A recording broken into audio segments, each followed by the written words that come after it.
Guards man the barricades, patrol the cover boundary. At last the time is come, this is a cricketing emergency.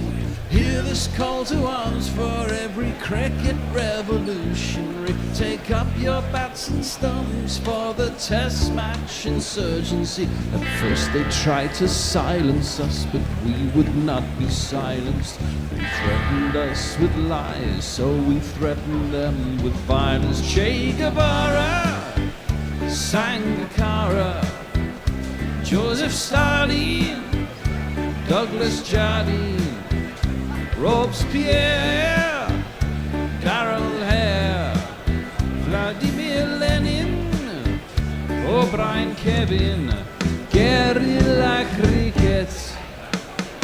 It's not about the winning, it's about how many rules you break. Even in cricket commentary, this is the best advice to take. Pick guerrilla cricket, it's the finest choice you'll ever make. There's so much more to cricket than rev counters and a slice of cake. At first they tried to sanitize us and clean up our act, but people like it filthy, and we know that for a fact. Fidel Castro, Lenny Pascoe, Carlos the Jackal, Umar Akmal, Mahatma Gandhi, Grant and Andy, Brendan Behan, Austin Ian, guerrilla cricket. Stick with us, cause you know we're not the kind of thing that you see on the TV and the radio. So vive la revolution. First they tried to buy us, but we would not be bought. Okay, we were, but then we ran away, and we will not be caught. We would not give up the ghost when they left us all for dead. They decapitated us, but we just grew another head. Chairman Mao, Jamie Howe, Ho Chi Minh, Asif Din, Václav Havel, Graham Saville, No Surrender, Percy Fender, Che Guevara, Sangakkara, Joseph Stalin, Douglas Jardine, Robespierre, Darrell Hare, Vladimir Lenin, O'Brien Kevin, guerrilla cricket. Welcome to Guerrilla Cricket and the start of the 72nd Ashes. It is, of course, Australia and England, and it's the Gabba in Brisbane. So often an Australian fortress and an English graveyard. Not for nothing has it become known as the Gabbatoire. But India have shown recently that Australia can be beaten there. And England may just need to look back 35 years for inspiration to the 86-87 series, which was the last time they won here. That was the team famously damned as being unable to bat, bowl or field. But under Mike Gatting, they won the toss, the match, and ultimately the series. Distractions aplenty for both sides in the build-up, some unavoidable and some self-inflicted. But now the talking stops and the battle begins. Australia has a new captain. Can postman Pat deliver? For England, a returning hero stokes the fires of optimism.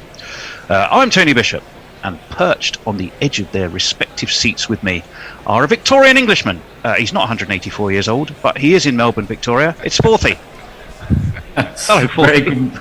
Very, very good morning to you, Tony, and good morning to you, Messi, and good morning to everyone all around the world. Well, if you can't get excited for this one, you just can't get excited. Well, absolutely, and all around the world is where many of our commentators will be, and you'll find that out as we go through the series. On the other side of Australia, in Perth, is a man who isn't quite 184 years old, but has wisdom and experience in absolute bucket loads. It is, of course, the chortling Messi Jez. Good morning, Tony. Good morning, Forthy.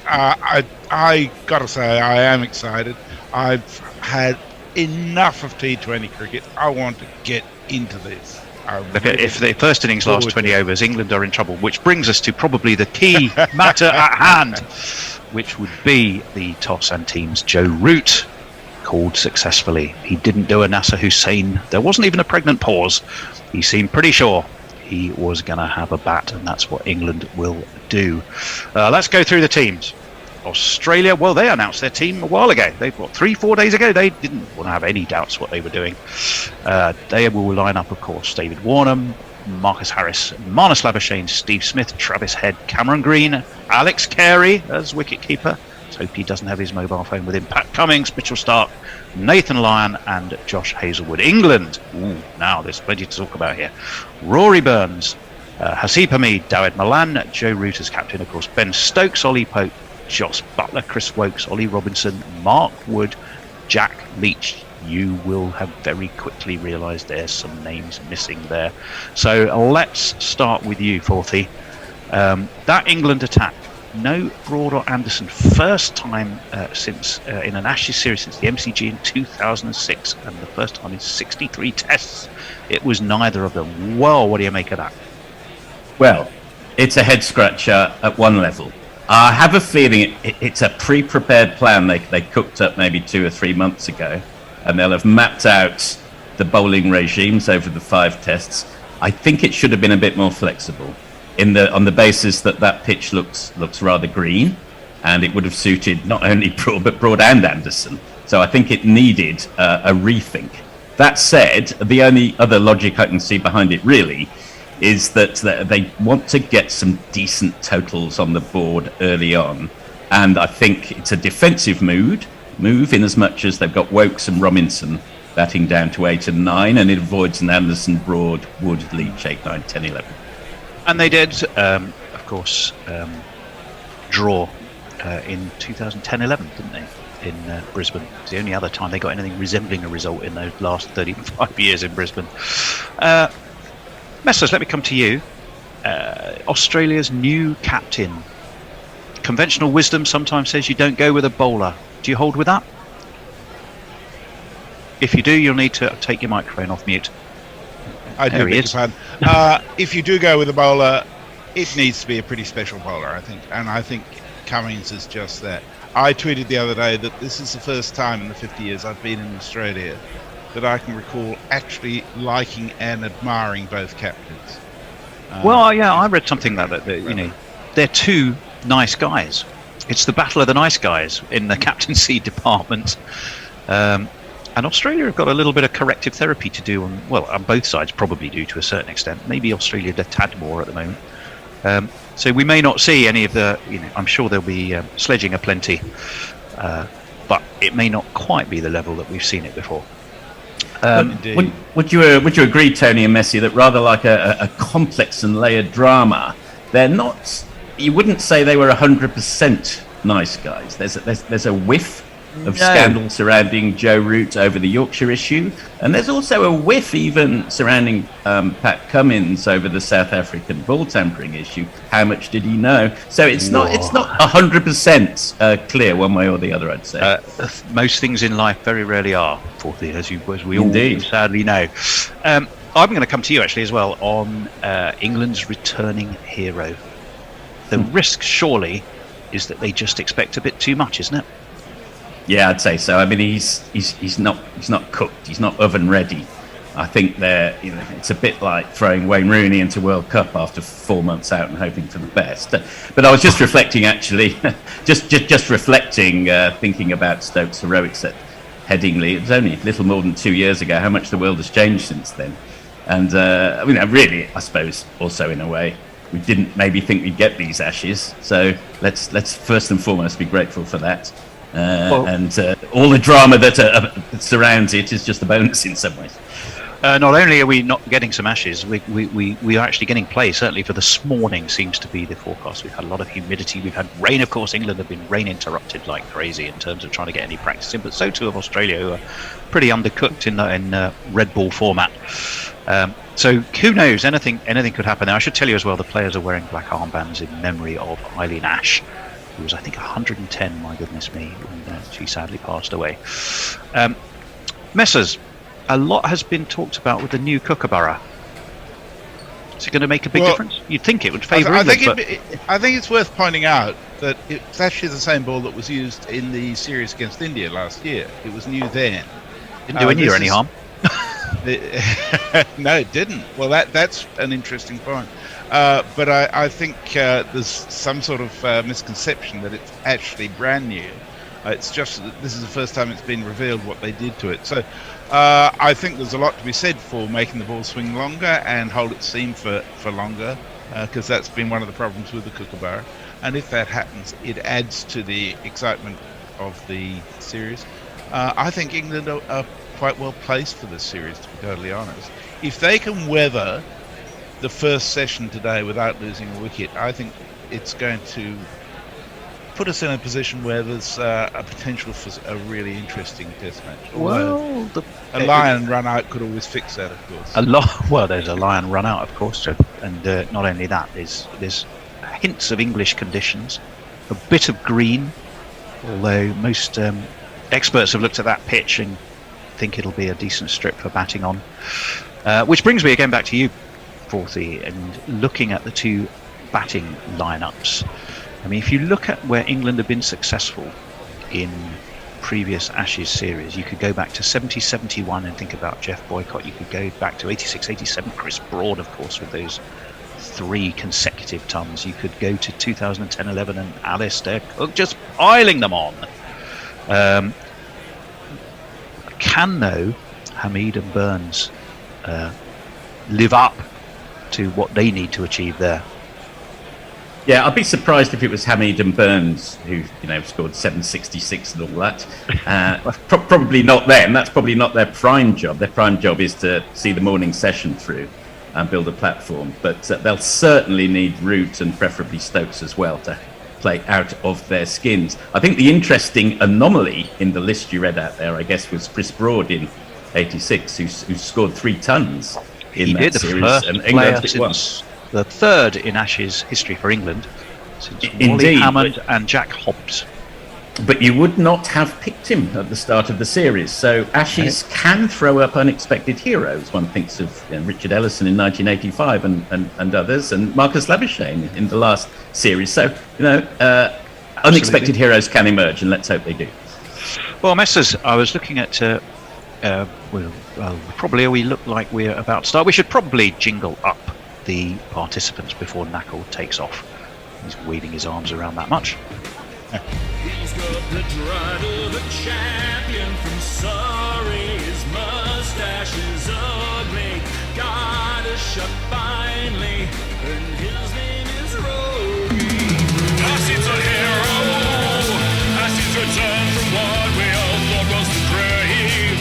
He's tough as an axe and as smart as a whip, as powerful as a spade. Acid's a hero. He's found out the cricket is fun again. He fell off the list and went out on his own and returns with a powerful flame. Well, there we go. And looking up a new man behind the timbers, although he does follow in a recent line of ODI captains who have made their way into the Australian Test team. I think you'd have Gilchrist. Didn't Gilchrist play something like 70 odd ODIs before he finally got his way into the Test setup? Yes, he did. And they were similar ages, weren't they? I think they're 29, 30, both of them, when they finally inherited the gloves. So he's got a good head on him, I think, Alex Carey, isn't he? Probably Messi would agree with his South Australian captaincy heritage. So I don't think they'll be too worried about him. Well, Hamid is making his way to the centre. He's revolving his arms, just generally getting himself loosened up a little bit, swinging the bat around. There must be, surely, nerves are jangling for a young man who's been on quite a journey to find himself back at that England top order. Yes, and when you look absolutely. at experience, wasn't it Gideon Haigh said the Australian top order, when they're playing on their surfaces at home, bristle like the turrets on a dreadnought, was his rather colourful phrase that I read. And I kind of see where he's going. Rory Burns, of course, a little bit more experience, but not in Australia. All these games against Australia in that 2019 series. So it's a first for him as well. Tony, can I Yes. just jump in and just point out to people that you will be pleased to know that we are back on YouTube, at least until such time as we are struck down again. We are indeed. And we had a few issues, I think, on sound, so we're just going to jingle up the bowler. It is no surprises, really. It's Mr. Healy. Manchester believes the truest hunter is the one who sees this guarantee. Manchester holds milk of the seas. 3 slips and a gully in a fairly conventional attack. As Stark awaits, Rory Burns fiddles with his gloves, has a little crouch down to stretch those hamstrings. A little gentleman's adjustment. One imagines just I'm assuming just to again probably more for nerves than for any other reason, I suspect. David Boone, he was the great exponent of the gentleman. Was he was a great gentleman's adjuster, was he? Yes. He burns that extraordinary stance, backside out, 3 slips down, Stark in, and he's bowled him, first ball round his legs. What an unbelievable start to the Ashes. Stark is off on a circuit of Brisbane. It looked a harmless ball, but it did swing back a little bit. It's taken the leg stump of the left-handed Burns, and would you believe it, Australia have struck. First ball, it is 0 for 1. Goodness me. And he waddled away, waddle, waddle. Well, what can you say? Absolutely unbelievable. It was a terrific delivery, and it was, I'm pretty sure, around the leg. We're just, it's no danger. Whoa, he does stretch that big old front leg forward. Well, the only upside I Taken can think up there. of this, Tony and Messi, is we can finally stop talking about the first ball of the 2006 series and Steve Well- Harness and that. We've got Yeah, one well, to it is a replace big contrast. Well, that is a big contrast. One was hitting the stumps, and one was most of its way towards Adelaide. So, I mean, Yes, it's hitting quite a second difference. slick. Well, what a start. What a start for Australia. What a nightmare of a start for England. Patrick Cummins, who we're looking at here. It may not have been him that bowled the ball, but if you haven't won your first toss as Australian captain, but that isn't a bad old start. There's always nerves jangling. I think we're going to jingle. It's going to be Dawid Malan. Pressure on him too. Introducing the next generation David. That's not my name. That's not my name. That's not my name. That's not my name. David Malan, congratulations. Dawid Malan, indeed it is. So, sorry, I've just got to share with you a tweet that's not on our timeline from Richard Hines. It's just said, please tell me Warney was on the mic. He was the one who was demanding that Stark be dropped. Was he really? Well, that's he was bowled around his legs. It was a funny old shot from Burns. It was a bit indeterminate, I would argue.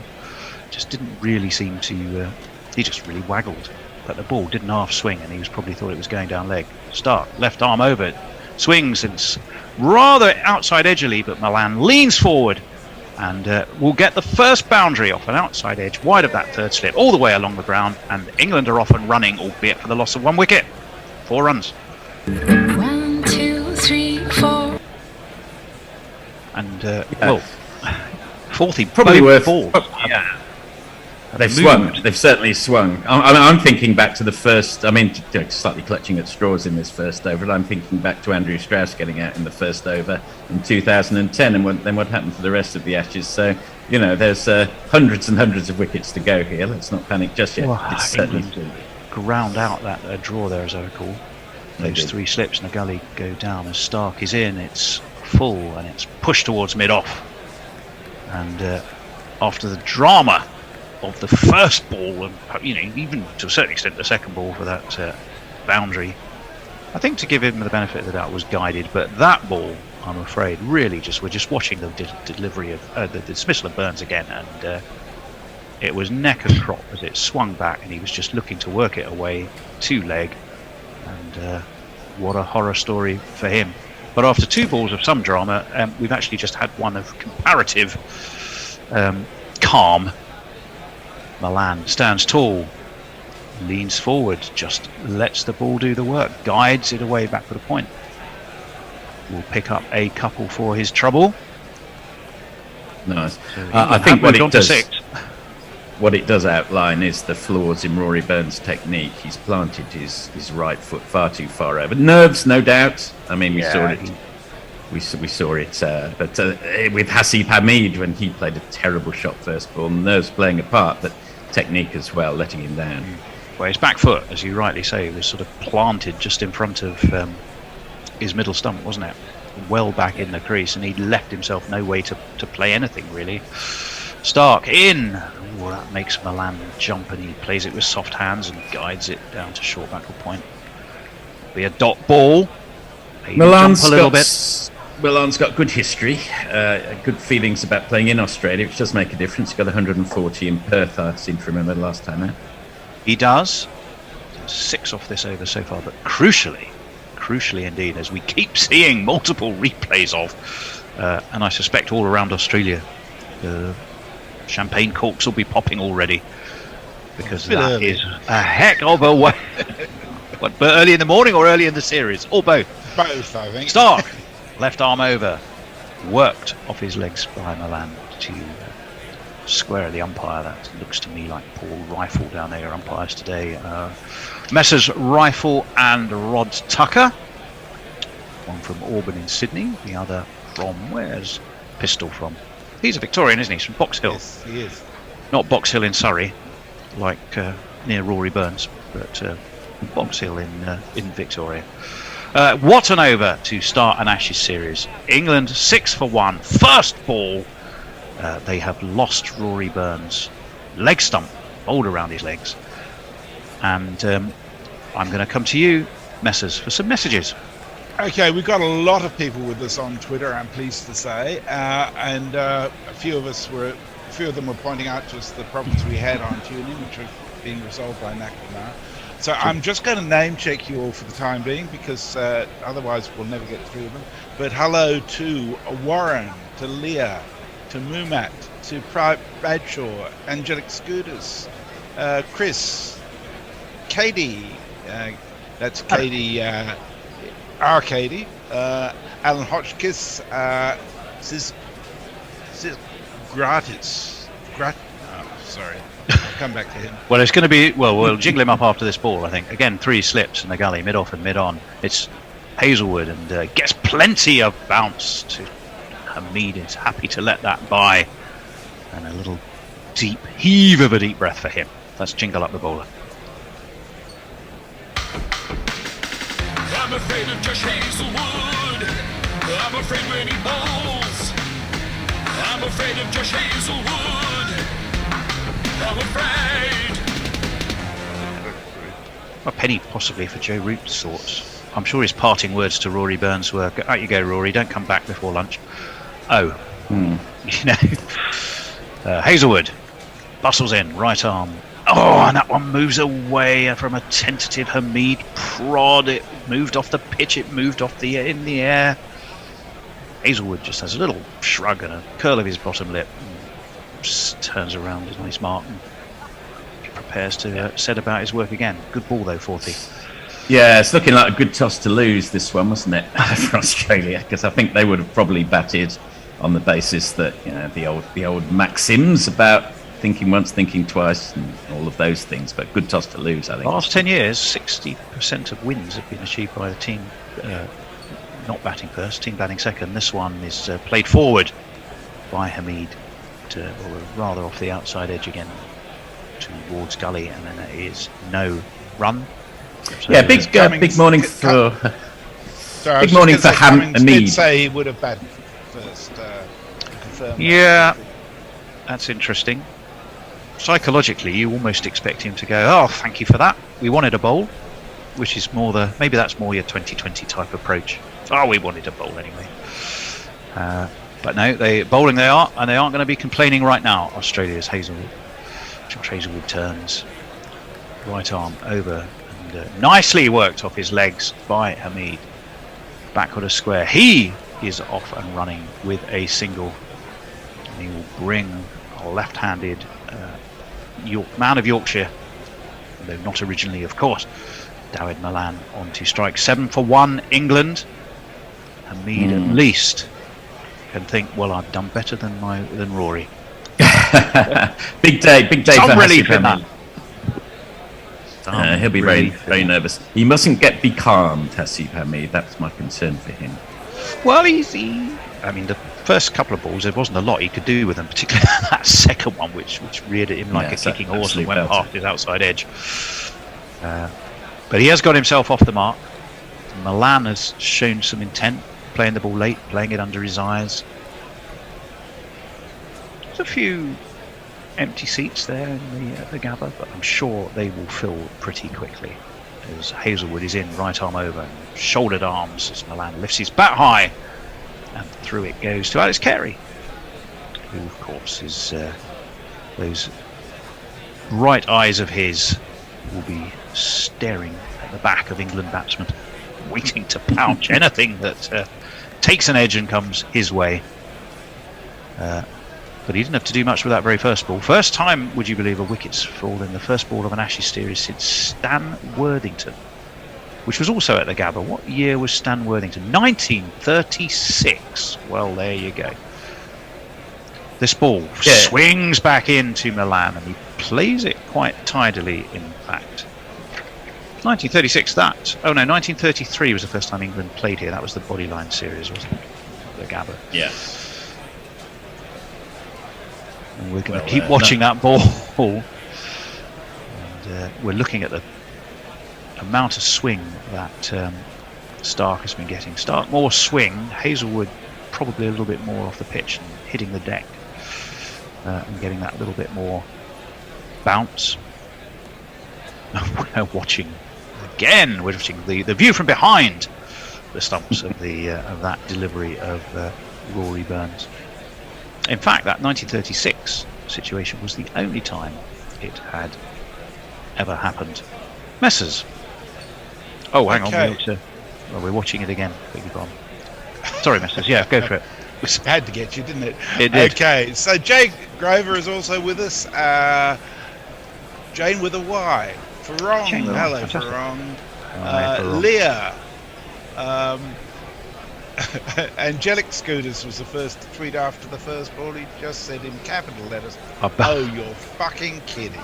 Well, no, and we Mark weren't. said, "Fucking hell, that's In comes Stark, left and taken high above his shoulder by Alex Carey, and there is no run. Have you got some messages there? See if you can squeeze them in between the odd ball messages, so we don't get too far behind. Exciting start. Mark says, after that first ball, that's it, I'm checking out. Janet Hopper says, I imagine guerrilla cricket guys have a plethora of caffeinated and alcoholic beverages to mark the first ball. Coffee, yes. I'm not sure about the alcohol. Certainly not here in Perth yet. It's only just gone 8 o'clock in the morning. Well, that is true. As Stark, who's getting plenty of movement with this kookaburra. In he comes, that swings in to the right-handed Hamid, and he just guides it away towards mid-off, and there is no run. Solidly played. He'll be happy for that. Plenty of bat on it. I'll just butt in statistically for a second. Yes, Worthington was out first ball of that test in 1936, but yes, England also went on to win by 322 runs. There we are. Maurice Leyland 126 in the first innings, and Australia 58 all out in the. Has Maurice Leyland been picked today? If only. I'm trying to think of famous Worthingtons. I can think of Don't Put Your Daughter on the Stage, Mrs. Worthington. Maybe Frank Worthington used to play. Frank Worthington, yeah. That's the classic. Again, wide, slanted wide of the right-handed Hamid, who is very happy to leave that. Through to Carey it goes, and there is no run. 7 for 1 or 1 for 7. Don't worry, I will probably get bored of reading it both ways after a while. Mark Zips, he says, what the fuck, for Christ's sake, before you even get to the greeting tweets. Yes, England have already lost a wicket before we've said hello to people. Incredible. Well, we are, of course, on Tracker India. You can find us on the website. We're on YouTube, back on YouTube. We will wait and see for how long. As Stark is in, left arm over. Hamid on the drives beautifully. gorgeous off drive. He's going to get 4 runs for this. That will make him feel a lot better. He will move on to 5, and that was an absolutely slightly over pitch in the way it went before. 1 2 ka 4 4 2 ka 1. My name is Lakhan. My name is Lakhan. Well, that was quite a delightful shot. It's beautifully. If you could just take out that first ball from the morning's proceedings, everything's going very well. It's well, yes. Apart from that, Mrs. Lincoln, how did you enjoy the show? But I do take your point. In comes Stark, and that one's plenty of lift and carry through to Carey, but left tidily enough and confidently enough by Asib Hamid. What a weight of responsibility on his young shoulders. We were talking about Boycott, Broad and Cook. They're big shoes to fill. They are, yes. I mean, Boycott, you can't just be one of them. Boycott was helped by Luckhurst and Edrich in that famous series in 77. Certainly was. No, I mean, clearly they were all helped. I mean, England won that 86-87 match courtesy of a battling Ian Botham, didn't they? Although Broad did get the winning runs, I might point out, having chatted to him this week. In comes Stark again, and this one is swinging back in, but left confidently enough by Hamid, who's in a tidy position to play that. Seems more comfortable the right-hander than the left-hander, although it's very hard to judge with Burns because he didn't really have time to see how comfortable he was. He didn't have time to get comfortable, really, did he? The question of don't take your coat off. After his gentleman's adjustment, perhaps he should have left it as it was. Well, whichever way it was hanging, he clearly adjusted it in the wrong way, I would imagine. Oh, dear. So Mayank says, hello everybody, this is going to be a nightmare series for England. Obviously, we're doomed. Farong says the collapse is on. Jay Grover says, I was about to say hooray, YouTube. And now I can, but I have to say boo. Warren says, is it too late to call off the Ashes because of COVID? Anna Forsyth says, bad news, England lose a wicket on the first ball and I'm stuck at the office. Good news, Guerrilla Cricket is back. My free pizza is about to arrive. In comes Hazelwood, left alone by Dawid Malan. Through to Carey it goes. Yes, he'll have happy memories of Australia, of course. Will Dawid Malan. Where did he get hit that ton? I'm pretty sure the it was Wacker, wasn't it? It was at the Wacker. Yeah. Yes, it was. It was at the Wacker. Just indeed, it was. It's quite a big one too, 140. Yeah, he batted magnificently there. That said, that's his only Test century for England. Yes, very true. Whereas, as we said, Australia on their home turf, the centuries are plenty, as this one is. Takes the outside edge. Hazelwood has the wicket. Malan has gone. Carey pouches his first Test catch as a wicketkeeper. It rose, it spat. Malan fenced. He got the edge, and he has to go. And England are 11 for 2. How's that? You messed about, I caught you out. How's that? And well, we're looking at side on. I don't know if they do that to check the no ball. There was never any danger of that. He did try to play it late. He tried to play it with soft hands. He got that little bit of extra bounce. Carey, in fact, was pretty swift. He jumped across, took it in front of first slip, where it may not quite have carried those slips. Smith, Warner, Carey, of course, as wicketkeeper, they were off like whippets and hares. With the joy of that, Dawid Malan has to go, and coming to the crease, beleaguered and under some pressure, but if there ever was a man to deal with it, it's Route 66. Here he is. He's Joe Root, and his home is ever on the ground. Joe Root, wherever there are runs, he will be found. It's Joe Root. It's Joe Root. Yet to make a ton, of course, in Australia. That is something very much missing on his CV, which he will be desperate to put right. But at the moment, I think his aspiration will be take each ball as it comes and try and be there at lunchtime, I suspect. Yeah, very much so. Just try and get through to lunch from here. They've got limited objectives. That's a pretty good ball. Not the sort of ball you want to get early on in your innings. You might be able to cope with it once you've got 30 or 40, but those are the sort of great balls that get even test class batsmen out. That means Hazelwood has 1 for 1, which is no mean start for him, as indeed it was for Stark. This is full and played nicely by Root away into the onside as Harris does the fielding. And there is no run, so at least Root has navigated the first delivery from Josh Hazelwood quite full. Jumped it perhaps a little bit.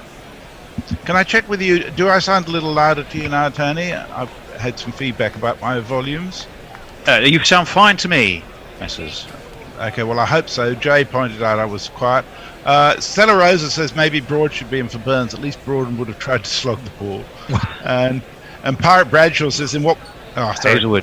Hazelwood's in, left by Root with a shouldering of arms, and through to Carey it goes. Sorry, Messrs. Go on. Pirate Bradshaw says in what could be considered a hilarity, my BT Sports sub expires in 11 hours time. For one night only, I've got pictures to accompany comms. Then I'm back to your good selves being my eyes for the winter, and we'll do our best to do it right by you, Pirate. We will. We will. We're just watching that Milan dismissal again. It didn't quite get up even as far as the shoulder, did it? He just seemed to be trying to play it down. He got himself into a bit of an awkward position, I think, as well, didn't he, 40? Yeah, I agree. It wasn't ideally played, but it's sort of... I mean, it did deviate. Hazelwood got up a bit. Right arm over, steered to back point by Root, who looks a little jumpy. He's laid back on a couple, but I wouldn't say he's looked comfortable, and I don't believe any England batsman's going to look particularly comfortable this morning. Brisbane, the Gabba, is being what we expected, particularly after the weather, lack of practice, and all of those things. I've got 1 or 2 tweet comments from my own coming in on WhatsApp. You're not allowed to share them because I'm way behind. Yeah, okay. Full rank on you there, 40. Hazelwood, that's right fair enough. Over. That's fair enough. Nearly gets through Root, and it just is played down towards third slip. It is the end of the over. He has negotiated it. It is 11-4-2. England are in some trouble, and we will go back to Messers. Tim Everingham says, good morning, Gorillas. The first day of summer is up there with Christmas. Nay, better than Christmas, and about as equal as Eurovision week. I'm not sure if that's a high bar. Does this mean that SK Warren can shut the fuck up? Nah, I don't think there's any chance of that, unfortunately. Hombre Nuevo says, evening, Gorillas. Very excited for the Ashes and your guidance through this roller coaster. Well, what a start. I think Mini Hombre sums it up best, and he sends a picture of his beautiful son in the cricket jumper. I'd say about 9 months, something like that. Thank you for that, Hombre. And Leah says, I don't say they should drop Burns. I'm saying they should end his misery and put him down. I mean, send him to a nice farm in the countryside. Yes, that's what I meant to say. Country roads, take him back to county roads. We're going to see Cummins. Then we're going to tell you about the GPL. We're going to wait for Pat Cummins to bowl his first ball. He was never really here. He played a couple of tests and then disappeared. His body broke down like a balloon. But he's back now. Taking wickets. Watch the lady smooth. Pat's gonna knock you out. Pat Cummins gonna knock you Imagine out. somehow Don Bradley feast just behind the there we go. In comes Cummins and played down just by Hamid. Again, he looked a bit skittish, a little bit jumpy. He was able to play it down towards third slip, and there is no run. The GPL, yes, the GPL is open. You can go to gorillacricket.com/competition without the S, messy gents. You can register. It's literally £1 per bet, or £1 per guess. You just have to guess the number of runs scored in the day. Which the way England are going may not be that many. We'll just hold that thought. I shall carry on after Cummings has bowled in. Right arm over, forward comes Root. Hamid, I beg your pardon, played down into the ground by his toes, and there is no run. You guess the number of runs to be scored in the day in total. If you can have as many guesses as you like, and if you get it on the nose, you win the pot. If several people get it on the nose, they win a share of the pot. That pot is currently at £45. If you don't win today, it rolls over and just gets bigger tomorrow. So it is a great way of putting a little bit of skin in the game to the levels you can afford. of course. And you help the show massively on the way to as you do it. Cummings in, left, high take by Carey. That was quite full and yet seemed to spit up and was taken well above his shoulder by Alex Carey, who has tossed the ball to vice-captain, as he now is, Stephen Smith. Yeah, there's quite a bit of juice in the pitch, isn't it? It's really carrying through shoulder height. Whether that remains and for how long it remains to be seen. I've just got one tweet from a friend. I've noticed a lot of swearing on the commentary, maybe something to do with the score. He's an Australian friend. Is he? Yes. Maybe. I'm not sure if it was me. It could have been. Cummings in, forward. Comes Hamid, plays that tidily and solidly back. Over his shoulder is Marnus Labuschagne, who's standing with his arms folded, looking on. A man who is absolutely bristles with runs, of course, when he seems to play England. Although he started his career in the most extraordinary way as a concussion sub, and then just to replace Smith, and then just kept playing and batting like him. Even, we felt for a while, sort of adopted some of his mannerisms, didn't he, did Labuschagne. In comes Cummings again. That one is full and nicely forward. Comes Hamid, just prods it away into the offside, and again there is no run. No, I remember having a look at 11 for 2. Marnus Labuschagne 6 months or even a year before he came on as that concussion sub and saying, well, he hasn't got a test career. His technique looked wrong. I don't know what happened in that few months preceding his sudden break. He emerged as a completely different player. It's remarkable. We did. He certainly got plenty of practice batting in England with Glamorgan, wasn't it? That clearly was helped him out as in batting in England as Cummings is in. This is forward again, nicely by Hamid, pushes it towards mid-on. It is the end of the over. England are in a spot of bother at 11 for 2. We're going to have one more over from this commentary team, and then we'll have a new group. But Messers, we're going to ask you how things are going. Okay.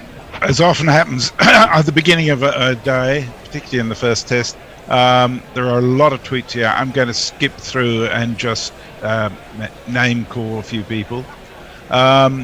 So Warren's asking about the requirements for COVID. I think it's a double vax required of everybody attending. Chris Teely's demanding that people watch Guerrilla Cricket instead of BT Sport, where apparently they said that ball didn't swing. What? Are you kidding me? Yeah. Well, Hazelwood, let's just hold there for a second, as Hazelwood's in, left alone outside of his off stump by Joe Root. Solidly enough, he's yet to get off the mark. I'm not sure he'll mind that. He just wants to get bat on ball solidly. Messers, carry on. So we've got call-ins from Rohit Singh, Janet Hooper, Benedetto, Hattie the Mad Old Bat, Anthony Condon, who'll be with us later, Andrew Rollison similarly, Gary Naylor, who I'm sure will be with us at some stage, Warren, Greeny, Angelic Scooters, Matt C, Ian Naylor. Hazelwood is in. Forward comes Root, just pushed away towards mid-on, and there is no run. Daft Penguin, John Thompson, who says the only way to describe the first 20 minutes is probably bollocks. Andrew Slade, Andy Knight, Jeff Perkins, one of our wonderful jinglers, and Jay Grover, who says he says he wasn't mocking me being quiet. I was mocking your background. Well, Hazelwood's going to be in again. Right arm over and beats the outside edge of a tentative little prodette from Root. You would hardly say that was convincing. It's gone through to Carey, but there is no run. We are, of course, don't forget, on YouTube, Facebook. You can find us on Cricket Tracker India. You can find us on our own Facebook page. You can find us on YouTube. You can even find us on Hot Mic. If you want to sync our sound to your TV, then Hot Mic is a way to do that. You can message us on that too. But mainly Twitter and Facebook are our primary conversational media. 11 for 2. In comes Hazelwood. Root again, who seemed to have it, was high. Catches him on the back leg, I think, and it was again he just seemed beaten for pace and movement there, didn't he, Forthy? He did, yeah. It's moving both ways, which is what's really alarming for England right now. This is very, very testing conditions indeed. Yeah, it was That's indeed. not what you want first. You want to ease yourself into a test series. This is Well, it was the reverse. high and possibly even it moved. It swung back into the right-handed route considerably and probably might even have cleared the top of leg stump. But it certainly had him concerned, edged, taken. Root, the captain's gone for a duck. Hazelwood has a second. England are in an absolute mess at 11 for 3. The captain has gone. Hazelwood has a wicket quarter slip. Boy, are England in some bother now. And if Ben Stokes wanted a stage, crikey, cometh the hour. We have to see, will the man cometh? Goodness me. Oh, dear. Can I change my predictions?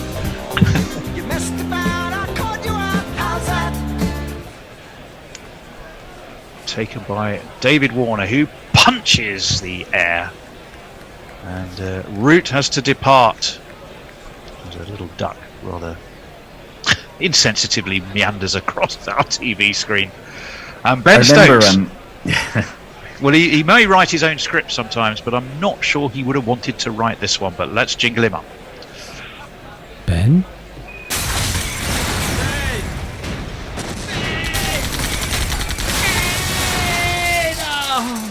Ben Stokes.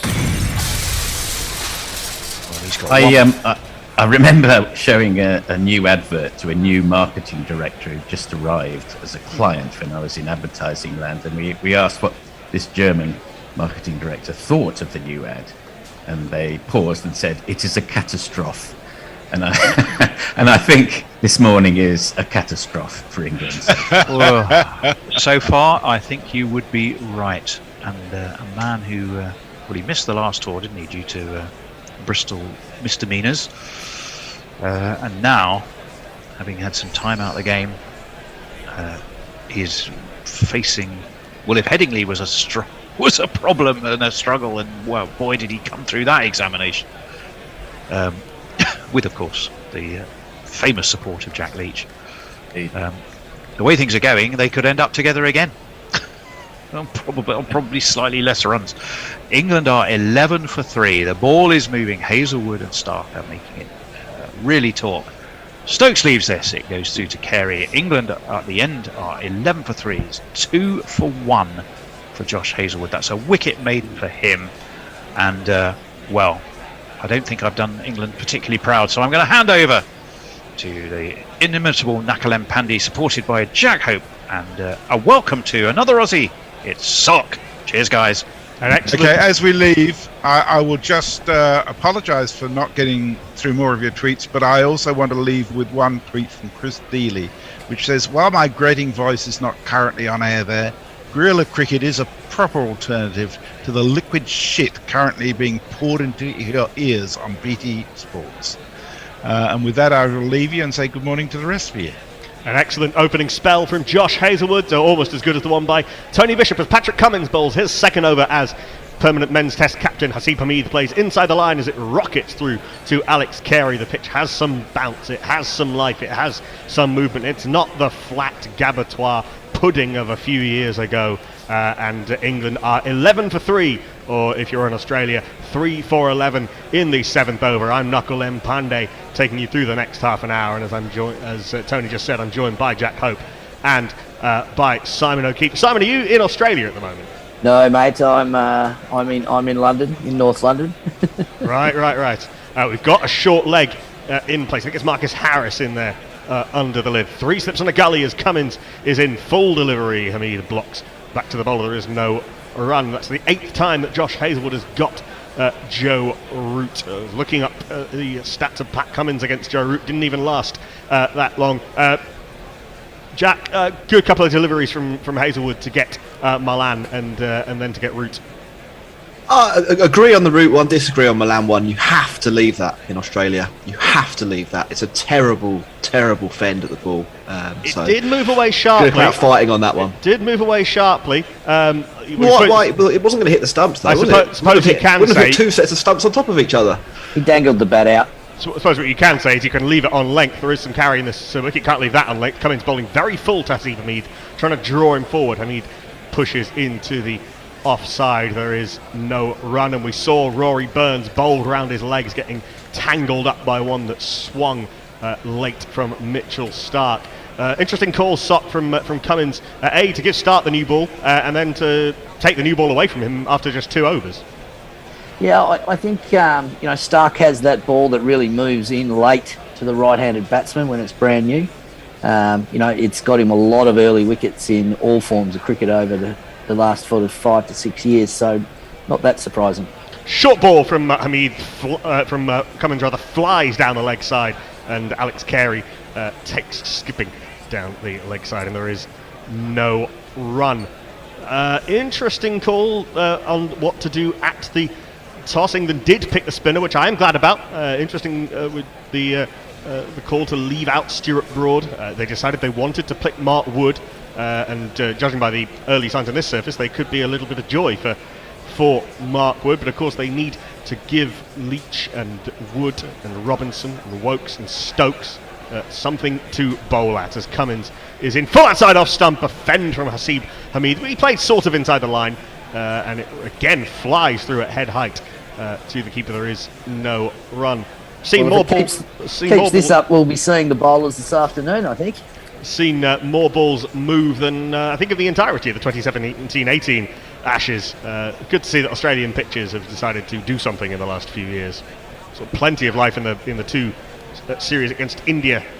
It's not unusual. We were talking about it when we were doing the Ashes jingles the other day that Brisbane is very humid. I'm not surprised that the ball is moving around in the air. Doing something off the pitch as well. Last ball of the over from Cummins. That's nicely played by Hameed. Gets a decent stride into the ball and pushes into the offside. They will get 2 as Travis Head falls on the ball at cover. So it's not a maiden, but it's a good over from Cummins. England, after 7 overs, having won the toss and elected to bat, are 13 for 3.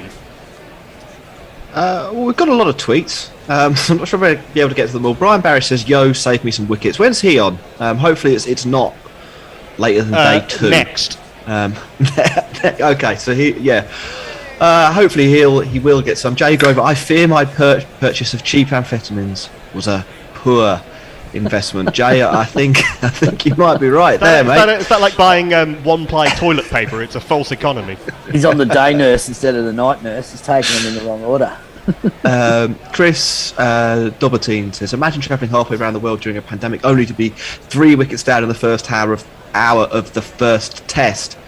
Not great. Daft Penguin, is it Friday? Have England swap places with Kermit and company? I'll break off. Hazelwood in, starting his 4th over. Little hint of swing. Stokes leaves alone through to the keeper. There is no run. Jeff Perkins thinks England have bat flu. I'm not sure what bat flu is. I suspect that's some kind of COVID related. Haven't heard that one before. It's a good one. Yeah. And I'll finish off with Matthew Collins for this over. Can you turn the sync on for Hot Mic, Knackle? I can when I'm off commentary, if it works. Cool. Because it doesn't always work. Josh Hazelwood is some bowler. 3 steps on the gully waiting for Ben Stokes as Hazelwood is in fullish delivery. Stokes with that broad defensive bat blocks this into the onside. There is no run. It was a huge psychological victory as much as anything else, quite apart from his talent, Sock, that Ben Stokes declared himself fit I mentally and agree. physically for this series. I was very happy that he actually had made the trip and got declared. I thought it would give it a little bit of spice, and I certainly think that the English team sort of need him in the lineup. Is great for morale. As Hazelwood is in back of her length and Stokes comfortably enough onto the back foot and blocking back to the bowler. There is no run. It gives it sounds ridiculous now at 13 for 3, but it does give a more solid, more balanced look to the top order, and it allows them to to pick a spinner, which they didn't really do, I think, in the entire home summer, apart from think a he's couple a of bit tests of- of Moeen Ali. Sure, I think he's a bit of a talisman, and your point about having that extra seamer in the lineup is dead on, because I think they really missed him. The cricket that I saw over the summer, having that extra seamer to allow the spinner in, you hit it for sure. Hazelwood in, left alone by Stokes through to the keeper. There is no run. They basically had to replace him with two players. They had to replace him with Wokes and with Moeen Ali. That's right. Yeah. But I really think that he's sort of the guy that you want at this stage. England seem to bat around him too. He's got a bit of confidence. We see him there. He's actually walking down the pitch to Hazelwood. He's doing that little stutter step towards the bowler.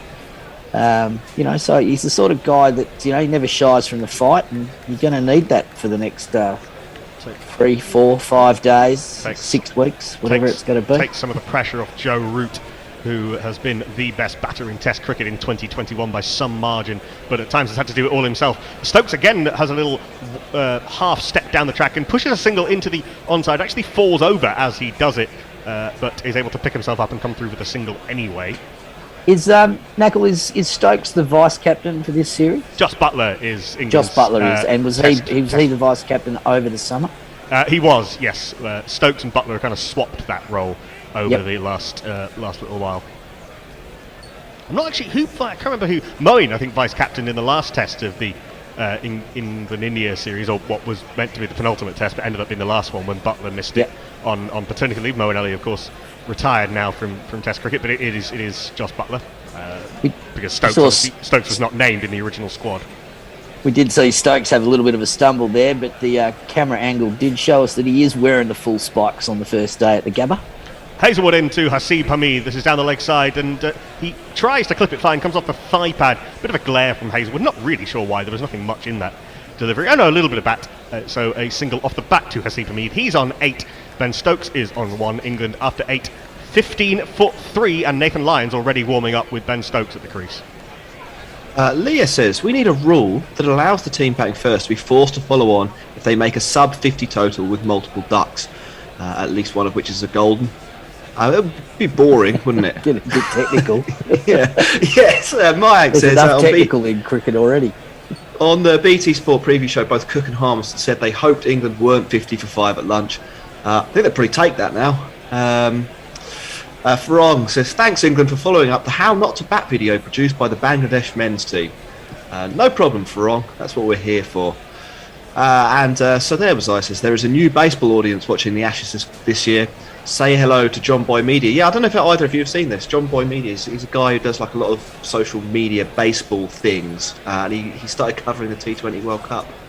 There's that. Well, hello baseball as Cummins is in. Just back of a length. Seemed to hurry Hameed a little bit, but he plays it well with soft hands, just running it down to long leg and taking a single. The irony of this start is actually Malan and Hameed both played a couple of quite nice strokes. You saw that Hameed extra cover drive, and we saw Malan first ball after the wicket first ball of the match. If you're just joining us, first ball of the series, the first time that a wicket has fallen first ball of an Ashes series since 1936, with Rory Burns bowled round his legs from Mitchell's start that swung, and he got his lines horribly wrong. But Malan played the next ball down quite nicely through slip and gully for 4, and they actually looked comfortable-ish for a couple of overs. But then Josh Hazelwood found his length. He has bowled 4 overs, 2 maidens, 2 for 2, or if you're in Australia, 2 for 2. 2 for 2. As Pat Cummins starts. 2 for 2. None of that now. Starts the second ball of his third over. Round the wicket now to the left-handed Ben Stokes. Fullish, and Stokes blocks back to the bowler, and there is no run. I'm not great on my ends at Brisbane because it's quite a uniform-looking stadium. So I don't know if you know the Gabba well. Is he bowling from the Vulture Street or the Stanley Street? I couldn't tell you actually from just looking at it. It used to be a little bit more easier to pick when it had the dog track around it. But now that it's more of the cake tin, it's very difficult to tell it just from the visuals. The Gabba, something of a big bowl. Pretty uniform all the way round. This one strikes Stokes not quite in the ghoulies, in the accoutrements of manhood, to quote a previous Guerrilla Cricket commentator, but in that vicinity. And drops down to the offside. If you follow Bharat Sundaresan on CrickBuzz, of CrickBuzz on Twitter, he will let you know that there is one of the nets that at the Gabba had England batters struck 5 times in the Ahems over the past 3 days. I think one of the nets was a little bit spicy.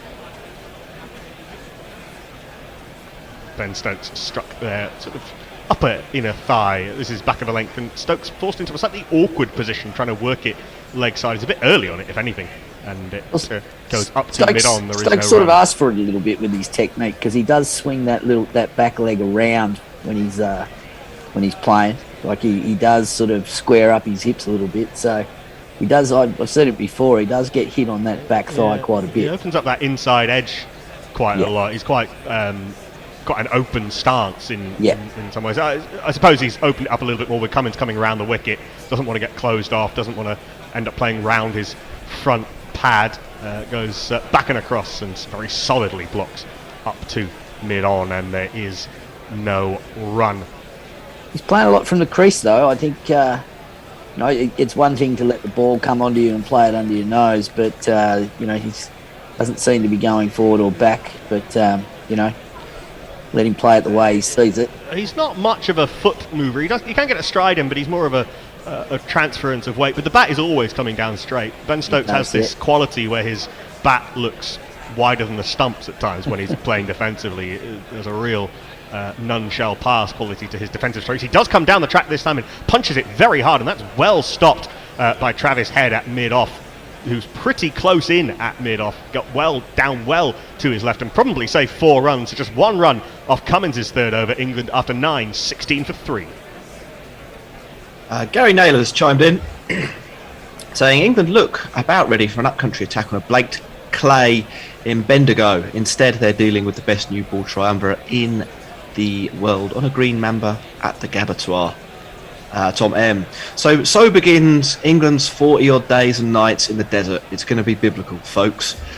Then sliding up a little bit further, Angelic Scooters chimes in, saying, excited to see how this all gets blamed on the failure to select Broad and Anderson. Yeah, I think there'll be some interesting gymnastics, mental gymnastics going on. Well, particularly if Australia, casting ahead massively, let's say England get bowled out for 180 and then Australia are 60 for 1. You could basically just write the headlines and go home. Mitchell Starc is back into the attack, replacing Josh Hazlewood. Now switching ends is Mitchell Starc, left arm over the wicket to Haseeb Hameed. 3 slips and a gully in place. Give you the rest of the field when I can, as Starc is in a little bit of swing, and Hameed plays slightly awkwardly but gets the back down on it, up to Cummins at mid-on. There is no run off the bowling of this left arm flinger. There's no surprise that he's back into the attack, I think. 4 overs for Josh Hazlewood. Fair enough for Patrick Cummins to switch the bowling around a little bit, see if Starc while can the get ball's still got a bit of shine on it, Starc is going to still get that movement. See if he can get the ball to swing away from Ben Stokes. Very different format, of course, but you may remember that incredible Yorker that Starc bowled to Stokes in the 2019 Men's ODI World Cup. Starks is into Haseeb Hameed, who drives at this. No foot movement, no real weight transfer into the shot, but he flung his hands at it, and at the pace of Mitchell Starc, that flew away into the gap between slip and gully. Not controlled, but 4. 1, 2, 3, 4. Very un-Haseeb Hameed, like flash outside off stump. Yeah, his foot didn't go toward the ball, did it? It almost went straight down the pitch and flew the hands at it. Got enough of the edge on the bat to get it, I think, up and over that gap. I think even if there had been a fielder at 4th slip, it would have flown over him. Yeah, I think so too. I mean, did, to his credit, at least go at it hard with his hands, but was in no real position to play that. So a real sucker ball from Mitchell Starc, who is not someone you go to for economy, but is a proven wicket taker. This is a straighter delivery that Hameed jumps back in the line of and pushes into the offside for no run. Seeing on screen, actually, Mitchell Starc has a very good record in Test cricket against Ben Stokes. 3 dismissals at an average of 15. We're going back away there. I think probably going back to the 2015. 2015 and 2019, both in England.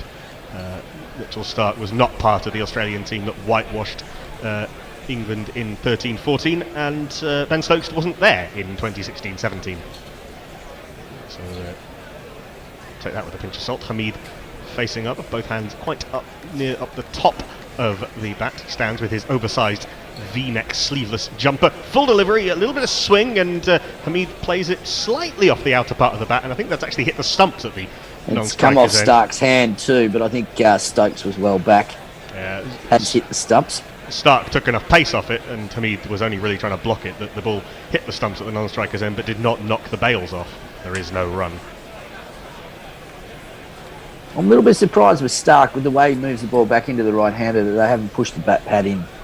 Well, they had, especially with the ball nipping around off the seam.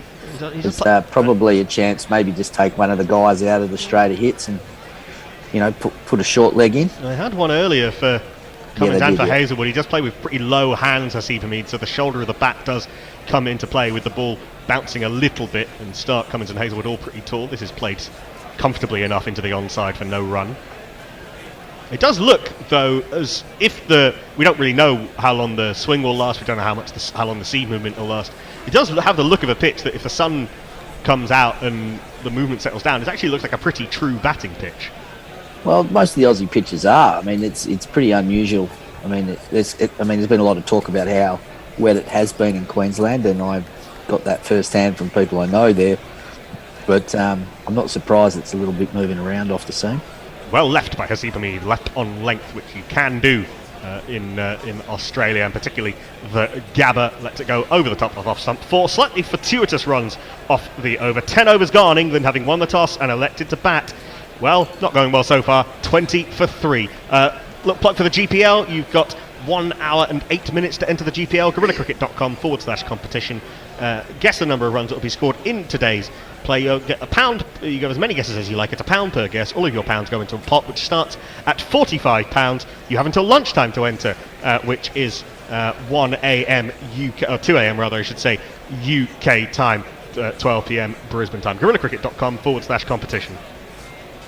Over on YouTube, we're joined by Luke, Tony, Neil, Diana, Charlie, and others. If you're there, hit like and subscribe, in addition to entering the GPL and all that. As Cummins is in round the wicket to Stokes, just 1 off 11 balls, but he's not remotely bothered about that at the moment. He turns this not quite particularly off the middle of the bat to the shortish, squarish mid-wicket, and there is no run. I'm really looking forward to this Pat Cummins bowling as a captain. A lot of talk about should bowlers be captains or not. I don't understand why there haven't been more over the years. It doesn't mean that the guy hasn't got a good cricket brain. So one of these matchups here, to Stokes and to Root. Cummins goes wider of the crease, and that is a really good leave from Ben Stokes, judging the length very early and letting it pass over the top of middle and leg stump, even though it did come in from that wide of the crease angle from round the wicket. Ben Stokes judging expertly where the top of his stumps were. Well played, or not played, as the case may be. So it's going to be interesting to see, Knackle, if the physical requirements of bowling 15 or 16 overs a day will tax his mind as a captain. He's talked about occasionally taking a back seat if he's knackered and letting Stephen Smith do more of the active captaincy work as Cummins comes in. Again goes full, and that's nicely played by Stokes. Again, really well fielded by Travis Head, who has saved 2 near certain looking boundaries if you look at it just off the middle of the bat with how well Stokes timed the ball. But Travis Head's done good work in there and gets a little pat on the back from Nathan Lyon. There is no run. Yeah, I can see it possibly a little bit later in the day where he takes a break down to fine leg or third man, and Smith sort of directs things around from in the circle. But Cummins himself is a pretty good gully fielder, so I expect you'll probably see him in those sort of positions for most of the day. As Cummins is in fullish delivery, and Stokes does have to play this, pushes it into the onside. There is no run. I'd be a little bit annoyed that he's missed out on a couple of boundaries thanks to that good work from Travis Head in that, not short mid-off exactly, but mid-off slightly closer to the bat than you might expect, particularly with how hard Ben Stokes hits the ball. We've got 3 slips and a sort of backward point quite fine, and a cover point as well. The long leg is back. We've got to mid-wicket quite square, and that mid-off field. I think we've got a mid-on as well, who I think is Josh Hazelwood, as Cummins is in foolish delivery. Stokes thinks initially about having a drive at it, but just pushes it to Nathan Lyon at point, and there is no run. 5 dot balls thus far. In fact, the finder of the 2 backward points has just moved to gully. So it's a sort of regulation attacking field. Yeah, pretty much what you expect on the morning of the first test. It could be a little bit more aggressive, I reckon. You know what I mean? You've got 3 of the guys back in the shed already. I don't see any reason why you wouldn't have maybe another catching guy in on the batsman's hip. Maybe take out the mid-on and move the mid-wicket a little bit straighter. This is left alone outside off stump through to the keeper. There is no run. A maiden from Pat Cummins. 11 overs gone. England 20 for 3. Jay Grover says, and this calls back to his comment about amphetamines earlier. He says, I was referring to my lack of need to stay awake for the match, not the shitness of my drugs. Good call on the night nurse, though, he says. It's nature's balancer. So there you are, your local, or your friendly internet pharmacist, Jay Grover, dishing out tips for the listeners. Lee says, not all is lost. Here's how England can still win. Cummins can break his back. Stark could develop bone spurs. Smith could finally have a stroke. And Warner might choke on his moustache in his sleep. Easy peasy. You know, these things could happen. Cricket's a weird sport. 5 days, there's plenty of room for sleep and choking on moustache. Stark in back of a length, and I'm not quite sure whether that's come off bat or glove, as Hamid just tickles it round the corner. It's 4 somethings, leg buys in fact, so it's come off the body. England will take the runs however they come. 1, 2, 3, 4. Stark trying to go short and into the body of Haseeb Hameed. Just going to get a little bit too far down the leg side and off the thigh pad for 4. Almost got tangled up in his jumper. Yeah, it's a big jumper. It sort of looks like someone bought it, or his mum bought it for him, thinking, oh, he'll grow into it. Doesn't really work when you're 24. I wonder if Stark's going to bowl that line of length. I wonder if there might be a back pad coming in fairly soonish. There isn't one there. This one zips through off the wicket outside off stump, and Hamid thinks about playing it, but plays pretty much inside the line through to the keeper. There is no run. Looks pretty tidy here, Hamid. I mean, other than that flashy shot that he got the big thick edge through the 4th slip area, I think he's been playing the guys, these fast bowlers, pretty well. He's certainly keeping his hands in close to his body. He looks like he knows what he's doing. He looks like he's tidy. He looks like he's pretty calm, and he's done well when Cummins had those punch shots down the ground. When Cummins started bowling really full at him, which is something that Hamid can struggle with at times, he did well with it. We've got 3 slips and a gully. The gully's in very close for a bowler of Mitchell Stark's pace, so that is an absolute ripper from Mitchell Stark. I think that's swung in and moved away, and Haseeb Hamid's done the right thing, played the original line, and sometimes you're just going to get beaten by a really good ball, and that was a really good ball. No run. Play that. Yeah, that's a Mitch Stark special. It seems to look like it was about to dip back into him, and then did a little bit off the seam and went towards the slips. But, you know, he did play it well. You're going to get those as an opening batsman in the first session. On a green top, you play your line, and if you're lucky, you miss the ball, and if you're unlucky, you get a nick. Credit to him not following it with his hands, as Stark is in, and this one is back of a length, and Hamid is playing awkwardly at it. Does drop the hands and let it go through to Alex Carey. There is no run. It's been a while since there has been a run off the bat. In fact, it was that flashing wide drive thing that Hamid played off Mitchell Stark is the only runs off the bat in the last 4 overs. I must say I'm pretty happy to see Alex Carey in the team with the gloves on. He's going to be a great addition to the Australian lineup in this series. Stark is in 5th ball with an interesting over, and Hamid drops the hand almost contemptuously on that shortish delivery that doesn't go through quite as high as others. Alex Carey's been in decent form in the Shield thus far. Again, only a couple of rounds. Didn't have a particularly good spell with Sussex He didn't have a good start to in the county Shield championship. season. I think he's got some runs in the last couple of digs he's had. But I'll tell you what, he's a really, really nice batsman to watch when he is on form. He's got such a good style about him. It's not a top class wicket keeper. Yeah, I wouldn't say Payne was either. So Last I'm not ball, sure what the problem is. last ball of the over from Mitchell Stark is a full delivery, and Hamid does well just getting the bat down onto it. But Travis Head has been very busy this morning at mid-off at both ends fields. Just those 4-leg byes, so it goes down as a maiden. Mitchell Stark 1 for 14 off his for England, having won the toss and elected to bat 24 for 3 off 12. We will have a change in the virtual commentary box. We'll hand over to Jack Hope on ball by ball. Ian Forth will read your social media messages, and Brian Barish is going to do some summarising. Yeah, Ballpark Brian Barish. Welcome to the 2021-22 Ashes. I'm excited about this. I've been looking forward to this. Not even just doing the commentary, but doing the Ashes as well. My wife knew what it was, which I guess that tells you how excited I've been about it, how much I've been talking about it. Great, yeah. And Forthy, good to hear from you again.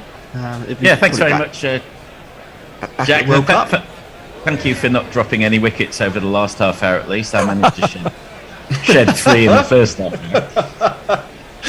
hour. Well, it's a micro recovery of sorts for England, as Knackle said. 24 for 3 at this point. Well, what I'll say is, I haven't been following the sport as much as you guys have, and they showed a picture of the Gabba pitch, which had more grass than a Jimmy Buffett concert. And I was saying, whoever wins this, even yesterday, whoever wins the toss should probably bowl. So I'm very surprised that England decided to bat, and I think they've gotten what they've deserved of it, losing 3 wickets in the first half hour. Yeah, I would say, I don't know what you think, Jack, but I think the ghost of Nasser Hussain hovers over England captains at the Gabba. A little, although I think Pat Cummins sort of indicated he might have batted as well. I don't think it's been an unplayable surface. I think the bounce has been reasonably true. It's just that they're very, very good bowlers, aren't they? Hazelwood, Stark, and Cummins. And I'm not sure Milan, but Burns, obviously Root is up to it, but I'm not sure that the other two fall into the category of great batters. So maybe they were just outmatched slightly. Possibly, but you also have to, take the conditions into consideration. The other thing this does is, and maybe this might be a little bit too rudimentary in my thinking, but now Australia knows exactly how this pitch is going to play, especially since it is very possible that they may bat later on today. I mean, it's still a long way to go, but it's not out of the realm of possibility that, but it depends on how Stokes settles in, and Hamid, who's, seemed to be settling in pretty well, even in this early stage. Yeah, another way to read this, I think, is maybe they looked at it and they thought this is quite an English pitch, so it is definitely going to go to the 5th day, or not definitely go to the 5th day. And we are quite likely to get a result here, and in those situations, there is a little bit of an advantage. Sometimes in batting first and putting runs on the board, putting people under pressure, getting use of the surface when it's best, or in theory best. So yeah, I don't know. I don't hate the call. I think it's pretty marginal. It was what they what they call a good toss to lose. I think this one. Because then it's out of your hands. yeah, exactly. Nobody can blame you for it later. And I just haven't. I don't think Burns. But Burns' shot is hideous. Let's be honest. That's a terrible way to get out in if you're an international batter. It's a decent ball. It swings. It's full. It's fast. But it is also a leg stump half volley. And I don't really rate Milan's shot either. I don't really know what he was hoping to accomplish there. If you're going to play a defensive shot, then you have to be doing that because you think the ball is going to threaten the stumps. And it just clearly wasn't. Anyway, we are back at the cricket. They've had a drink. They're suitably refreshed. Ben Stokes is on strike. Pat Cummins will continue from round the wicket to him. He's aborted the run-up first ball of that over. It's good to see Ben Stokes back in the team. He's looked pretty solid so far. Stopped the rot, as it were. And we'll face up. Here we go. Number 30, Pat Cummins, past the umpire. from wide of the wicket, and that's drilled straight to Travis Head, who is positioned perfectly to prevent that push shot from Ben Stokes being profitable. I think that's the third time, Brian, that's been cut off by Travis Head.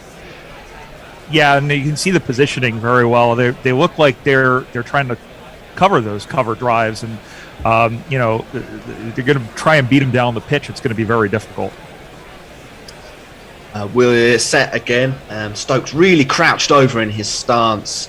And he straightens up to address the ball, and that time he gets it through the covers, and that's hit hard out through extra cover. Travis Head will chase that, but Ben Stokes won't even bother running for the second run.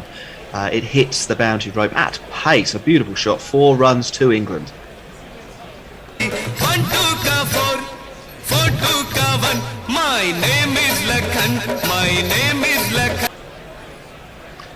That's the first successful shot in anger we've seen for a while from England. Maybe a sign that Ben Stokes is settling down. He's faced 19 balls now. That was his first boundary. He's on to 5. Here's Cummins again from round the wicket, and Stokes awkwardly jabs at that. Trying to play it off the back foot. I don't know if he was beating for pace a little bit there, but it didn't look too pretty. It drops safely into the offside, so you don't have to worry if you're an England fan. But a curious looking shot, Brian. Yeah, you can get away with a couple of these here again. Still with, you can tell Stokes is going to try and play the long game here. I mean, he's not going to get out cheaply, in spite of what we've seen in the first hour or so. Yeah, here he is squinting as Pat Cummins comes in again. That's short, and it bounces safely over the top of Ben Stokes' head. It would have been a wide in one-day cricket, and in fact, did the scoreboard tick over there? Did he wide that? He has wided that. Mm-hmm. That was well over his stumps. Proper tennis ball bounce there on that occasion. Wide. That'd have been wide in beach cricket, I think. Yes, we've seen a couple that have ballooned slightly with that tennis ball bounce so far, mainly from Hazelwood, who earlier on was really getting the ball to fly through. That one is off Stokes' gloves, and I think it's caught diving at third slip by Marnus Labuschagne. It is Ben Stokes is walking off. It was a very sharp, low chance. Picked up there by the Australian batter at third slip. I think Stokes may initially have thought it didn't carry, but all indications are that it did. So that will be the 4th wicket for Australia and the 1st for Pat Cummins.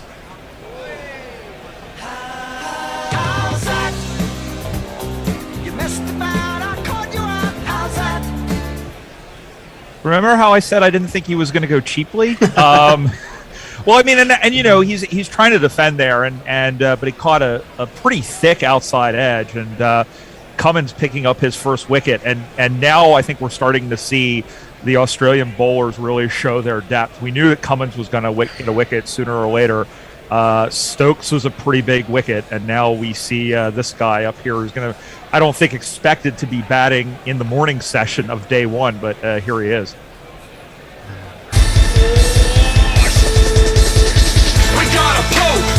We got a poke, take a good hard look, it's Ollie Pope. It's Ollie Pope, it's Ollie Pope, take a hard look at Ollie Pope.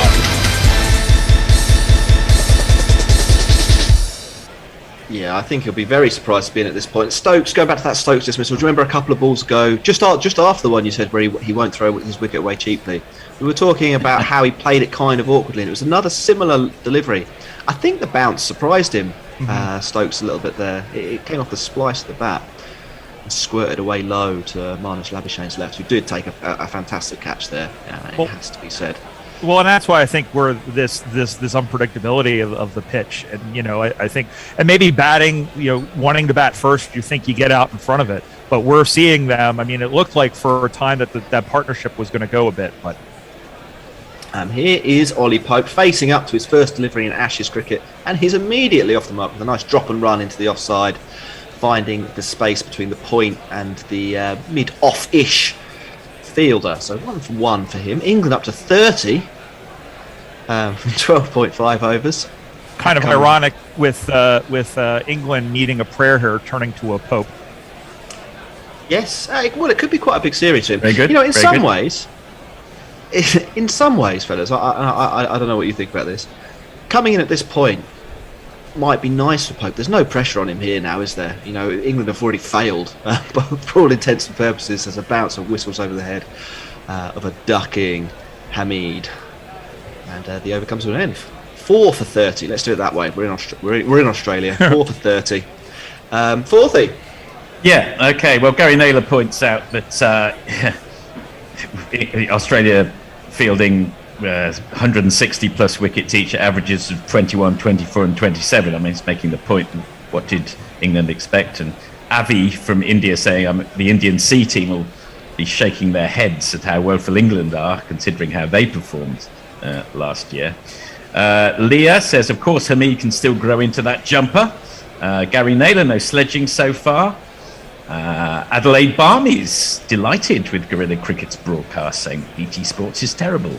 Thanks, Adelaide Barmy's. Angelic Scooters Carey played a very impressive innings in his last state hit out before going to Brisbane. An excellent century. Miyank, hey, it's perfect timing for us here on the East Coast, Brian. Referring to Brian Barish there. What time is it with you, Brian? It is 8:11 p.m. Eastern Standard Time. From here on out, I shoot without a script. Wait, that's not how it goes. Hazelwood will be reintroduced to the attack here as he bowls a classic Hazelwood line and length delivery, which is left alone by Pope. I'm afraid of Josh Hazelwood. I'm afraid when he bowls.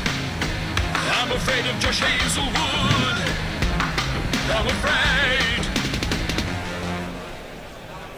I just really like that delivery from Cummins. We're seeing it over and over again. I think he's set Stokes up beautifully there over a couple of overs from around the wicket. I think that's a really well executed plan. As Pope leaves another one on length, goes over the top of his off stump and is taken by Carey behind the stumps. And sticking with the baseball theme, it almost looked like he jammed him, I think, in on the hands a little bit. And he didn't take a full swing like that. But, I mean, it looked like he sort of had to, you're right, Jack, as you called it. He kind of handcuffed him like right in, and he wasn't really expecting it. It was a beautiful delivery. Yeah, and we're actually, obviously, if you're listening on radio, you won't be able to see this. We just got the pitch map of what Cummins has been doing, and everything has just been on the perfect line. He's varied his length a little bit, but the line is so good to Stokes from around the wicket there. Pope again leaves very well, a ball flying over middle stump probably that time, and Hazelwood gives him the glare. I'm not really sure why. I think that was just good cricket. Yeah, it's nice to have a good glare. Say Australia haven't really played any Test match cricket over the last year. It's not showing. It's England who are looking well undercooked, despite having played about 15 tests. Mm-hmm. Well, as is England's way, though. This isn't the first time in recent memory that England have been in a pickle with the bat.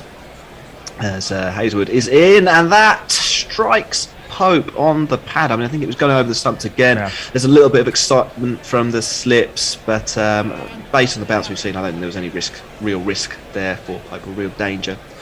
So it's a dot ball. When we get a second, I want to talk about the crossover with Alex Carey, the former Australian rules football player, playing in his first test and already with a catch so far. Was he known for catches in Aussie rules? Well, he played at the top level, and I'll break off here, but we'll talk about it in a minute. Sure. As Hazelwood comes in, it's a little bit fuller, and it tempts Pope into a drive, but it's a stuffed drive back into the pitch, and Hazelwood fields off his own bowling to prevent a run. Go on, Brian. So as an under-18, he played for the Greater Western Sydney Giants, which was the newest team in the Australian Football League. He played for them for 2 seasons and was one of their best players, and kind of surprisingly was not taken with the expansion team when they began their life in the top level. So he went back to Adelaide and started playing state level cricket, and here he is finally getting a chance at the test level. Hazelwood finishes off his over with a ball wide of off stump that Pope leaves alone, so it's a maiden for him. Hazelwood 2 for 2 his figures this morning from his 5. so far. Fourthie. Yes, Gabagully has just sent 5 incoherent hits of the keyboard, which I think we know what you're saying there, Gabagully. Mayank, England in serious trouble, could be bundled for under 100 now. Well, we'll be happy to get to 50 at this rate. Angelic Scooters, excellent innings from Stokes. The delayed collapse coming to full fruition for so long. Oh, fuck this, is the 3-word summary from Angelic. Tom M, I was assured there would be no pain this series. Talk about false advertising. Very clever. Jeff Perkins, if England are representative of the country as a whole, there would be 2 more exiters and the rest would be remainers, right? Very clever. Maybe I'm missing that reference. Cummins in, and he nearly drags on, does Hamid. Instead, it runs away just backward of square on the leg side, and they come through for a single to take England to 31. What was it India were bowled out for in the first test of the series last year? 36? Yeah, it was 36. Yeah. So, you know, we can do better than that. Yeah. Good signs. Very good signs. Excellent signs. I've been reasonably impressed with Hamid. I was worried that he might be a bit vulnerable to this pace attack, but he's actually looked like the one batter who's sort of been calm and composed. And there was one flashing drive, but that flew well wide of the slip, so he was safe on that. As a spinning Pope gets one in front of square on the leg side. I don't think he's got quite enough of this, but on these big Australian wickets, it will be 3 runs as Marcus Harris collects the ball and hurls it in to Alex Carey, wearing number 4 behind the stumps. So Pope moves to 4. A slightly out of control shot, albeit all along the floor. Knackle confirming for us, by the way, that this is Australia's 10th test since the 2019 Ashes and England's 25th. I'm interested to know how many of those since the resumption of play with COVID have been away from England. Well, let's think about that. As Cummins is in, wide off stump, taken by Carey. A dot ball. They went to India, didn't they, for the 4 tests? They went to Sri Lanka for a couple. Would 3, that be? I think. Was it 3? I thought it was only 2. 2 or 3. So it's 6 or 7, depending on whose memory is better. I think maybe 3 is actually correct there. But yes, it was a false dawn. I think England won all 3 in Sri Lanka, and they won the first against India as well. But it's been only won 1 test since then. Yeah, obviously the year before they went to South Africa, early in 2019. Cummins in, wide off stump, taken by Carey again, so another dot ball. Hamid playing carefully for his 13 runs. But yeah, as we've been saying, has treated the conditions maybe with the respect they deserved. Although I don't, I say that, and then on the other, on the one hand I'm saying that, and on the other hand, I sort of don't think England have necessarily thrown away wickets here. I think Root and Stokes were got out more than got themselves out. Don't really rate Burns and Milan's shots, but if you bring a knife to a gunfight, that's not a knife. Yeah. Come on, it's Australia. We have to use it.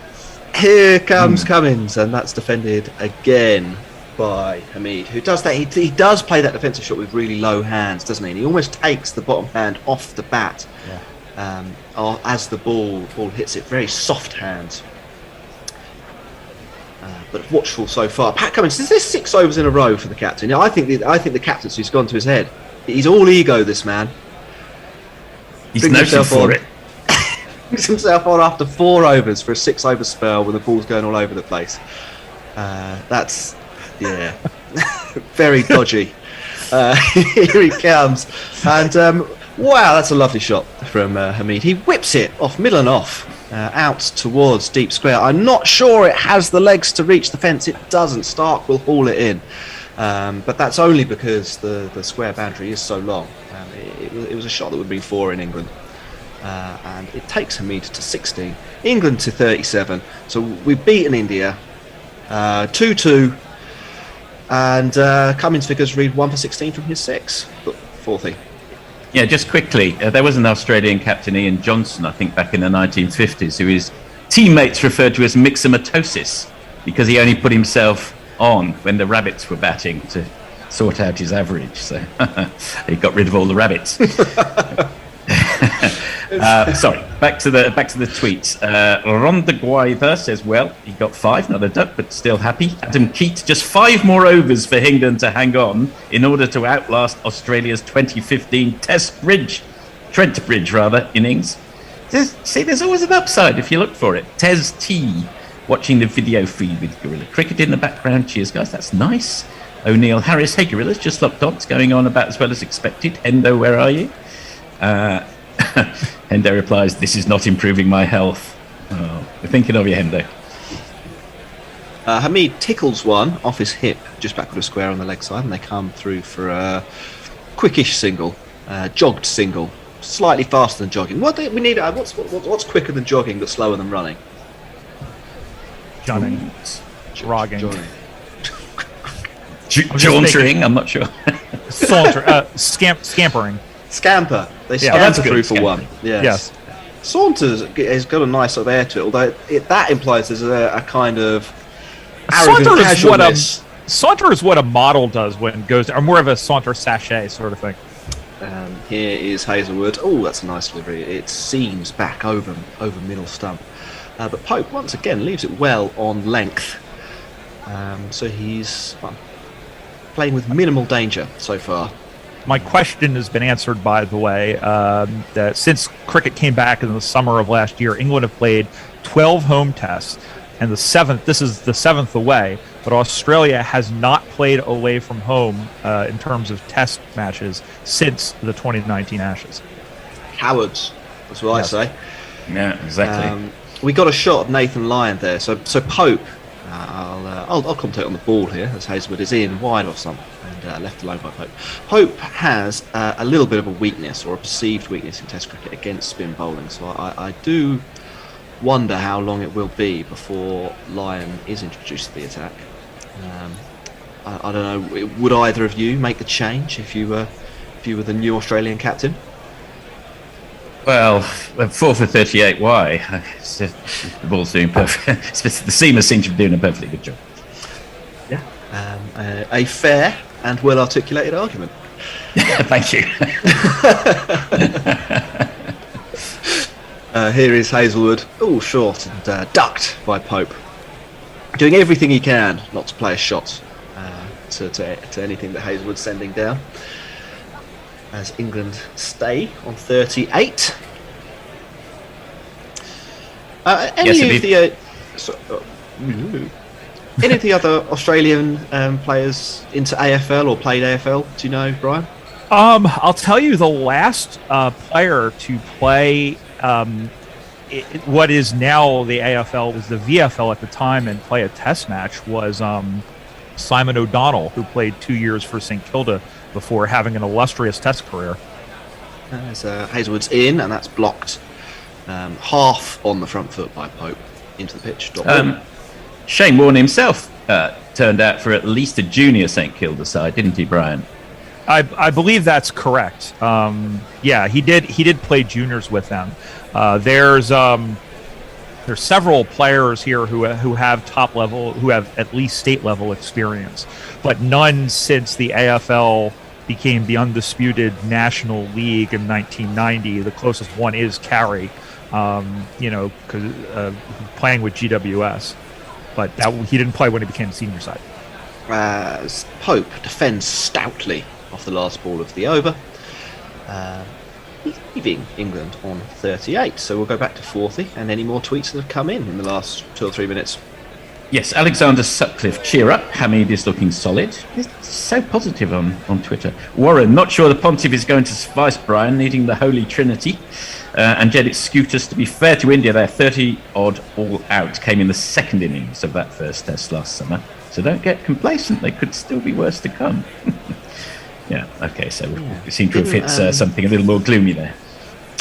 I think, didn't Rahane run out Kohli when he was in the 70s in the first innings, extending Kohli's century drought in his only test of that series? Getting a nod from Knackle. Quickly, Gareth, thank God for the 100, otherwise England would be in a bad position here. And Jay Grover suggests cantering. cantering like that. Well done, Jay. Stark's into the attack. We'll have a ball and then his jingle. He's in with 3 slips and a gully. As Hamid is struck on the hip trying to work that into the leg side. The ball bounces safely into the pitch and there will be no run. Actually, Dr. Matt Burley has echoed a comment I made at the start of play with Tony, that Silverwood has previous form at the start of the series. This stinks of overthinking the planning, like they made the plan in July. And I tend to agree with that. I think they've got a big spreadsheet somewhere working out exactly who plays where, and they haven't responded to the conditions on the ground. Should have just gone 4-4-2.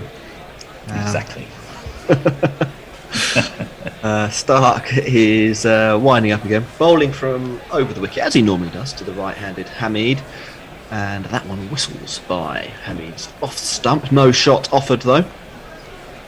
The ball, to me, fellas, seems to have stopped moving laterally so much. There's still a nice amount of bounce here, but we're seeing a little bit less movement in the air. Is that fair to say?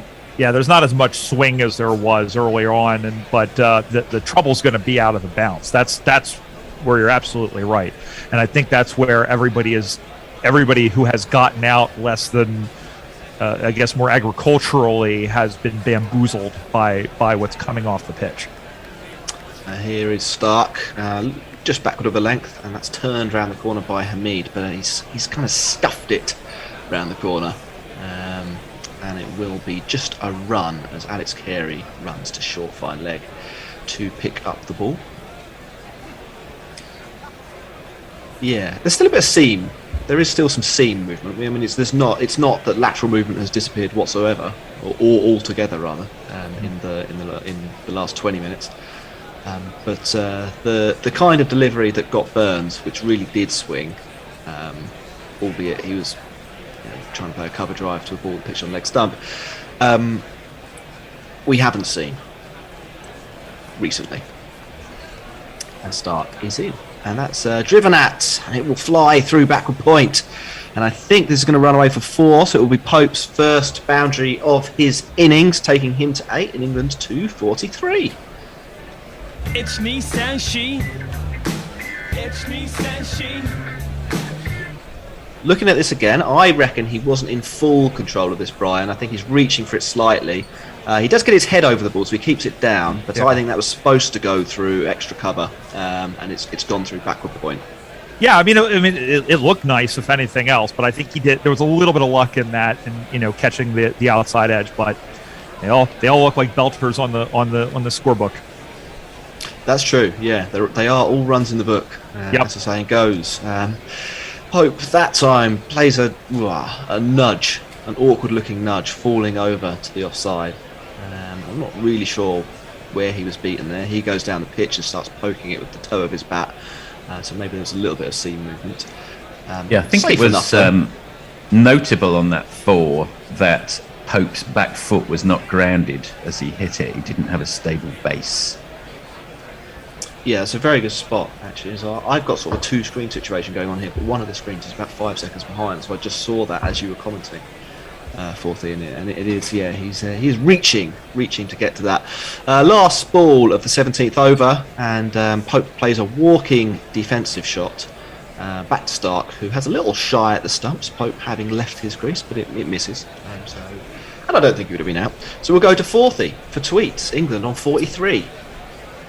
Leah, I can't help but think of the Reddit Muppet that argued that only the Ashes should be classified as tests because all the other teams weren't good enough for that sacred classification. That could have been what we call a troll, I suspect. Angelic Scooters, Mitchell Marsh was a highly touted AFL prospect before deciding on Cricket 2, if I recall correctly. And on the women's side, there's Jess Dufflin and a couple of others who have played AFLW and WBBL in recent years. Yeah, there's a more than a few. I mean, and there's a crossover from a lot of sports to AFLW, simply because there was no pathway to playing Aussie rules on the women's side, and now there is, and And Aaron Phillips, who is arguably the best player in league history, of course, came from basketball. Hazelwood will continue his 7th over of the day. And it's you can set a watch to this, can't you? It's just back of a length, just outside off stump, carries through over off stump, and will be a dot ball. I wonder.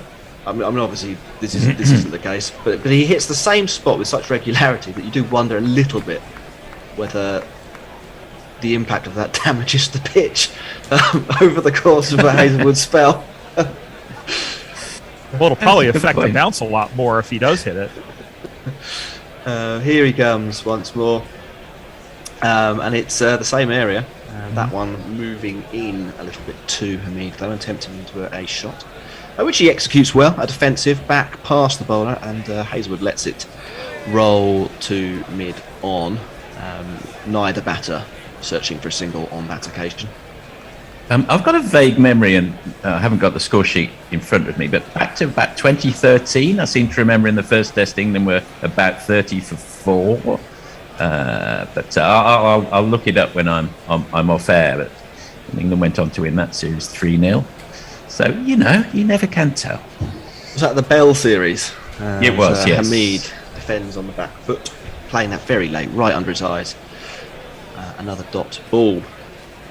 So people do make the Pope-Bell comparison, don't they? So let's go all in now and call him Ian Bell and say this is going to be the Pope series. Yeah, physically and stylistically, yes. Born in my hometown of Coventry, but I'll forgive him for being a Villa supporter. Yeah, that's Ian Bell, not Ollie Pope. Here is Hazelwood once more, wide of off stump, and an exaggerated leave from Hamid. Steve Smith would have been proud of that one. The bat raised way above his head as the ball carries through to the wicketkeeper. Dot ball. The weather, if you're wondering, and the weather it has caused some. Well, there is a cause for concern if watching the whole game or having all the overs is your bag. Has been okay so far. Doesn't look like it's going to rain. We haven't had any ominous cloud shots.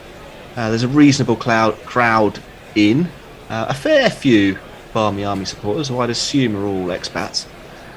As Hazelwood's in, and that's angled into Hamid, who plays semi-awkwardly into the offside. No run. There's only one gorilla I trust forecast from, and that's Messi. Yeah. This is the last ball. I'm going to go to bed after this, so that's exciting, and I'll be passing on to other people to carry the bat on through the night. It's midnight here, so I'm going to go help take care of midnight, and then I'll be back in about 2 hours. That's good. So let's hope this last ball is a good one. Ollie Pope not on strike, Hamid on strike, and he leaves. So that's the end of me. Good night, everyone. 18 overs bowled. England are 4 wickets down for 43 runs. Hamid looking solid, and Ollie Pope yet to find full fluency so far. Good night, Jack.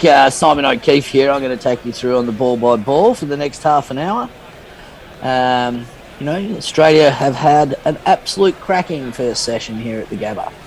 I'm pretty sure that everyone sitting in the stand at the ground there is going to be pretty happy, as most of the Aussie cricket fans will be.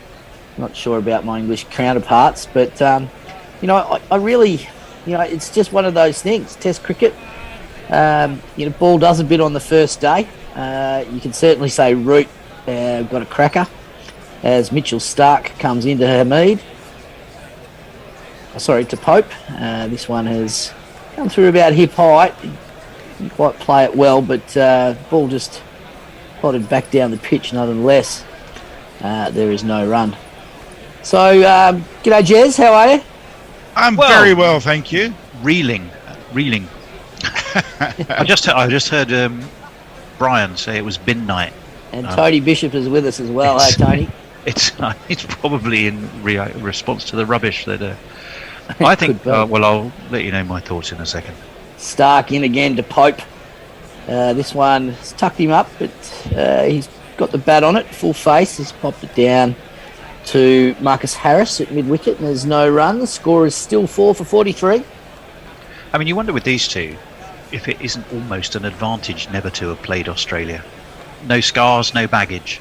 No scars, no baggage. It's a good call. Burns, I think probably of the 4 wickets, 2 would be genuine, definitely wickets. The first and definitely I'll hold. Stark in again. This one is a little fuller as Pope coming forward and defending. Once again, back down the pitch, and there's no run. I mean, Milan, did he need to play that ball? No, he didn't need to play it. He threw his hands out at it a bit, but the ball did go away from it, and he sort of just followed it as it went away from his eye line. The position that Burns got himself into, I mean, sure, it was a heck of a ball to get first up, but you shouldn't be bowled round your legs under any circumstances, really, as an opening batsman. That front foot, it's like he stepped on a piece of ice or something. Yeah, he just fell shot away. out there towards point. Fell away to his left, didn't he? He did. Mitch Stark is in again. Again, almost an identical carbon copy of the delivery before as Pope pushes it out to Harris or Head in the covers. It's very difficult to tell those two guys apart from afar, but there is no advance on the score. Still 4 for 43. I think Stokes, the ball reared up at him a bit. It was a good ball, heck of a ball to take your first captain's wicket as for Cummins, I think. No I think doubt it's about straightened a that. bit. I noticed in that over that, especially the wicket ball that he bowled, he was quite wide on the crease around the pitch as Stark in again to Pope. This one is wide and he's slashed that. It was a pretty given half volley. He's played it very well. It's gone all the way out to the extra cover boundary for one of these. There's not one boy for me. I must have 2 or 3. I need 4. Yeah, a bit of a gift there. First time we've seen a bit of lack of direction and plenty of width. It was so wide, in fact, that he lost his back foot reaching for it. He did. He did. It sort of slid across, didn't it? Yeah, he was down on the back knee. Stark in now for the 6th ball of the over. This one straighter has Pope turning it off his hip to Marcus Harris at mid-wicket. That's the over bowled. England advance the score for 4 for 47. Jez. So, can I ask you if you would like to get 46 quid just really easily? And what am I doing? Because if here? you go to the GPL right now and enter, there's a £46 in the pot. Now's getting to the time where you get some idea of how the day may end up. Yes. And all you need to do is go to guerrillacricket.com/competition or go to our website and click on the link and you can enter the GPL and it closes at precisely lunchtime. So you want to give people a bit of a recap what the GPL is there, Jez, as Lyons trying to sort his field out? Yeah, the GPL involves picking what you think will be the total number of runs scored for the day, and if you are on the spot, then you will win the pot, which increases with each entry. So while it's £46 now, well, I would hope it'd be over £50 by the time we go. And obviously, if 2 people win, then they share it, but that's very unusual. All right, we're going to have Nathan Lyons starting here. He's on his run-up. He's into Hamid. That has him going back. That's a dangerous thing to be doing. He's turning it around the corner. He's got a leg slip in, first slip. A man at first slip, a man at leg slip or a leg gully. And he looks like also a man in... Got a forward short as well. Catching on the offside as... This one from line has Hamid poking it out to the point. No run. So he has a man at bat pad, a man at leg slip or leg gully, and a man at first slip around the bats.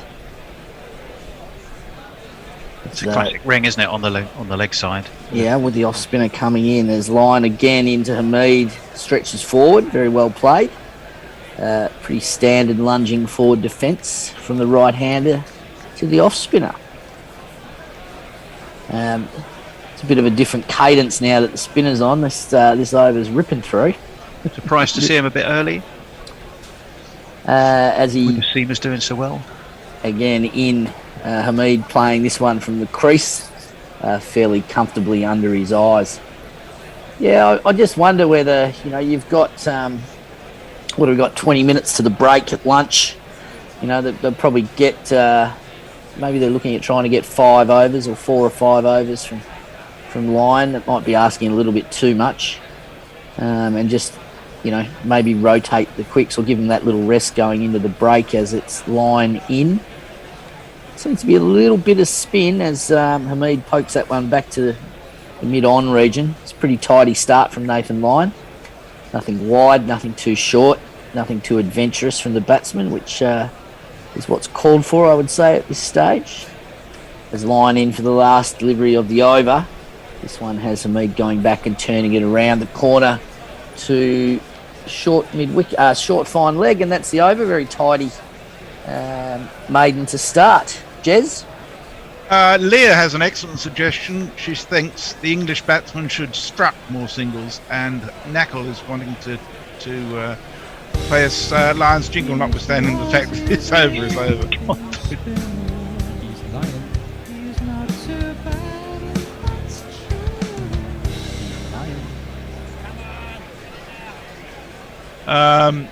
Steve Kellett says, oh, well, that was predictable. Slaughter at the Gabatoir, ball hooping around after Jimmy is, quote, rested.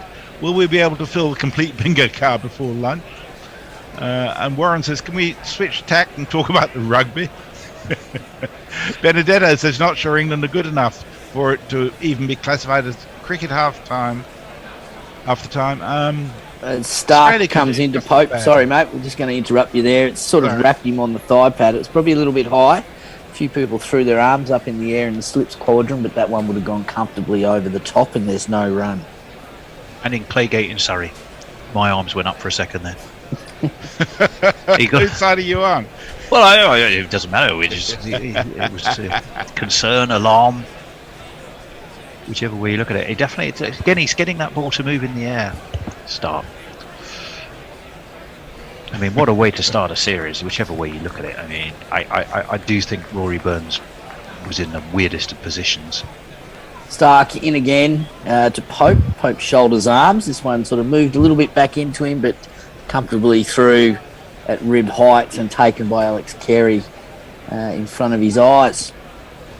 We can have a quiz at Jack's expense if we like. J. Michael Hammond, who is with us in Boston, Massachusetts, says, may I just ask Jack Hope to explain his accent? Thank you, sir. Well, seeing as Jack's not here, I think we can all speculate on Jack's accent.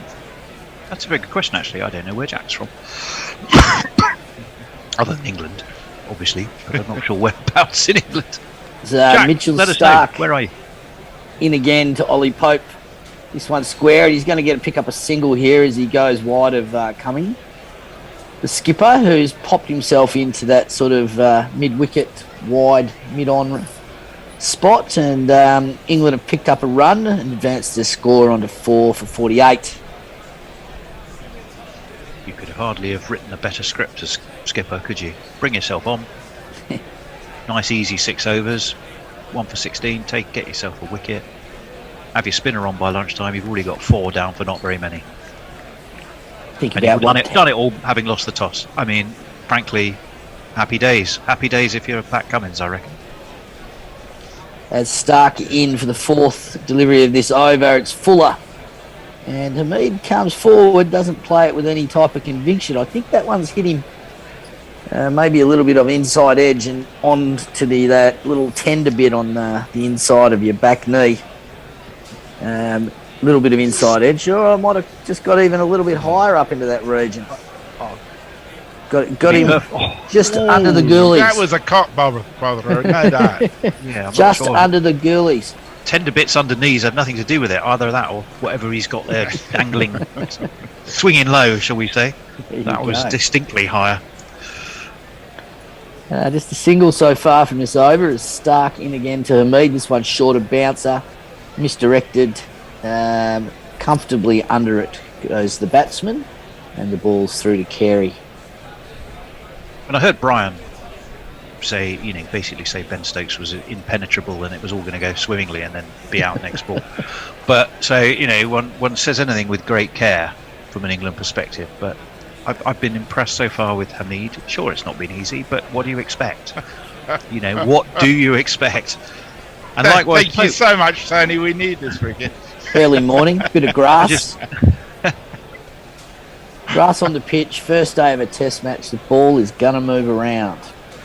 as Stark in. Last ball of the over. Jams the meat up again. He looks for the cut shot. He's got a big, thick inside edge. But it was far enough in front of point that they were able to get through to a single. That's the end of the over. 2 from it, and England moved to 4 for 49.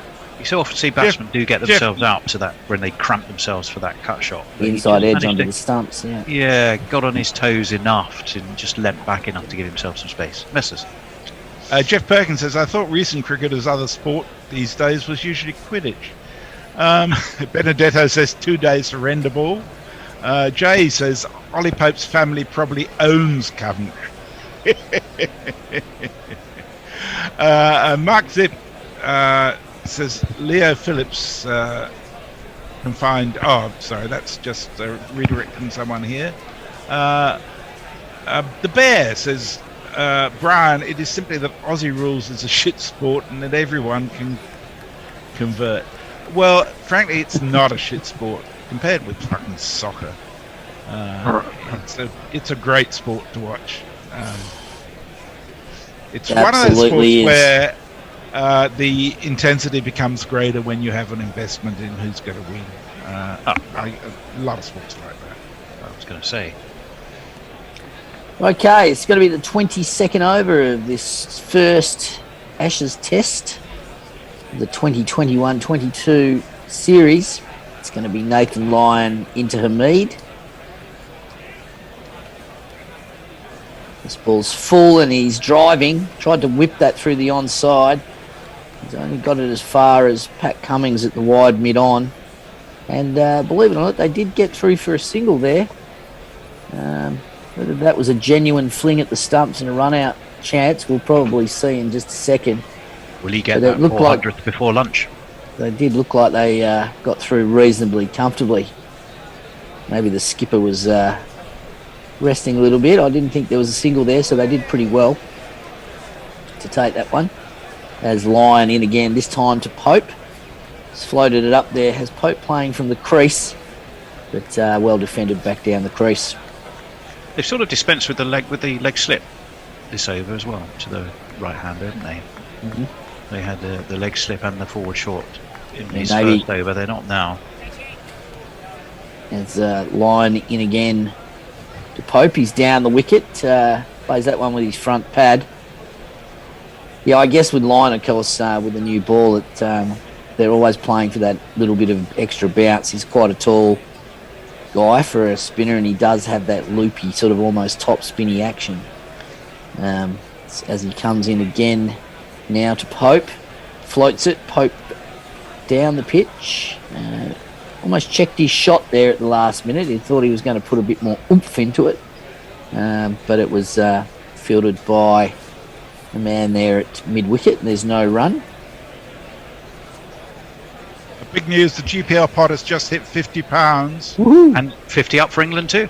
Oh, there you go. So this one a little bit shorter from Lyon, and Pope's rocked back, and he's given it a pretty good fair-blooded pull shot there. And it's cannoned into Marcus Labuschagne under the lid at short leg. I think he's turned his back, and it's probably hit him on the shin guards from that. Pope again trying to slash and go after Nathan Lyon, but he's only picked out, I think, Davey Warner at backward point. There's no run. Just a single from the over. Yeah, tidy. It must be. He'll just be wheeling away and getting on with his job, won't he, Nathan Lyon? He will, if he gets that 400th, be only the third Australian bowler to do it, which is some achievement. And if you look at the others who have, Shane Warne and Glenn McGrath, I think, isn't it? That's pretty decent company. Be pretty happy to be up there with those two. Sure would. Messers. So we have Ross McD is with us. Says, evening gorillas. So first day proceeding about as expected then. Could be a long series. Steve Kellett says, first session of the first test of an Ashes series in Oz, and already the familiar and comforting feeling of grim resignation has settled in for this English. Another interesting bowling change, look. We are going to have a bowling change, and it's going to be this guy. Appreciation Society. God save Mitchell Marsh's brand of all-round as Green into Hamid down the leg side. Did he get a tickle on it? They've gone up. They have gone up. Keeper and the two guys. It's Carey shaking his head. Looks like it was a little bit of a prayer. But yeah, a bit of a loosener down the leg side. Hamid didn't pick it up off his toes, possibly because it was a little bit too wide. May have flicked the pad. Maybe there was a noise. Bit of half-hardness from everyone around it. And no review. The umpire wasn't sucking in. And we move on as Green in for his second delivery. This one a little bit better. Definitely on the right side of the wicket. As Hamid checks his shot and pushes it out to the covers.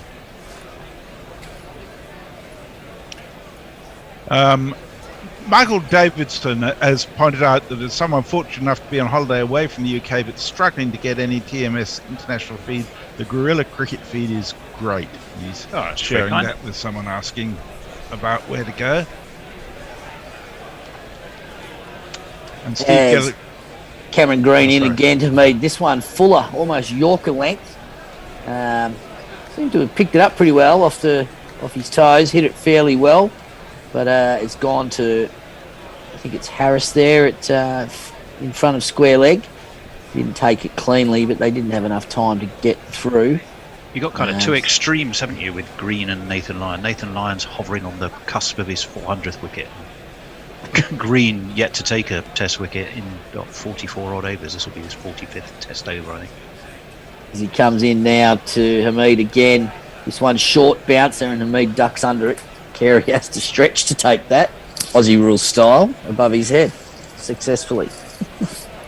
The Bear points out that apparently Pope scored 900 for Sydney when playing out there before. That was, of course, in grade cricket, but that's a very high standard of non-first class cricket in Sydney.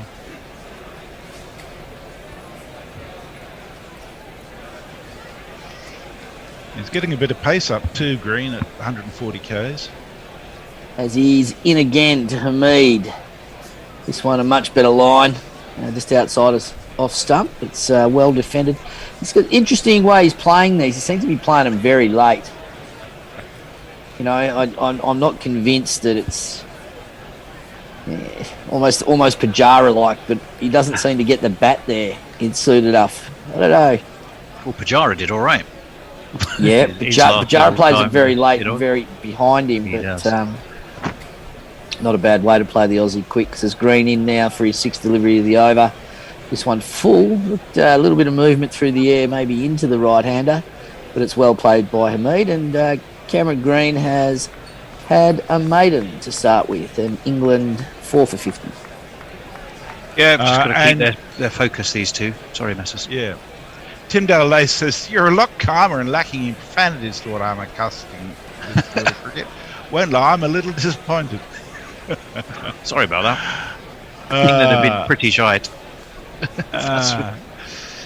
Farong says England are gaining much love here in Bangladesh. 4 for 29. Yesterday the Tigers were 4 for 31.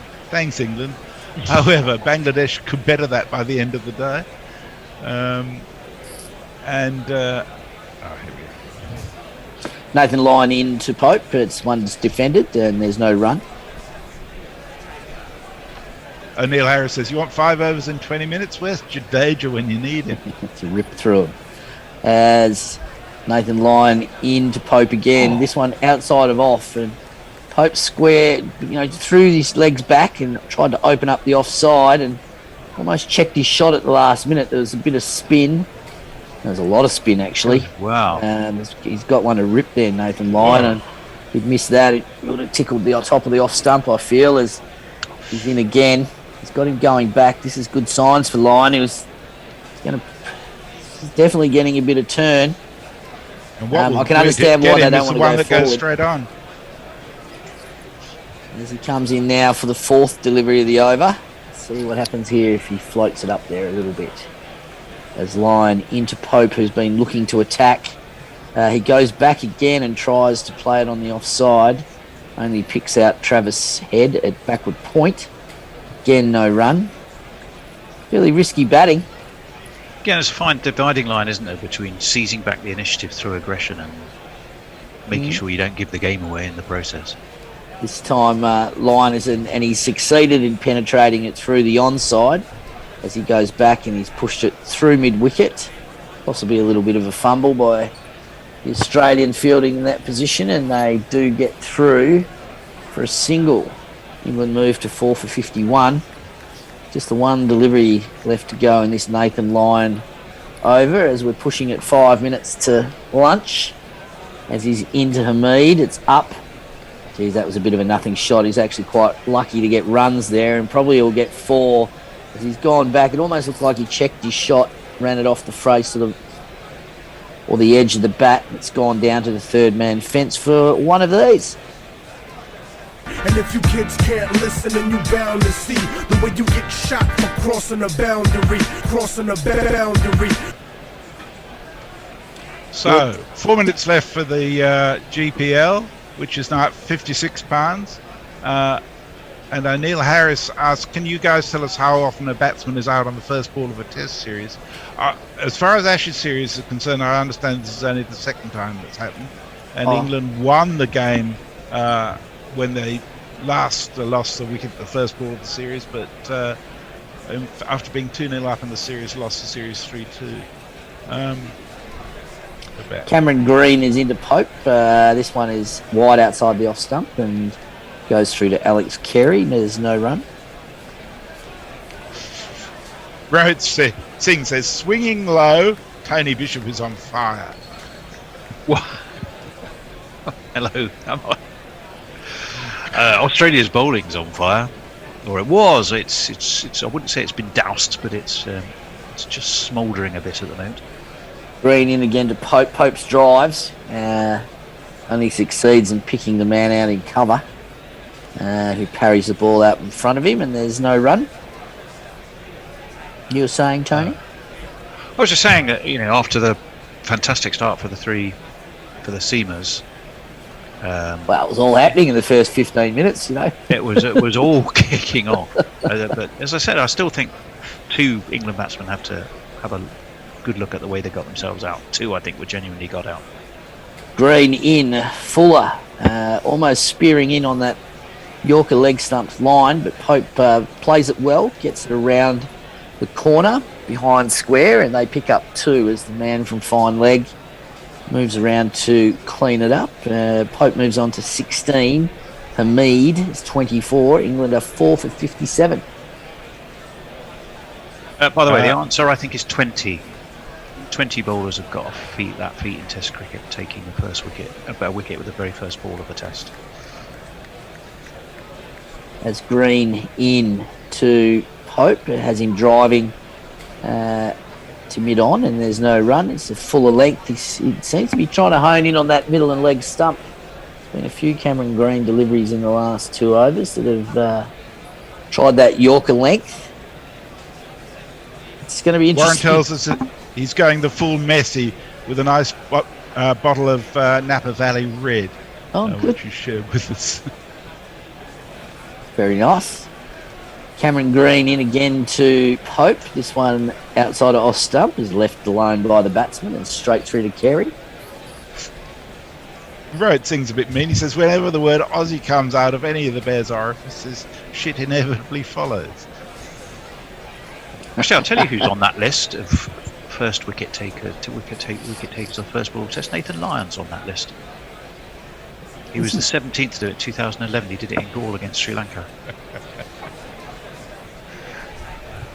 Green, last ball of the over. This one is Fuller, has missed and speared down the leg side. He doesn't get any type of tickle on it. Goes through to Alex Carey.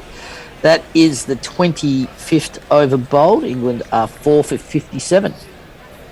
Speaking of football and cricket, Steve Kellett says, if I recall correctly, I was allocated St Kilda Football Club when I arrived at Tullamarine Airport the first time. I believe it's done automatically as part of the e-visa system. Only reasonable.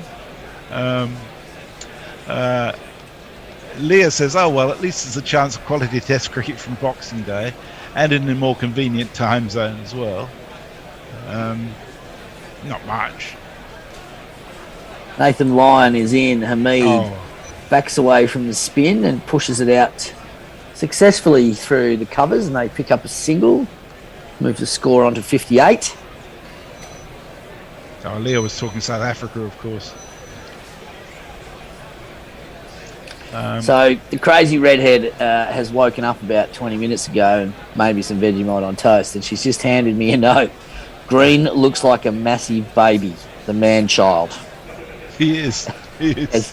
As line into Pope, and has a bit of an appeal there for LBW. I think he was struck well and truly outside of the line of the off stump as he pressed forward, and I'm pretty sure that's what the replay will show. Pretty tidy shot, really. Not a bad way to play a fairly big spinning off spinner, as he is in again to Pope, and he comes down the wicket dancing unconvincingly, whips it out to Mitchell Stark, who's probably just in on off the boundary in front of square. They do get through for a single. Yeah, he's come through, and I mean, he's hitting with the spin, but I tell you what, if he had missed that, if it hadn't hit the stumps, wicket-keeper wouldn't have had too much. That's no small amount of spin for the first morning of a test. That's right. You've got to say, that's a little surprise. Well, maybe there's a bit of grass on the surface as line in to Hamid, and he plays one of those very, very pokey defence shots as it just squirts out to the man of point, and no run once again. Just 2 deliveries to go before lunch, I feel. As line in, this one Fuller, Hamid's classic forward defence. The big stretch, the bat nice and close to the pad, successfully off the middle of the bat and straight back to the bowler. So this will be it, probably the last ball before lunch. England on 4 for 59 as line into Hamid, and almost a carbon copy of the last one. He's just poked that one back. Successfully negotiated the Nathan line over. That'll be lunch on the first day of the first test of the 2021-22 Ashes series. England are in all sorts of bother at 4 for 59. Comments, boys? Yeah, I'd kind of, well, yes, they were in bother from the very first ball. Australia have bowled terrifically. I think they'll feel probably it was a decent toss to lose. Cameron said it may have said he would have batted, but I certainly don't think he'll be complaining at lunchtime at the opportunity to bowl first. I mean, it was a dream start. Whether it was a game plan or not, I don't know. That to bowl a batsman around his legs, though, I still think Rory Burns is going to have nightmares about that, and he's going to have to look at the position he got himself in. And as I say, I think Milan didn't need to play. I think Stokes and Root were got out. Both, received balls that pushed them back, and then one that just dragged them forward a bit. They both got themselves out like that. Obviously, if you take the England captain, who's been in such fantastic form, and their talismanic returning hero in fairly short order, you would consider yourself well and truly on top, as indeed Australia should. The one thing I would say is I do think Hamid has battled very bravely. Yeah, I'd agree with that. And he's played very sensibly, and I think Ollie Pope has come in with the right kind of attitude. It's a long road back, and I would barely say it's even the glimmerings of the beginnings of a recovery, but it could have been a lot worse. I think the first 30 to 40 minutes after lunch are really going to show which way this game swings on this first day. If England can grit it out and get through that first 40 minutes to an hour without losing a wicket and not have to think about progressing. I mean, you don't want to just sit there and play no shots, but you would expect the bowling will fall off a little bit in pace, etc. as the day progresses. So if they can get through that 40 minutes to 1 hour period after lunch, it'll give both batsmen a bit of confidence. However, if you get another two wickets very quickly, it has collapse written all over it. Collapse written. We've got a bit of a treat coming up at lunchtime, which I'll tell you about in a moment. So let Messrs. wrap up. Just in terms of what you're saying about the first half hour after lunch, my expectation is that we will see some rain interruption after lunch. Okay. Watching the radar, there's some rain bearing down on Brisbane. Looks about an hour away at the moment. Are you on the radar?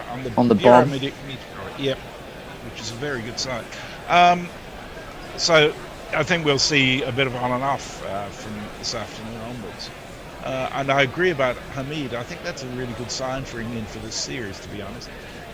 The thing that strikes me most of all is I don't sense any surprise in anybody about this scoreline. There's a certain expectation that that's what will happen. But do you know what?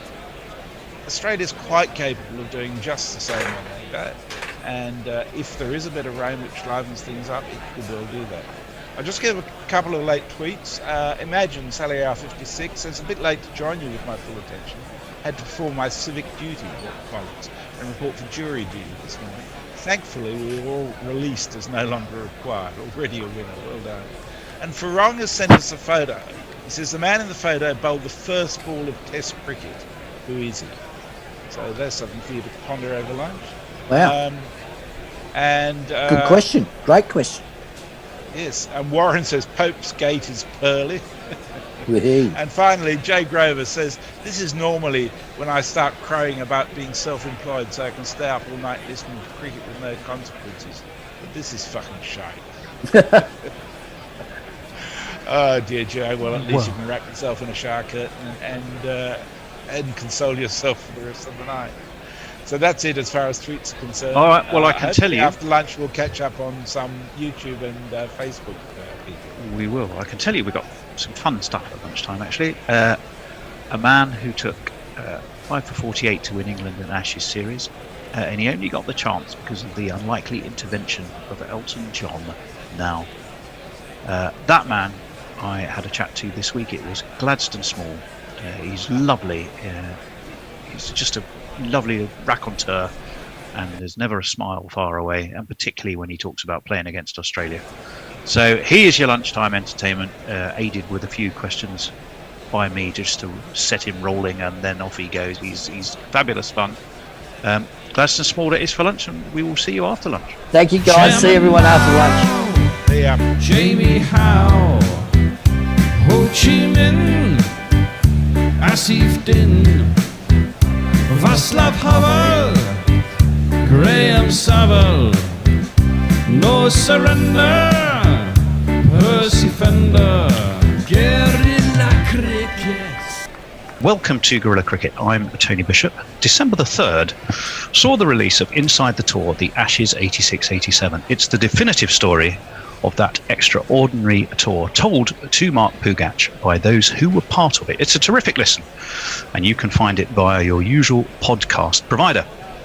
One of those who was not just there, but was man of the match as England clinched the series at the MCG is my guest today, Gladstone Small. Gladstone, welcome back to Guerrilla Cricket. Tony, the pleasure. Delighted to be back. Great to hear you guys are going from strength to strength. Yeah, well, thank you for that. And yes, we are. So I'm going to start off with a fairly easy, gentle opener for you.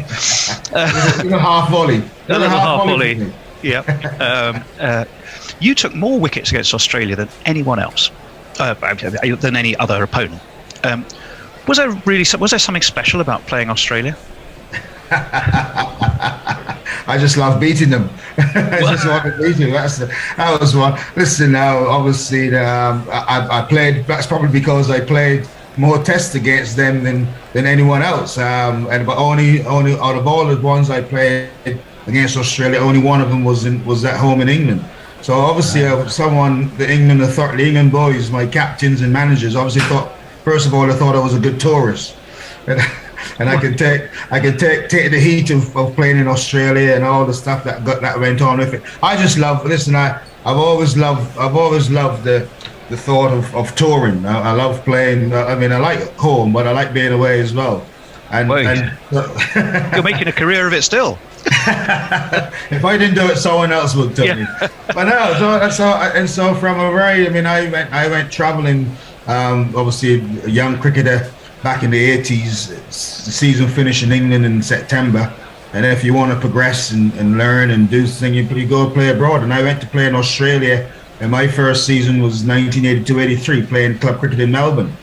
and that was my coincided with probably it was Ashes tour, Bob Willis Ashes tour, and I got called into the England team that summer, and at home. Bob Willis called me up for the test match. Derek Pringle injured his back right in the note after practice on the day before the test match at Edgbaston against Pakistan. And Bob Willis called me up to the test match. And I myself wasn't feeling too well. But roll it forward, the England team went to Australia that winter. I was playing in Melbourne. So whenever the England team came to Melbourne, I was invited to go train and practice. And I got it. It was a great insight. It was a wonderful insight into test match cricket and how the guys set themselves up in the psyche and the mindset that you have to be in. And I love that little bit that I got. I mean, and that test match, that was my very first Ashes test match I saw, because I had missed in 1981 Ashes, both from Ashes.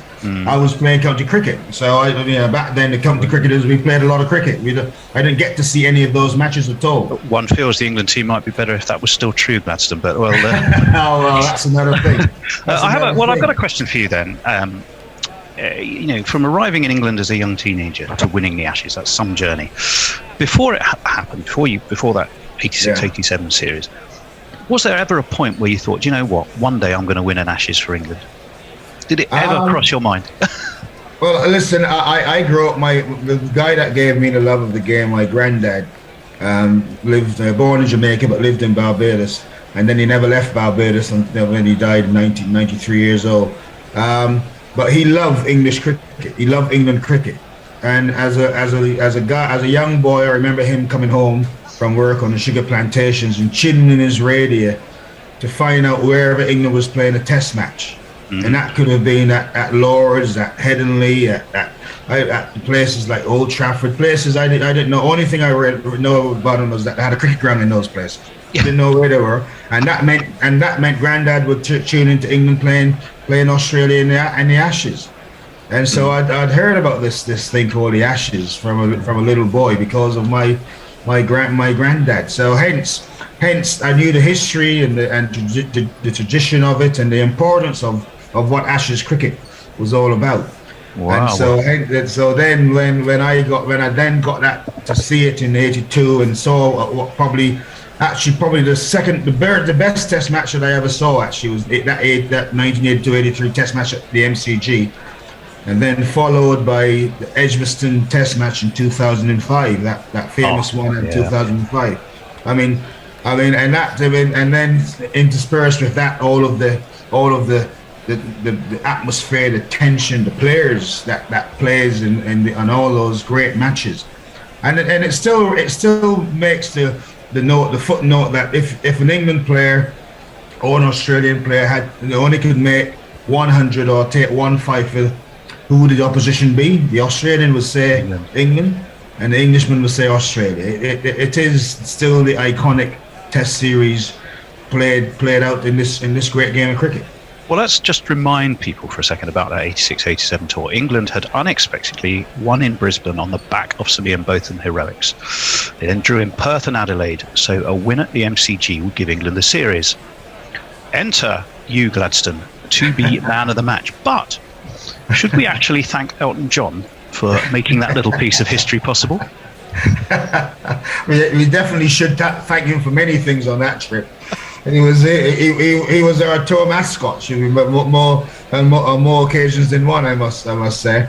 I mean, it's and yes, I mean that morning. Luckily back then in '86-87, I mean, obviously like now the guys have been in Australia, I think for a month or so, and they've only played about 3 or 4 days against each other. Whereas in '86-87, we were in Australia for a month before the first Test match. But the clever Australians had started us in Brisbane. Then they took us around a tour of Australia. And as you well know, Australia is not Wales. It's not a small. You can't do it by bus. You got it. For any Welsh listeners, what Gladstone is by no means inferring that Wales is small. Well, I'm just saying the size of Wales. I mean, it's so yes, you got it, and they fly you all over from Brisbane to Tasmania, back up to to Sydney, over to Perth, and then you end up back in Brisbane for the first Test match. And you play a lot of cricket.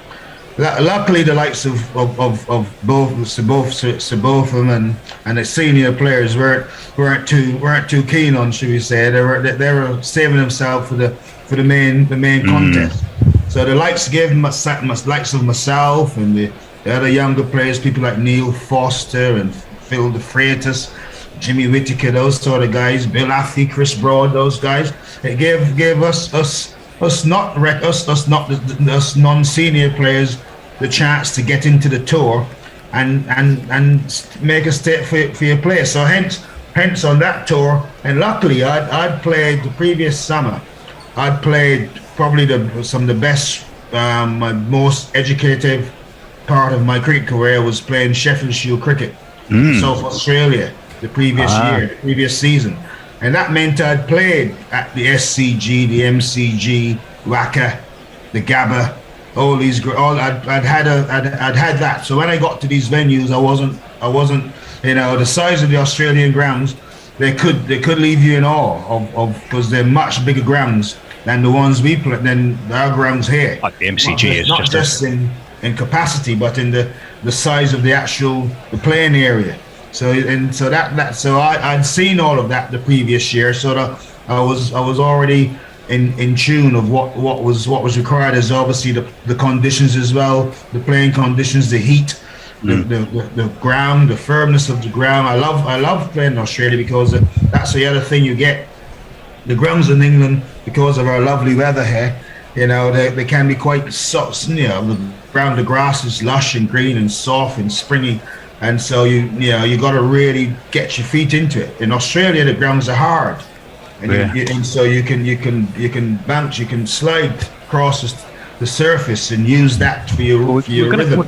We are going to come on chat a little bit about the differences and about the new Kookaburra ball. I've got a question for you about that actually. But the reason I mentioned Elton John, because wasn't it a very direct influence? Hadn't Graham Dilley created an opening for you courtesy of attempting to bowl at Elton John, and all of a sudden there you were at the MCG on Boxing Day opening the bowling for England? Just tell us a little bit about how that came about. Elton John is obviously the guy as a superstar, hero, fabulous musician, and he was there. And he was in Australia that summer playing with the Melbourne Philharmonic Orchestra and getting involved. He'd met the England boys, Gower and Botham and Lamb, on a previous trip. And he's not a cricket fan. We all know his love for soccer, but he loves everything English. His flowers are English, his fruits English, his water is English, and then obviously the cricket team were. So he was around a lot, partying and keeping us entertained at various points of the tour. And that Boxing Day morning, after quite a very lovely long boozy Christmas day where we all got dressed up in various fancy dress outfits and for our families and stuff. And that morning, the first time we'd been down to the MCG to practice on the Boxing Day morning. But and Elton turned up, and then so there he was on the outfield, and Graham thought, I'll have a little jog up and have a little Graham Dilley. This is pick they're all pick a Dilley, and he'll have a little ball to practice his outswingers to Elton, who couldn't lay a bat on anything, but on doing so, Graham tweaked a quad muscle, and sure enough, as I was there mixing the drinks down in the bowels of the MCG, as massive place, you can't down in the dressing rooms, you can't see what's going on the outfield. And Gatton came down to get his England Blazers to go toss the coin. He said, "Hey, Stoney, stop mixing the drinks, mate. You're actually playing." Picker just did his leg bowling to Elton, so you're playing. So that was it. Half an hour to go. I was given the thumbs up that I was in the team. So you sat out the first 3 tests, and Mike Gatting, he wins the toss, and chooses to bowl. So and with that very late call up to the game, did you even have time to be nervous?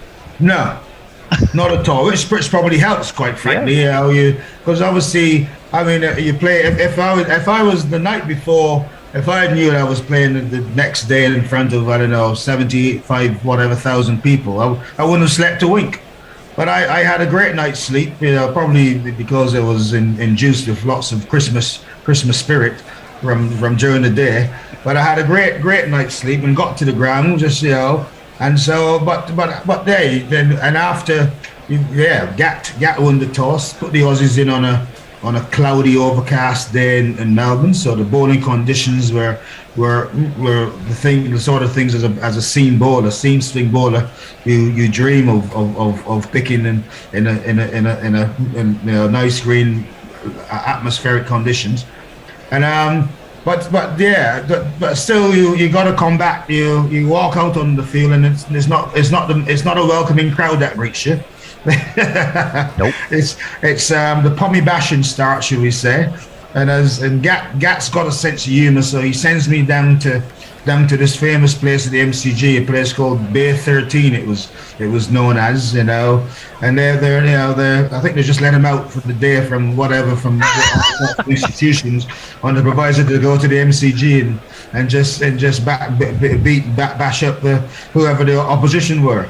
So that was Gat's attempt to sort of get me in the mood and stuff, was to send me. Well, it did the trick. 13. You did the trick. What was it? 5 for 48. Can you still remember who they were? Can you reel them off just like that? Not all of them. I'm David Boone. I remember my mate Dan. David Boone. He was, top batsman, great, and a top man. Boone. I see him now. He's now a match referee. So whenever he's in town, we always have a beer or two together. I can't keep it with his drinking though. He's the record he holds for the most cans of beer coming over from Australia. But he's a great man. So I got him out caught behind by Jack Richards, I think, caught him. And I also got a really good pal of mine, sadly no longer with us, and someone who I'd played a lot of cricket with in Melbourne back in the early days. Two of my biggest Aussie mates, quite frankly, was one is the ugliest man in cricket, Merv Hughes, and the other one was sadly no longer with us, is Dean Jones. He was a Melbourne son of Melbourne, and he loved the Melbourne people, loved him, and he loved them. So I remember getting him out quite early as well, and I think I got Steve Waugh. You did. You got 3 of them. You're going well. I'm not sure. A guy called Peter Sleep, who spinner, who I'd actually played with the previous year. He played for South Australia, so great nickname. Sunder Sleep was his nickname. Sunder. So I remember getting him out and one of the bowlers, I think. And but the thing with my five wickets were all, as I said, caught keeper. Yeah. Both of them caught one at second slip, caught Gat in that first slip. Richards got 2, and I think both of them got 2 catches. Both of them might have got 3 catches, actually. Yeah. So I got my 5 for 5, classic, seam up bowling. Both of them got 5. Yeah. I think one was caught, Jack Richards caught one running back towards me at that fine leg from a top edge pull. One was caught at third man. One was caught at deep long on, or one was caught at cover. So he got 5 as well. The great man. But it's the testimony of he was nowhere near fit, Beefy. I mean, no one else would have played that match. He was only about 67% fit of that. But he said, "Listen, mate. There's no way I'm going to there's no way I'm not going to play this test match. We're 1-0 up with 2 to play. Just put whatever you want in me. I'll get the doctor to do whatever he wants. I'm playing this test match." So he was nowhere near fit, the big man. But 70% fit, 20% guts, 10% pure adrenaline, I would imagine. And just 95% heart. And 95% heart. Do you know, that was going to be my next question. Compare your 5 to both of them, but then you kind of you were able to anticipate me and get ahead. Now I'm going to ask you about the winning catch then. So so your 5 were Boone Jones, Dean Jones, Steve Waugh, Greg Matthews, and Peter Sleep. Oh, Greg Matthews, yeah, more. Yeah, Greg Matthews. But you also got that winning catch off Phil Edmonds. Yes. Tell us a little bit about that. And the great Philippe Edmonds. He he was always a wonderful character. Henry was his nickname in the team, and he was a smart fella. Well, a guy. He was a bit of an insomniac. Couldn't room with him because he was always listening to all obscure radio stations, Radio Russia or some radio Antarctica or something like that. He was always crazy, and then he was always he needed to amuse himself most of the time, and he'd spend a lot of time taking the piss out of Gat, quite frankly, on the field. Edmonds. They played together at county level, of course. It was the sort of things he would do. So I remember that he was bowling. By this stage, we were well in control of the game on that the third afternoon. We beat the Aussies on the third afternoon, and in comes Mervyn Hughes, the aforementioned Merv Hughes, the ugly Australian, and he comes, and I'm down backward on the sweep, bound on the sweep. Normally you're behind square of square leg for the sweep shot. And Philippe, he keeps telling me to go square, go left. So by this stage, I'm now what would be about 30 yards out of position for the sweep shot. And he says, right, make a spot, make an X on the grass, so you don't move anyway. You guys don't move anyway. So the next ball he bowls to Merv, and Merv has this great big oik of a shot, and it top edge, and it's coming towards me. I steady myself. Luckily, and I took the catch first in, and when I took the catch, I looked down. I was standing directly above the X that Phil Edmonds told me to mark. Call it luck or call it a great piece of intuition or whatever.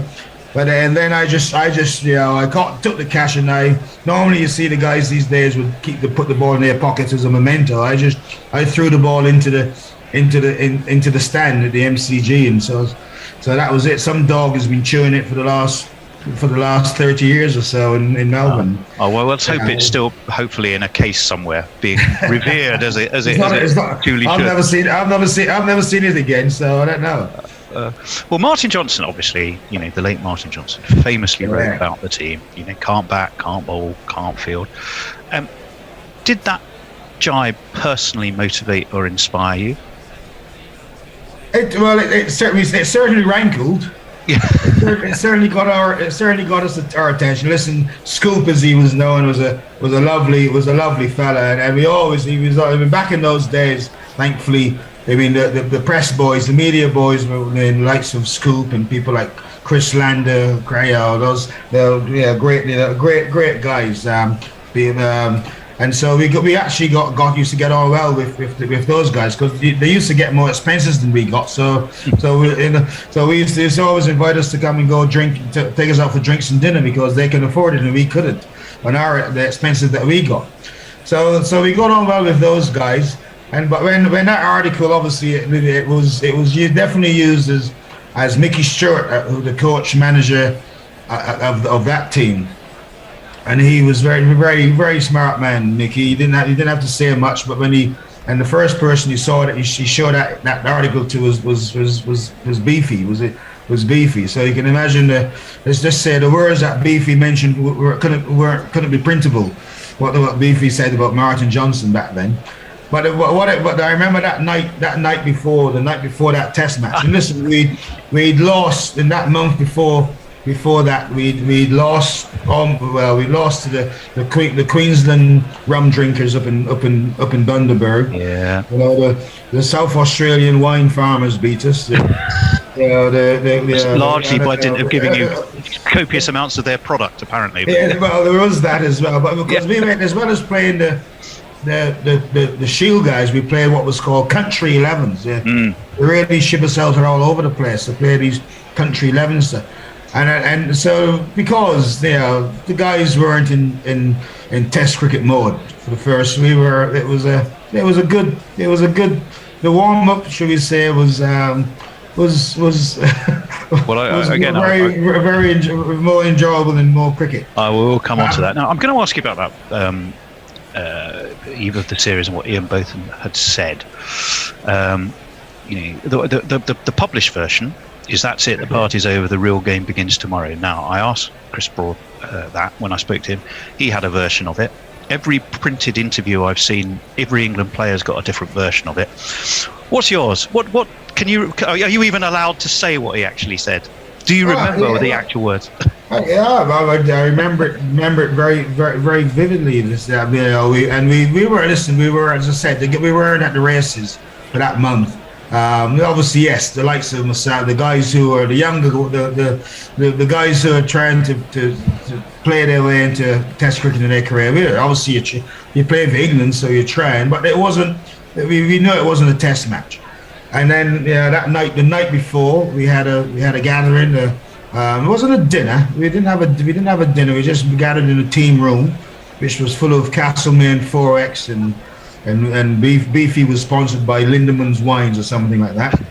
Some wine man. So there was lots of, and so he said, right guys, he just said, right, party is over. Tomorrow, the real serious stuff begins. This is where the England team come to play. And it wasn't a big Churchillian sort of speech or nothing like that. Oh, okay. It was just a stage of right. Collective focus. Test cricket starts. Well, you snagged another fifer in Sydney, but the series was won by then. Was it a big disappointment to not close the series out, dead rubber though it may have been? I mean, you got that fifer. Did you feel slightly should have won that? Yes, absolutely. I mean, it was one of those ones where we were still probably celebrating, because back then, after the Melbourne Test, we went over to Perth to play. There was an America's Cup tournament where the other countries, the other country, the West Indies and Pakistan and India had all flown in for that tournament, and we won that as well. We went and won that tournament. So we were full on celebration mode, even more celebration mode when we got to Sydney for that last Test match. And then the Aussies there was confusion in the Australian ranks, which tailor, did they pick the right tailor? And the comment, some people thought the Aussies wanted to pick a guy called Mark Taylor, who eventually went on to captain Australia very well, an opening batsman. And they picked a guy called Peter Taylor, who was an off-spin bowler, for that Test match. And I think all of the England batsmen, including myself, tried to hit him into the Sydney Harbour, which is about 3 miles away from the SCG. And he ended up getting 6 wickets in the first innings and another 4 or 5 in the second, because we just tried to keep munging this guy out of the SCG on that Test match. So yes, the focus again wasn't quite what it could have been, but yes. We're 2-0 up with 1 to play in the Ashes. England hadn't won an Ashes series since Ray Illingworth's team in 1771 or so. So it was something that was definitely worth celebrating. That's for sure. So yes, it was disappointing that we couldn't quite finish them off and win the series 3-0 or 2-0. So we gave them a little bit of a still an Ashes win in the record books. We give the Australians a chance, they'll take it. Yeah, well, I mean, a huge part of that story in '86 was not just the win, although that was fantastic in itself, but everything that went on around it. There was the build-up, wasn't there, with the Gower Gatting I'm in charge T-shirt handover. There was the return of Ian Botham after, should we say, an enforced break. There was parting wine, you've mentioned it, rum, fancy dress. I mean, I think you were Zorro before you went and put Australia to the sword, which is kind of appropriate. Well, it tells me we're running out of time. We're going to have to go. I think it was because we had Dan on at the beginning. How did you manage to keep focus? Tell me that. Well, listen, again, you're playing for your country. You're playing Test cricket for your country. So there's lots of pride involved, lots of passion. You're playing against Australia, the arch enemy, shall we say? So that also is And obviously you're playing. As I said, when you're playing for your shirt, you're playing for. So you can't take things for granted, and you want to set.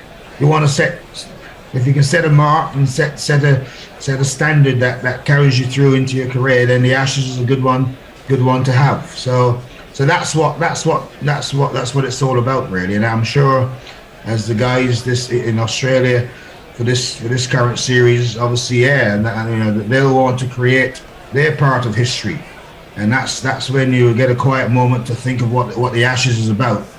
And that's what really makes you want to get out there and be the man and perform. You haven't quite done with Australia, Glasser, because you came up against them again in '89 in England. Didn't you actually rescue a draw for England at the Oval there? Hero with the bat on that occasion. Well, this just goes if only. Listen, I was on my way to my maiden test match centuries, and I ran out of partners. But it was a draw. People like people like batting down the order with people like Nick Cook, the beast, and obviously I think came in number 11 that test match. Sadly, recently passed away was the Kent bowler Alan Eggleston. Sadly, just recently passed away. So he was making his test match debut, that test match, and I remember obviously trying to get him to stay with me, as I was feeling quite confident. Even on 59, I was sensing myself getting 100 on a good. Always fun spending time in the company, even virtually, of Gladstone Small in conversation there with Tony Bishop talking about the 1986-87 Ashes, the last time England won a test at the Gabba. Well, their quest to win a test at the Gabba in 2021 did not start well. They won the toss, they elected to bat, and then Rory Burns became the 10th batter to get out. First ball of a test series. If you want a little bit of solace in Schadenfreude, at least it's only happened to him once. It happened to poor Hernan Sarkar of Bangladesh twice, 2 years apart, to the same bowler. He became the first to complete that ignominious feat in the Ashes since 1936. Then Darwin Milan fell, then Joe Root fell for a duck, then Ben Stokes fell. There's been a mini partnership between Ollie Pope and Hasib Hamid, but England lunched uneasily at 59 for 4, 2 wickets to the magnificent Josh Hazlewood, 1 apiece for Mitchell Stark, and captain Patrick Cummins. Nathan Lyon and Cameron Green have bowled 4 and 2 overs respectively for no wickets between them. It doesn't appear as though there's been any rain over the lunch break, so we should be getting back underway. Things look good out there in the middle. It even was a little bit sunny just before lunch, and England will be hoping, if on a pitch that does have some life in it, some pace, some bounce and turn, if they can get to 250 somehow, they might just be in this game. I'm Knuckle Pandey, taking you through the first half an hour on Ball by Ball. Jeremy Messages Henderson is rejoining us, reading your social media messages, and making it 4 continents represented today from, what sort of morning is it on Indodatta in Singapore? Very bright and nice, I have to say. Probably a little brighter than at Brisbane. But really, really pleased to be here. It's been a very exciting morning to watch, even on live streaming. So it'll be better on commentary, I expect. Well, I can tell you it's going to be 40 degrees here in Perth today, Knuckles. So I'm happy to be inside. And as far as the weather's concerned, I'm watching the radar. There is a solid cell passing over a place called Kilcoy, which is to the north-north-west of Brisbane. I'd say looks like it's best part of an hour away from Brisbane at the moment, so hopefully we'll get a reasonable amount of play before any weather interruptions. We'll be watching the radars, and Jez will be watching the radars. I have 2 separate AccuWeather tabs up on one of the many laptops within which I am imprisoned here in the Gorilla Cricket studios. If you're just joining us, England won the toss and elected to bat, going in without Stuart Broad or James Anderson. The first time since 2006, the Boxing Day test, that they've gone into an Ashes test without both of those two. First time anywhere since 2016, but it's been a familiar tale of top order batting woe today. Rory Burns bowled first ball, as I said, of the match by full swinging delivery that he got horribly wrong from Mitchell Starc. Darwin Milan then followed a ball that seamed away from him from Josh Hazlewood. Joe Root got a good ball that was full and drew him forward and took the edge. And Ben Stokes got a very good ball from Patrick Cummins round the wicket and just moving away a little bit. A good catch by Marnus Lavashane. You say you've been following Haseeb Hameed and Ollie Pope actually have looked quite calm. They have indeed, and I've been impressed with Haseeb and his approach this morning, because I don't think people need reminding that he's had a horrible few years until he made his recent comeback. But the first time in Australia, he's showing a real compact, good technique out there. His forward defensive strokes, for someone who loves Test cricket, is a sight to behold. I know he had one uppish one through the slips, but that's all good. But he's also had a couple of beautiful drives. He's carried himself extremely well while the rest have perished. Yeah, he's been beaten a couple of times. There was one unbelievable delivery that Mitchell Starc bowled to him, which swung in and then moved away off the seam, and he did well not to follow it. He's 25 off 73. Ollie Pope 17 off 43 has looked to be proactive to Nathan Lyon. It looks as though it is going to be Captain Pat Cummins to start off after lunch. We'll jingle up him. Don't call it a comeback. He was never really here. He played a couple of tests and then disappeared. His body broke down like a balloon. But he's back now. Taking wickets. Watch the lady swoon. Pat's gonna knock you out. Pat Cummins gonna knock you out. Pat's gonna knock you out. How out? That's out. Pat's gonna knock you out. And resuming his first ever Test innings, in fact his first ever first class innings in Australia, Oliver John Douglas Pope. We got a Pope, we got a Pope. Take a good hard look, it's Ollie Pope. It's Ollie Pope, it's Ollie Pope. Take a hard look at Ollie Pope. He has hit 2 boundaries in his 43 delivery stay at the wicket at the moment, both off Mitchell Starc. Here is Pat Cummins starting the second session. A little bit of bounce. Oliver Pope trying to work the ball into the leg side is hit on the body and it drops down into the offside and there is no run. Cummins bowled himself for a 6-over spell straight through, coming on first change. Mitchell Starc has bowled some short spells and Hazlewood, I know though, was absolutely magnificent in that first session. Oh, I mean, he would have been unplayable for any team. Of their batting, he was just really impressive. I mean, all of them have been very impressive so far. I mean, Cummins in his first spell as well. Here he is to Pope, full delivery and a good positive single from Pope, just coming part way forward and dropping the hands on its soft hands and coming through for that one. He moves to 18, bringing Haseeb Hameed back onto strike. Haseeb's a hero. Haseeb's returned from what we all thought was the grave. He's sharp as an axe and as smart as a whip, as powerful as a spade. Saw in his first spell that Cummins decided to bowl very full to Haseeb Hameed with the occasional bouncer. Hameed likes to hang back in the crease, a little bit like Joe Root.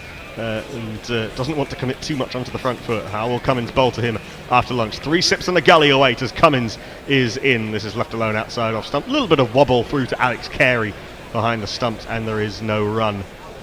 That first delivery which got Rory Burns, that just reminded me of the World T20 Shaheen Shah Afridi to Rohit Sharma. I mean, you do not want those as the first delivery of a big match. You don't want a full ball swinging that much, but Burns got himself into a horrible position in terms of playing that shot. It was down the leg side, and you would expect even first ball a Test match opening batter, and Rory Burns is a decent Test match opening batter, to be able to do a little bit better with that. Darwin Milan followed one that he possibly shouldn't have been playing at.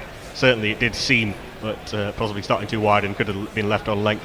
I think you can say that Root and Stokes got good deliveries as Cummins is in to Hamid, edged and gone, caught at second slip. Stephen Smith, the vice captain, and Pat Cummins, the captain, combining full delivery, drawing Hamid forward, and the edge is taken nicely by Stephen Smith, who does not drop many in the slip cording. Perfect start to the first session, perfect start to the second session. Cummins has his second wicket. Haseeb Hamid gone for 25, England 60 for 5.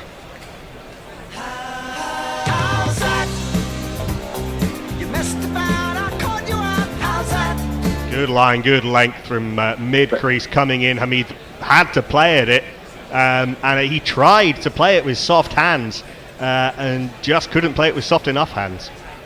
I can tell you this is exactly how Haseeb Hamid was going to get out. All that, when I was watching all morning, the only thing which the Aussies were not getting right was to get the bounce in when he was lunging forward, so that it just took off a little bit and it took the edge. And they were just not getting that length right, and that delivery did.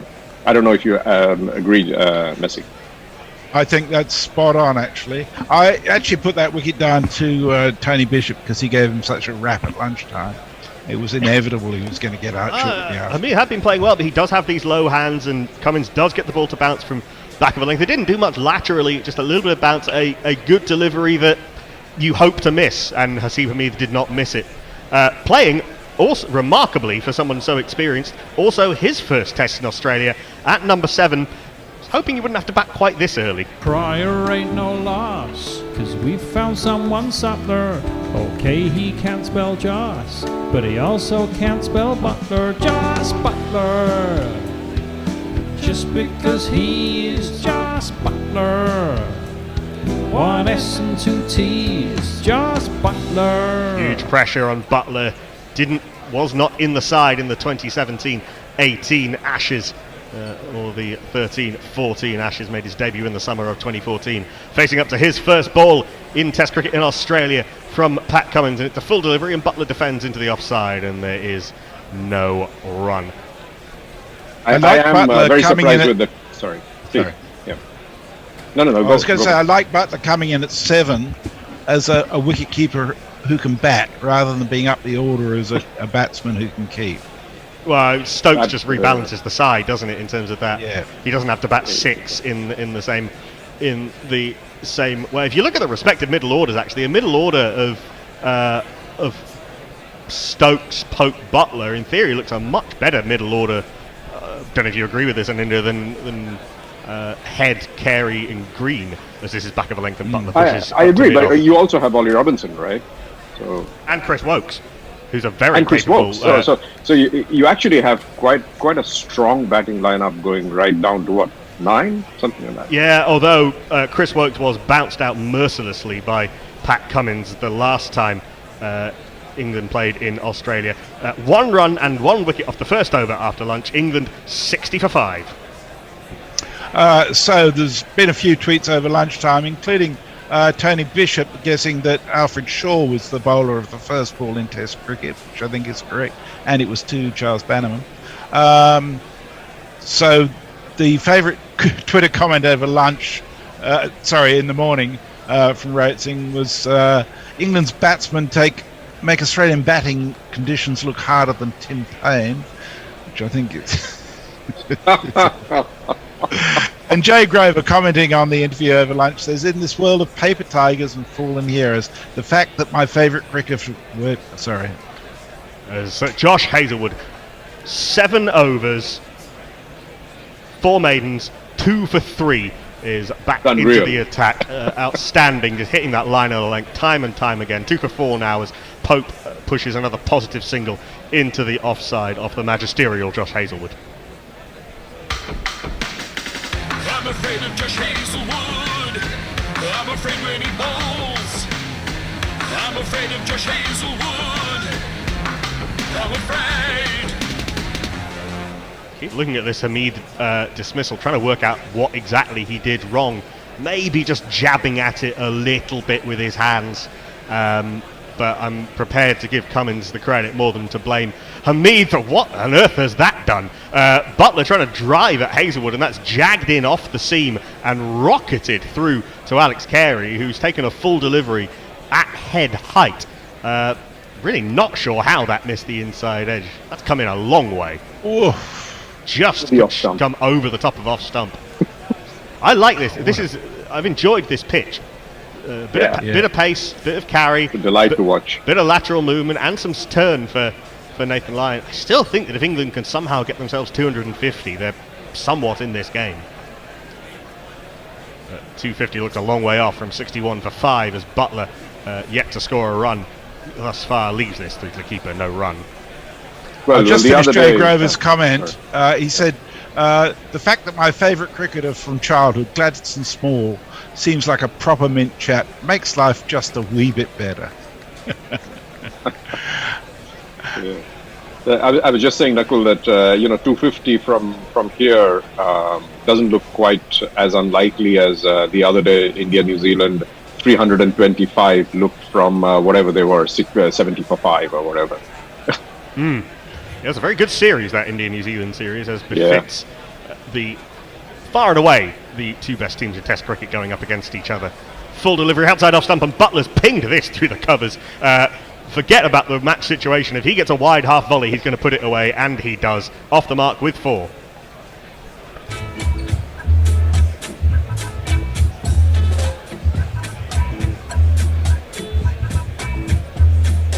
That was a shot of some authority. Actually, it wasn't a half volley at all. He hit that on the up, did Josh Butler through the covers. He actually hit the middle of the bat. When I first saw it, I didn't think it was the middle of the bat, but it was. Wow. Not a bad first scoring shot in Australia against the bowler right at the peak of his powers. This is back of a length, and he pushes this through the offside again. Doesn't push it with any real power, so it'll just be 2. But Butler looking decent early doors through the offside. Australia will have bad memories of what Josh Butler just did to them in the UAE in a very different format, of course. But just in terms of how well he's moving and how well the ball's coming out the middle of the bat, not so bad from Butler, who might just enjoy a pitch that isn't moving around all over the place quite as some of the English Test pitches have been recently. Last ball of Hazelwood's first over after lunch is left alone through to the keeper. There is no run. Josh Hazelwood's figures by the standards of this spell thus far ruined. 7 off the over. He's 2 for 10 off 8, and England 2 overs into the second session are 67 for 5. Steve Kellett says, "Oh joy, a wicket straight after lunch." Well, that was utterly predictable. Doomed. And Ewan Innes on the same theme. Interesting approach to be all right before the rain comes. Warren's said, wondering if JG Rovers should to hit the poppy rather than the stimulant. And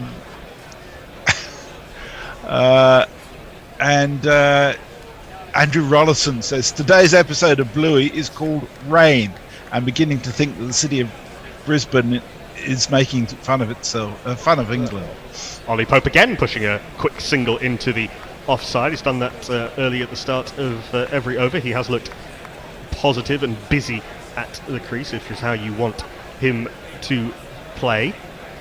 Hasn't really delivered on the obvious talent that he has, given his incredible first-class record in England.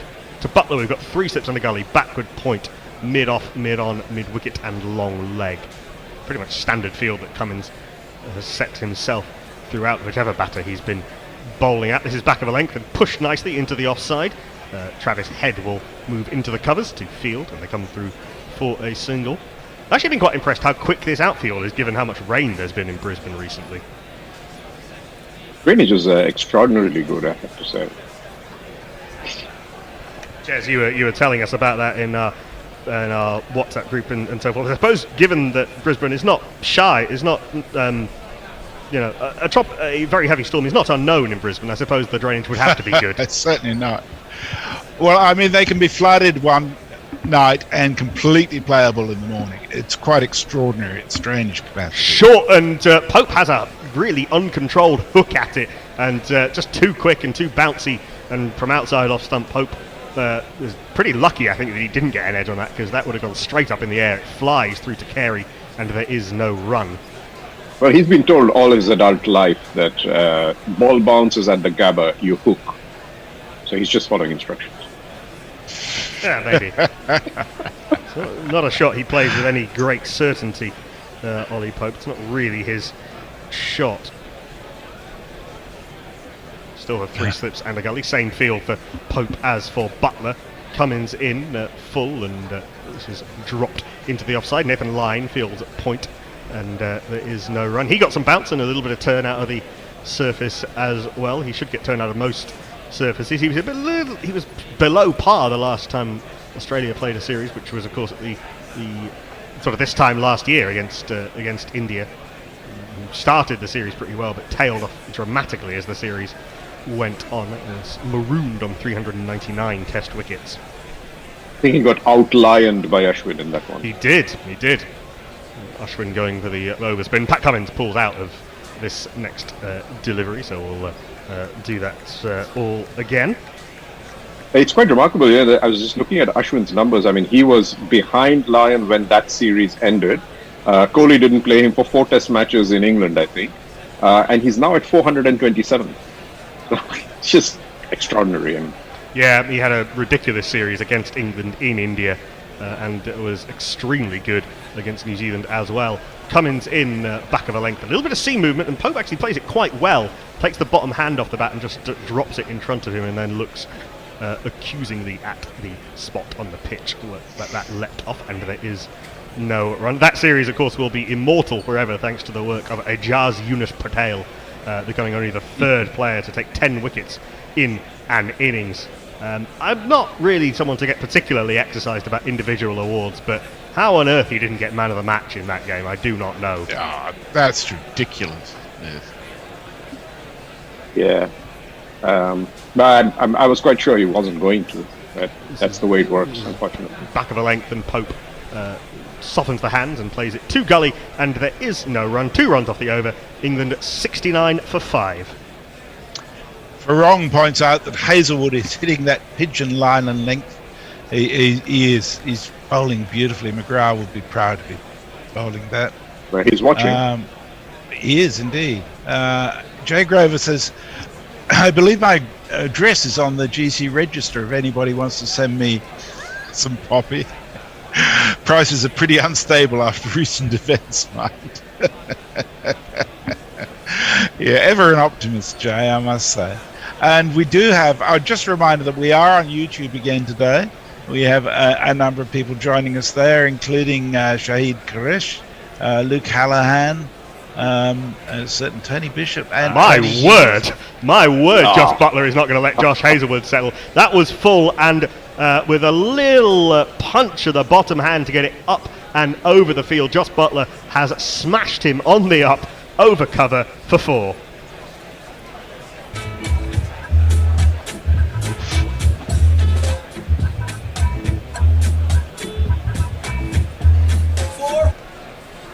I hope Annie gets to watch the highlights when she wakes up. Josh Hazelwood had conceded 3 runs in 7 overs in the first session. Josh Butler has now taken him for 11. This is back of a length and left alone through to the keeper. There is no run. That was a disdainful lofted cover drive from Josh Butler.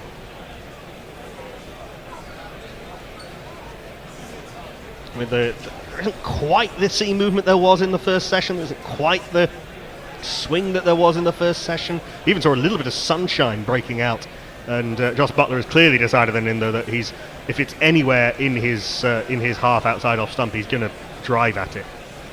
Yeah, he's just going to play his natural game, which I think is correct, because not playing it has not helped anyone else so far. Hazelwood in, 3rd ball over the over. What's he going to do to Butler? Is he going to go a little bit straighter? No, he's going to go outside off stump. Butler does leave this though, and it does bounce through to Carey, and there is no run. It was a little bit shorter than some of the deliveries he's been driving. The keeper, there is no run. If you're wondering, by the way, why the England men team are wearing black armbands, it's because Eileen Ash, who was at, before she passed away, the oldest living Test cricketer, passed away at the age of 102 this week, and it's been nice watching a lot of people share their memories of her incredibly vital presence right up until the end of her life. She was actually 110, Knuckle. Oh, was she? Wow. Extraordinary stuff. And she was extremely active right up until very near the end, doing, going up in planes and giving sort of waspishly delightful interviews. This is back of a length, and Butler pushes up to mid-on. So that's why England are wearing black armbands. I remember watching a short clip of an interview with her when actually India was in England over the summer. So she was still speaking when she was 109 or 10. Incredible. Hazelwood in to Butler as the sun peeps through the clouds at the Gabba. This is foolish delivery and blocked back to the bowler. There is no run. A lot has been made of the fact that this series has been played in the shadow of a La Nina event, so a rare amount of rainfall and storms. And the last time that happened, coinciding with an Ashes series, was in 2010-11, when of course England won. I don't remember actually much of that series being lost to rain, relatively speaking. Good point, yes. Maybe just the ball swinging a little bit more. But, I think this Australian team is a good sight, damn sight better than that team in 10-11. Butler's not controlled that particularly well. It was full, and he did try and drive down the ground. Of course, there's no one back at long on, so it's a safe enough shot if he gets it over the man. But he was a little early on it. It plugs actually before it hits the sponge, so Butler will take 3. He is playing aggressively. He's on 14 off as many deliveries. Ollie Pope is busy on 20 off 51, and England are 76 for 5. Just a little bit early on that shot, Butler, but if he sticks around for 40 minutes, it's going to be fun. Socials, Jez. So Warren says, is the number of empty seats a commentary on the number of double vaxxers in Queensland, or the interest in this series? Well, the number of double vaxxers in Queensland is over 80%, so certainly it's not that.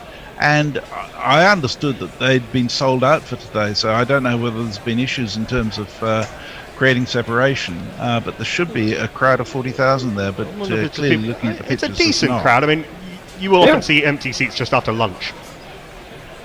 That's true, yes. I wonder where they could be. Yes, indeed. Particularly in the posh seats. Yes, indeed. Just quickly going back to what you were discussing earlier about Ajaz not getting the man of the match. I mean, I think the difference is that you get 10 wickets, but your team loses on day 3, and the other there is 150 scored, which basically brought the score with which India defended the first innings. So it's a bit difficult to argue. Cummins in mid-on's come up pretty straight, and that's a brilliant delivery from Cummins. And but that's one of those deliveries that you just hope you miss, and Butler did miss it. Back of a length, a little bit of movement away, just straightening from that angle that Cummins has from bowling from mid-crease, coming into the right-handed batter. Beautiful delivery. A little bit unlucky that it didn't take the edge, but Butler survives, and there is no run. I take your point. About a millimetre away. Yeah, brilliant delivery. Credit to Butler, didn't try and follow it, play the original line. You're going to get beaten sometimes, it happens. Really, really not far away. I take your point. Mayank Agarwal was the more influential performance in the context of the match, but I don't know. Anyway, that doesn't really matter. Ajaz Patel is a history maker and will be remembered as long as people remember cricket, as this ball is pushed into the offside and there is no run. And it was the lovely gesture of Ashwin gave him his match shirt signed by all the Indian team, and this time the match shirt presentation was actually sincere. Unlike the spectacular shithousery gesture to Nathan Lyon on his 100th test. I imagine Kirahane organised something similar as Cummins is in to Butler. This is back of a length delivery, just seaming away a little bit, and Butler playing it off the outer part of the bat up to mid-on. There is no run. Yeah, the mid-on is in very close. Mitchell Stark, I think that is in there, maybe thinking that Butler might drive the ball in the air there, or just trying to stop him getting off the mark, or pushing down the ground for a quick single. There's 3 slips in the gully and a backward point and a mid-off as well, and the mid-wicket and the long leg. Cummins has done for Butler in a couple of home Ashes series as far as England are concerned. He's in now to Butler, who stands up tall and punches this nicely into the offside. It probably won't have enough pace on it to go for 4. Nathan Lyon is chasing it along this lush but still quickish Gabba outfield, and they'll come through for 3. Very nicely controlled and Indo off the back foot. It's lovely. I mean, I think they're batting extremely well. I mean, forget the couple of near misses near the bat. That's always going to happen on this pitch, but they're just batting beautifully, both of them.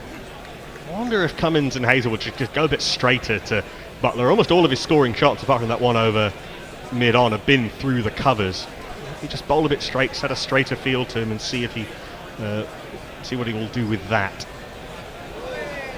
They bowled a little bit wide to him. Ollie Pope, I think, is quite happy to have Butler playing so positively at the other end. He flicks this nicely through mid-wicket to chase for Travis Head. He's been very busy. In fact, that's Marcus Harris at mid-wicket, and they'll come through for 2. So this partnership, 21 off 25, and only one of them, you could say, was genuinely an out-of-control attacking stroke. This could be shaping up to be a very good test pitch indeed, if England can just get something on the board. I think it might not be a bad idea to get Stark into Butler at this stage, just to change it around, because he hasn't faced Stark yet. Square legs hovering about 15 yards in off the fence. We've seen Pope badly control a couple of pull shots. This one thuds into the bat from Pat Cummins, back of a length. 5 runs off the over. Pope and Butler looking positive in their way, but England have a lot of work to do from 81 for 5.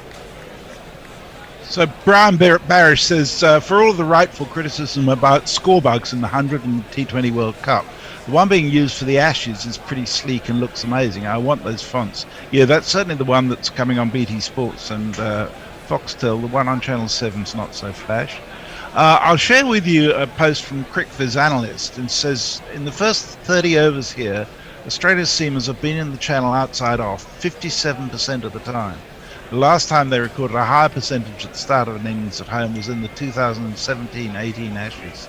So that, yeah, they have bowled beautifully in terms of line. There's no doubt about it. I mean, they bowled, actually, in both of the series against India, they bowled pretty straight, largely. I remember, particularly at MCG, and Pat Cummins got Pujara and Kohli in consecutive deliveries caught at leg gully.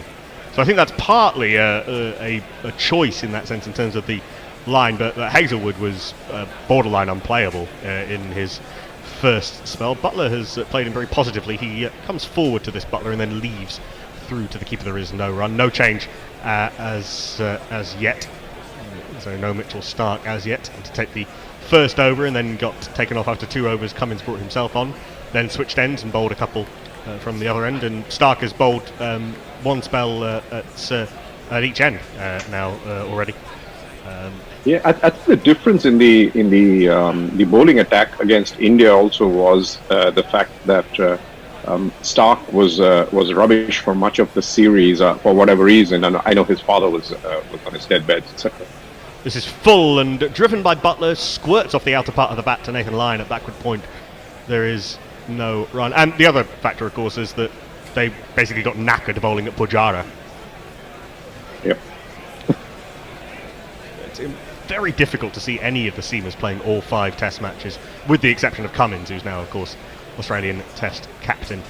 The first permanent fast bowling captain for Australia. Ray Lindwall captained a test in the mid-50s, but that was only on a one-off basis.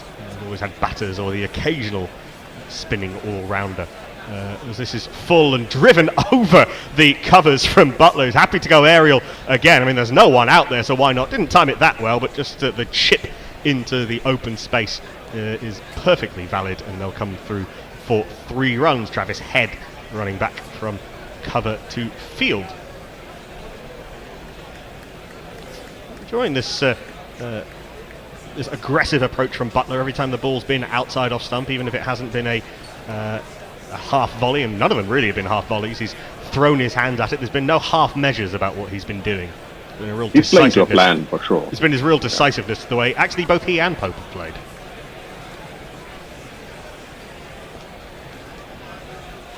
So Ollie Pope faces up to Hazelwood. No, that one wasn't decisive, but that was a really good ball from Hazelwood. Skidded through a little bit and Pope defends hurriedly off the inside part of the bat. Moves to 23. My best guess is that the rain's about 30 to 40 minutes away.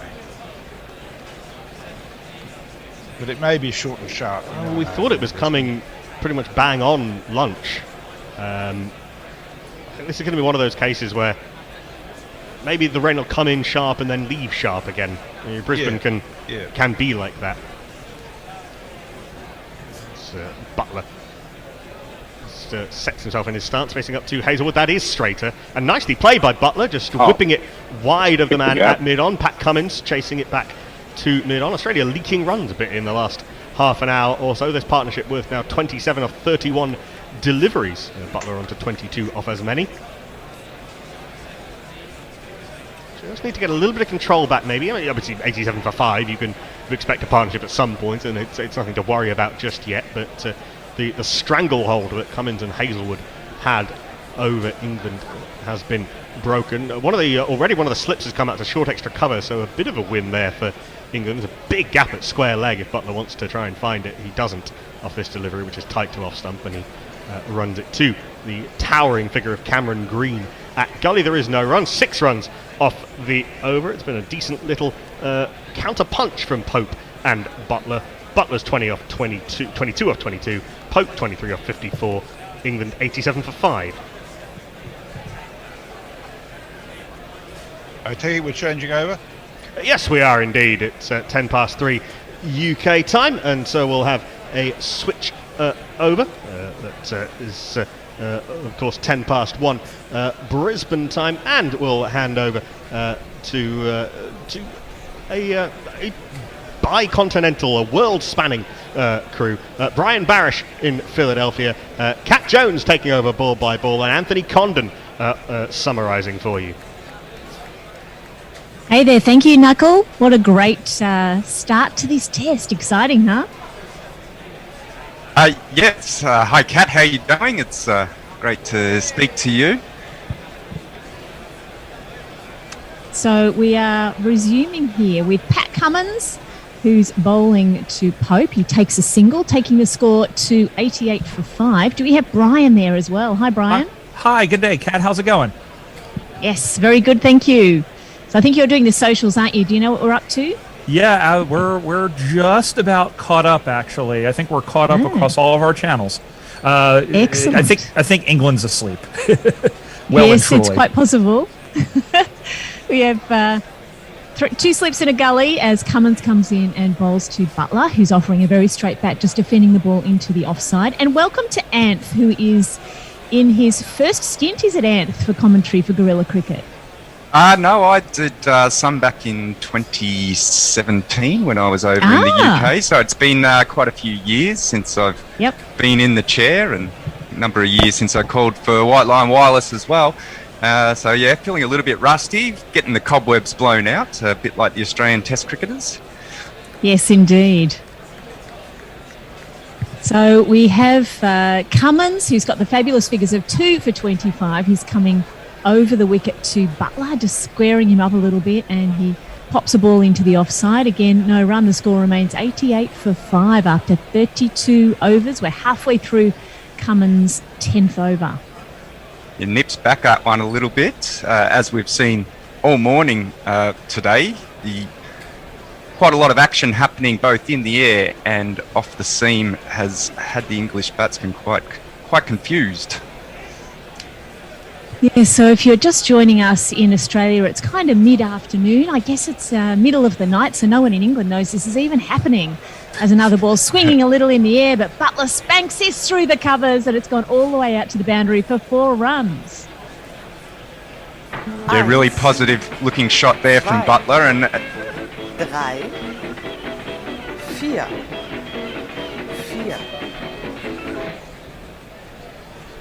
Yes, really positive looking shot there from Butler, and we've seen that a little bit more as they've come out after lunch. Of course, they lost the lead.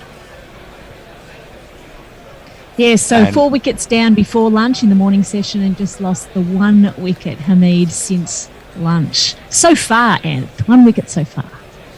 Yeah, and I think Hamid was he was looking good. I think that was only really his second bad shot of the day from what I saw. Just So we have Butler facing up again. He's pushing the ball into the onside just defensively, and no run. Another dots, 5 from the over so far. And I don't think the English batting has been as bad as the scorecard suggests. As I mentioned, I think that the Australians have been getting a lot out of the pitch and some great bowling. And, a few false shots from the English have caught some wickets. But I think the general grind has been pretty good. I think the weather's going to play a big part in this match. And, yeah, if they Hopefully can get some not time... until we've done our stint here. As a ball a little bit shorter there from Cummins, again just pushed out into the offside defensively. That's the end of the over. 92 for 5 after 33 overs. We think the rain is at least 20 minutes away, so that gives England a little bit more sleep time if they were getting up early in the morning to watch this. And let's have some tweets from Brian. If you're asleep when the collapse happens, does it really happen? That's the question. Evil Scudus, aka Angelic Scudus, shared a tweet saying a new record for England in men's test for a calendar year, beating the 8 times they were 5 down for under 100 in both 1902 and 1950. Regarding having lost 5 wickets before reaching the 100 for the 9th time this year. Messi Jez, who is just on and did a great job as always, pointing out that this might very well be, and we can get some confirmation, that this is the first time that Guerrilla Cricket has had a broadcast session with all 3 commentators outside the UK. Lovely to see. 2 Aussies and a try-hard Australian right here. That's a good stat. That's an excellent stat. We have Hazelwood resuming over the wicket. He's bowling to Pope. He's trying to get a ball there, backward a point. Doesn't quite get it away. Fielded nicely, and I think has he run through for a single there or not? No, he turned back. No. Yep. No, I think that stat about England having been out 9 times for under 100 really brings home that what we're looking at in this series. I think it's 2 uncertain batting sides, and I wouldn't read too much into this scorecard just yet. We have 3 slips in a gully, a mid-on and a mid-off as Hazelwood strides in. Back of the length, he's bowling to Pope, who does this time scurry through for a quick single, taking his score to 25 from 57. Pretty smart scoring from him, but even better from Butler, Ant. He's 26 from 28. Yeah, like I was saying, I think they've come out really positive, thinking that that's the way you bat against Australia. If, as they saw in the morning, playing the safe game really cost them. And, starting to get up towards 5 to 100, you might think England might have a chance of posting something worth defending here now. And has Cummins been fielding in the same place for the entire match so far? We'll hold that thought as Butler's defending another ball into the off. He's wandering a little bit out of his crease. Labuschagne comes in very smartly, but doesn't affect the run out, just threatens to throw down the stumps. Where's he been fielding, Ant? I can't tell you that, to be honest with you. It's a little bit hard to follow exactly where people are on the field sometimes when you're not on the ground. But he did say that he was going to. I heard him interviewed on a couple of podcasts. He said he was going to be at mid-on and mid-off, and I think that's where he's mostly been. So, yeah. Yep. So that's good too. Again, Hazelwood coming in, and this time Butler shouldering arms, letting it go through to the keeper. A rare non-scoring delivery to Butler. Yeah, good lead there from Butler. Watched it in. That was never going to risk anyone. So I do hope that England really does rally here. I want to see this game going deep into a rain-affected draw. Yeah, well, I'd still put my money on that. The rain's still a little bit uncertain whether it is going to be here. It's looking at the radar, it's building up, but you can't always tell. It's December in Brisbane. You imagine there's going to be a thunderstorm at some point. This next delivery from Hazelwood, straying a little bit onto the pads, and there's no mistake there as Butler sends it out into the deep. It's gone out. They've scurried through for 3 runs at time, so making sure of the scoring shots here. Butler every time. That moves him to 29, and England to 96, inching towards the 100. Or as they say slowly. down under, millimetering their way towards me. Yeah, that's true. But it is still inches, isn't it? Whereabouts are you based, Brian? Philadelphia in the U.S. Uh-huh. So you're still in the inches, yeah? Yes, we're still doing the non-queen thing, I guess. You have the How right-handed many corns to an post inch again?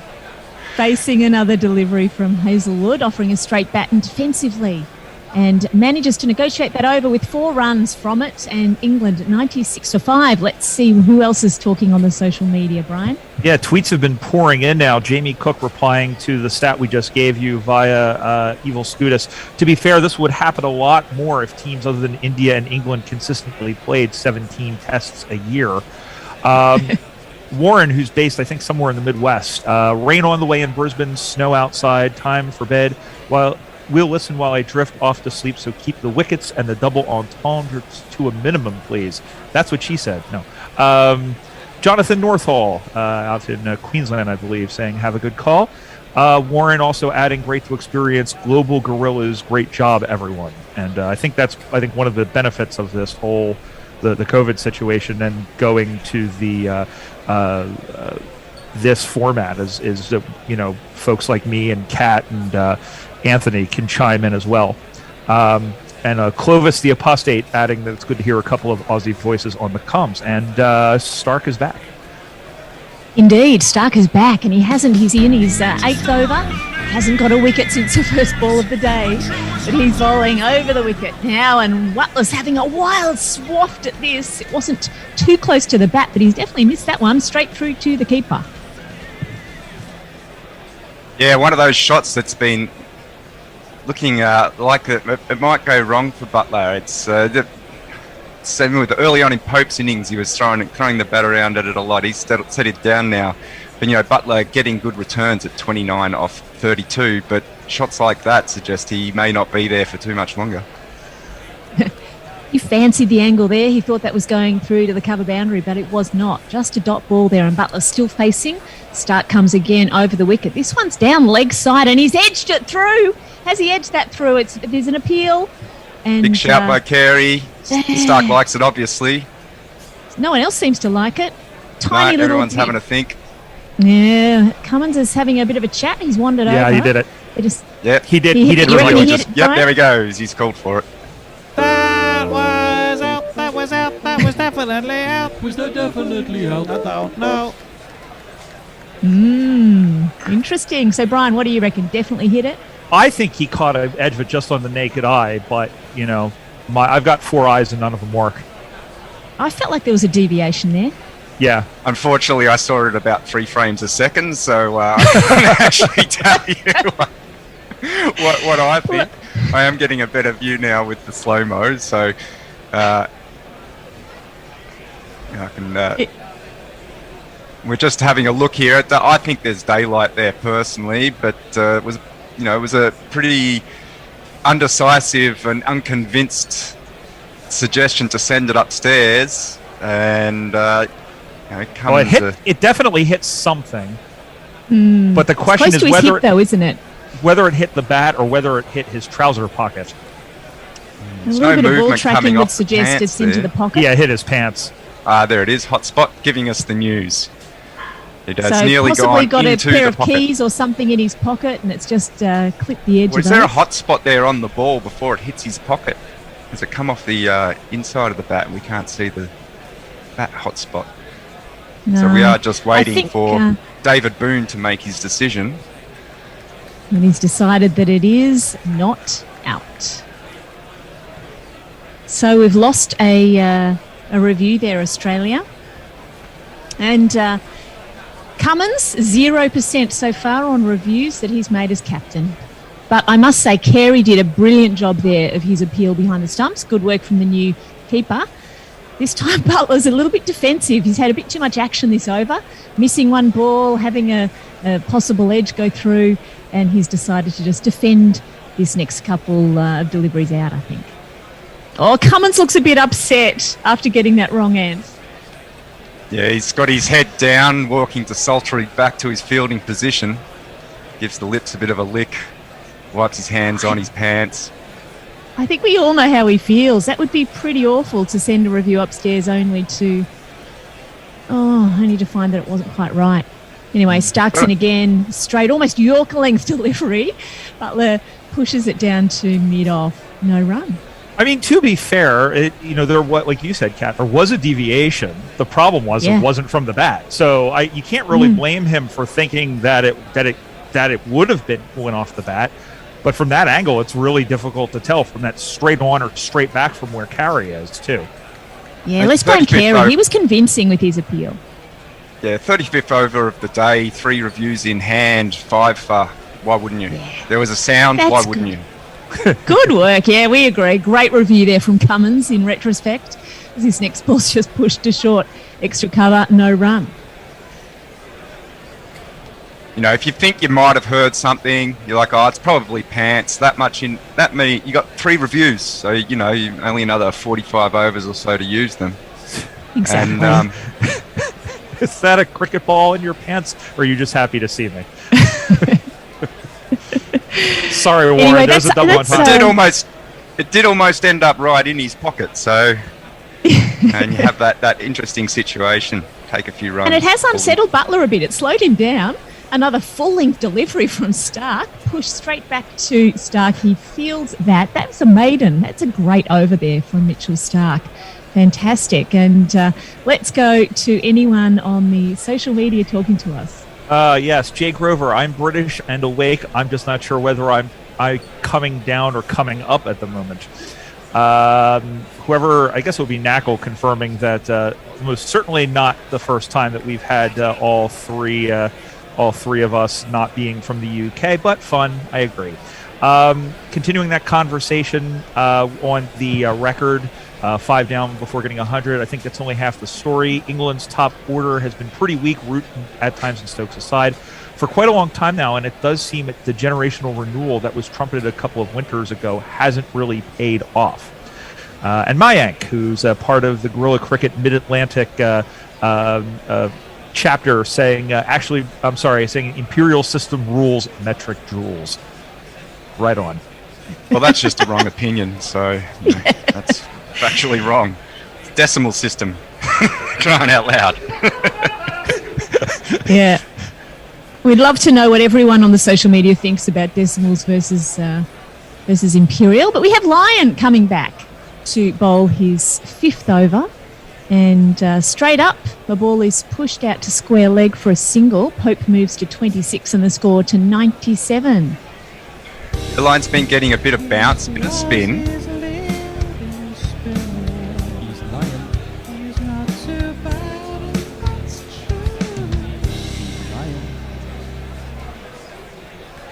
The Nathan Lyon jingle. Great work on the jingles, Ashes, by the way. Good to know that. Lyon's getting a little bit of spin, as you said, Ant, quite a bit of bounce as his next ball's defended by Butler. Yeah, I think the bounce is what's going to be most dangerous here today. As we've seen, from both pace and spin. Another ball turning sharply and defended away by Butler. Yeah, and just watching a replay here.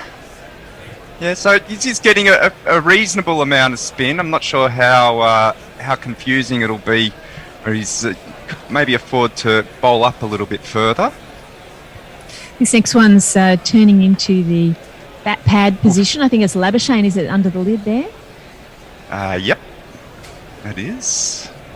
Another defensive ball, just the one off the over so far. 2 balls to come from Nathan Lyon in his 5th over. And Butler is facing up, a lot of turn here. And he works with a spin, sends a ball down to mid-on where it's fielded out there by by Harris, sorry.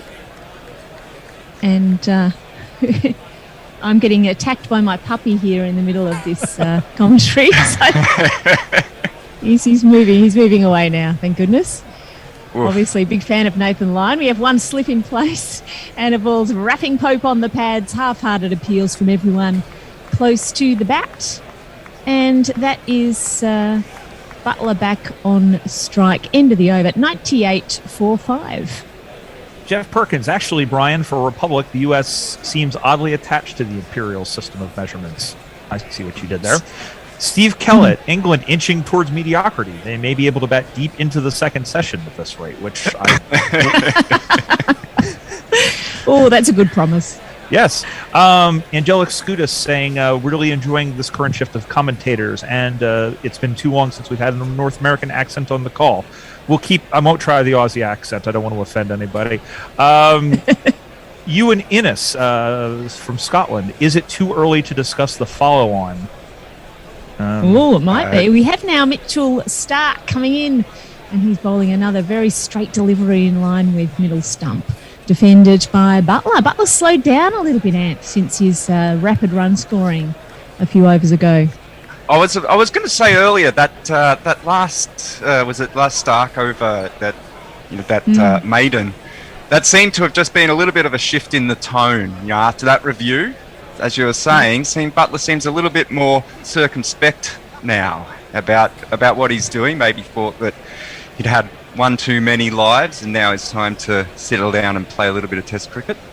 So a strategic review, a lot of swing in the air here as Stark's bowling again to Butler. It's on the drive and sending a ball down to mid-on for a single.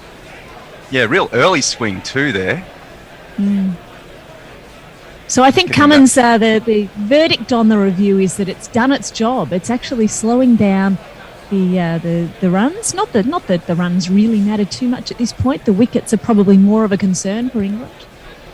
Yeah, and then that's what Test cricket is about. It's a 5-day battle, and a lot of it is mind games. And so, like I said, I don't think it was. If you had one review left and it was 0 for 150, then bad call. But I think in the current context of the game, it was worth a go. I wouldn't say strategic, but worth a shot. Stark bowls a wild bouncer down leg side, and Pope's on the pull, and surprisingly Hazelwood is out there managing to pull that up inside the rope. I thought that was 4 for sure. Well, I thought that was absolute rubbish that deserved to be treated like that, and then just saw Hazelwood just trotting around the boundary, and it was like, there was a plan in that. So obviously trying to get him hooking down at fine leg is the plan here. It was definitely an awkward shot. Hazelwood wasn't quite in the position. It was fairly flat and on the bounce, but I think Pope is probably just regretting that he had a go at that. Stark steaming again, this time to Butler, bowling back of a length and defended by Butler. That last single, of course, brought the 100 up for England. Congratulations, England, 100 for 5. So Butler 31 off 44 and Pope 27 off 61 and Stark 1 for 27. Yeah.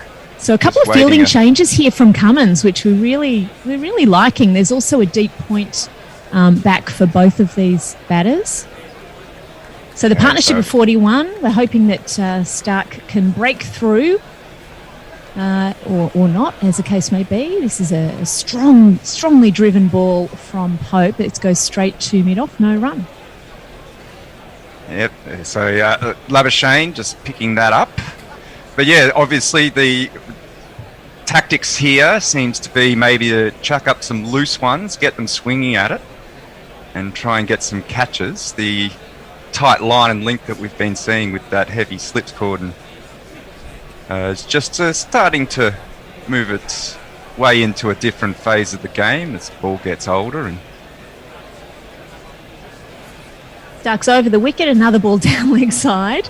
And this time Butler lets it go through, doesn't attempt to play it with his pocket this time. It goes straight through to Carey, the new keeper for Australia. Another one of those balls trying to entice that wild hook shot. Let's take a quick sortie over to YouTube, where we're back, thankfully. Dan DeCastro, good review, though. Butler wicket would almost end the innings. That's true. Hiwa Tiger, God, you are a lively bunch. Thank you, guys. Well, thank you, Hiwa. Appreciate it. And Tottenham Hotspur says, how? which is what I always ask whenever Tottenham Hotspur happens. Really quickly back to Twitter, talking about feeling so awful after a loss review. I guess that's how Coley feels all the time. And we're back to play. And one slip and a bat pad in play for Nathan Lyon. He's bowling to Pope, and Pope's driving out. It's a wonderful save on the rope. And Smith cleans up after that fabulous save. And they've managed to run, I think, 3 from that one, Ant. Yeah, I think so. I think was that Hazelwood running down to the boundary there. Big sprint to get the slide in to do the tap back to Smith. Some of that one day skills coming into play that we now see. Very close. Replay just checking to make sure that he wasn't touching the Toblerone, and he wasn't. Well, it was a save. Saved 1 run there. Well done. Butler's on 31, facing up to Lyon.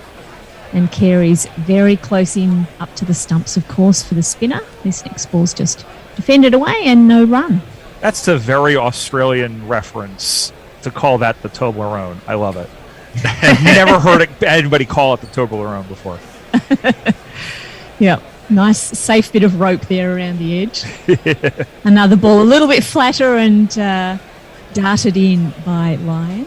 No run. When the American season starts up again in July, I might have to use that when I do the commentary for the teams here.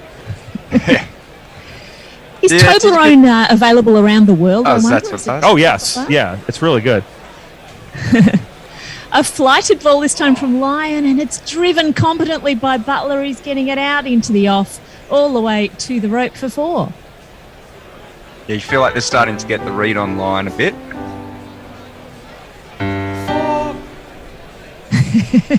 Anthas had just learned to pause for the jingle, and sometimes yeah, well, they don't. They're not coming through my headphones. Yeah, I can't hear them either, so I can't remembering halfway. I always pause and just assume the jingle is coming, even though we're sure the listeners out there can hear it, but we can't always quite hear it. But Knuckle won't miss a milestone, I don't think.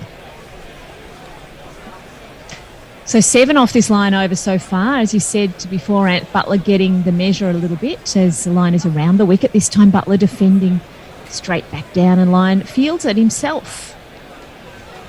Yeah, probably had to change something, come in with that different angle.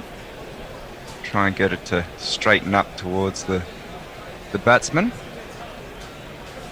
So we've got a cover, a mid-off, a mid-on, 1 slip in place. And again, Lyon fields this next ball as it's driven to short mid-on. Yeah, quite an open field now from what we have had. But, a few gaps there, trying to entice the batsman to play some drives and hopefully find that edge. End of the over, 107 for 5 after 38 overs. Anyone else talking to us, Brian? Plenty of people. Angelic Scuda saying, my only real criticism of the metric system is we've been cowardly and abandoned metric time. Jay Grover, the Gorilla Cricket chapter would possibly be the softest Hell's Angel gang of all time. We have Taylor Anderson with us from Ypsilanti, Michigan, listening to Gorilla Cricket live feed of the Ashes as I have to drive out for some food, digging the coverage. Welcome, Taylor. Thanks for joining us. And looks like Pope is standing. We're just and about back with Mitchell Stark, and he's bowling over the wicket across the angled right-handed bat.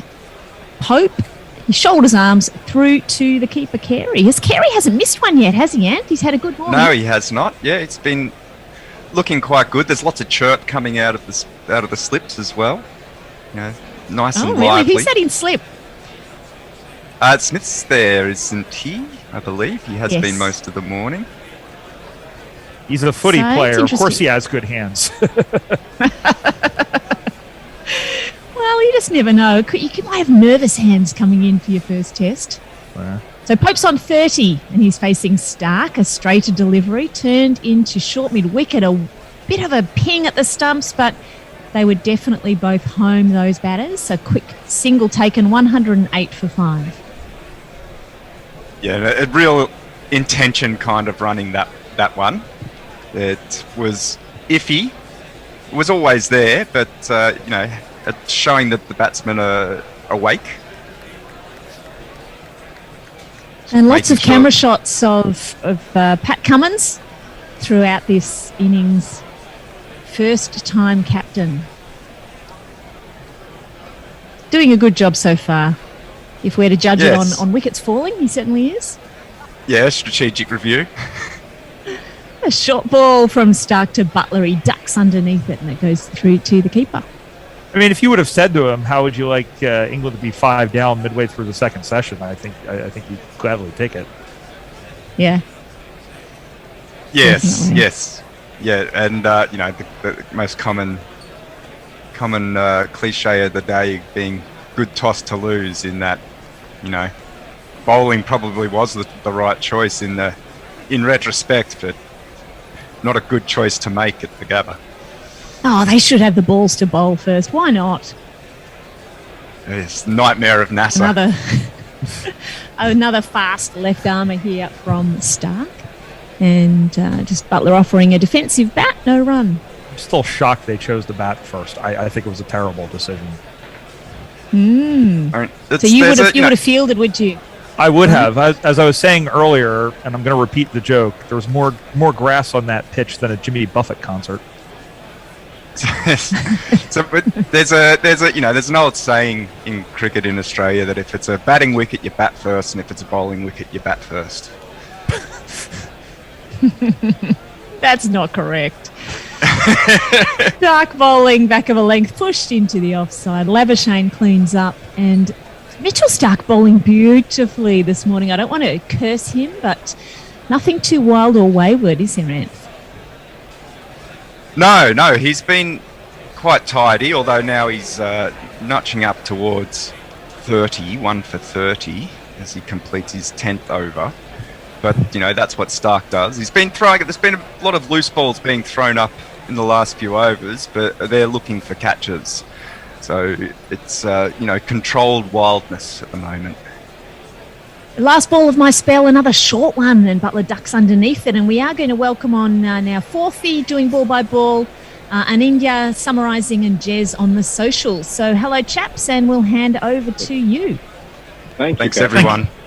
Thanks, guys. Thank you so much from our multicultural, multinational front there from all over the world, replaced by another multicultural, multinational front. We've got myself in Melbourne, got Messi over on the west coast of Australia, 2 or 3 time zones away, and then India.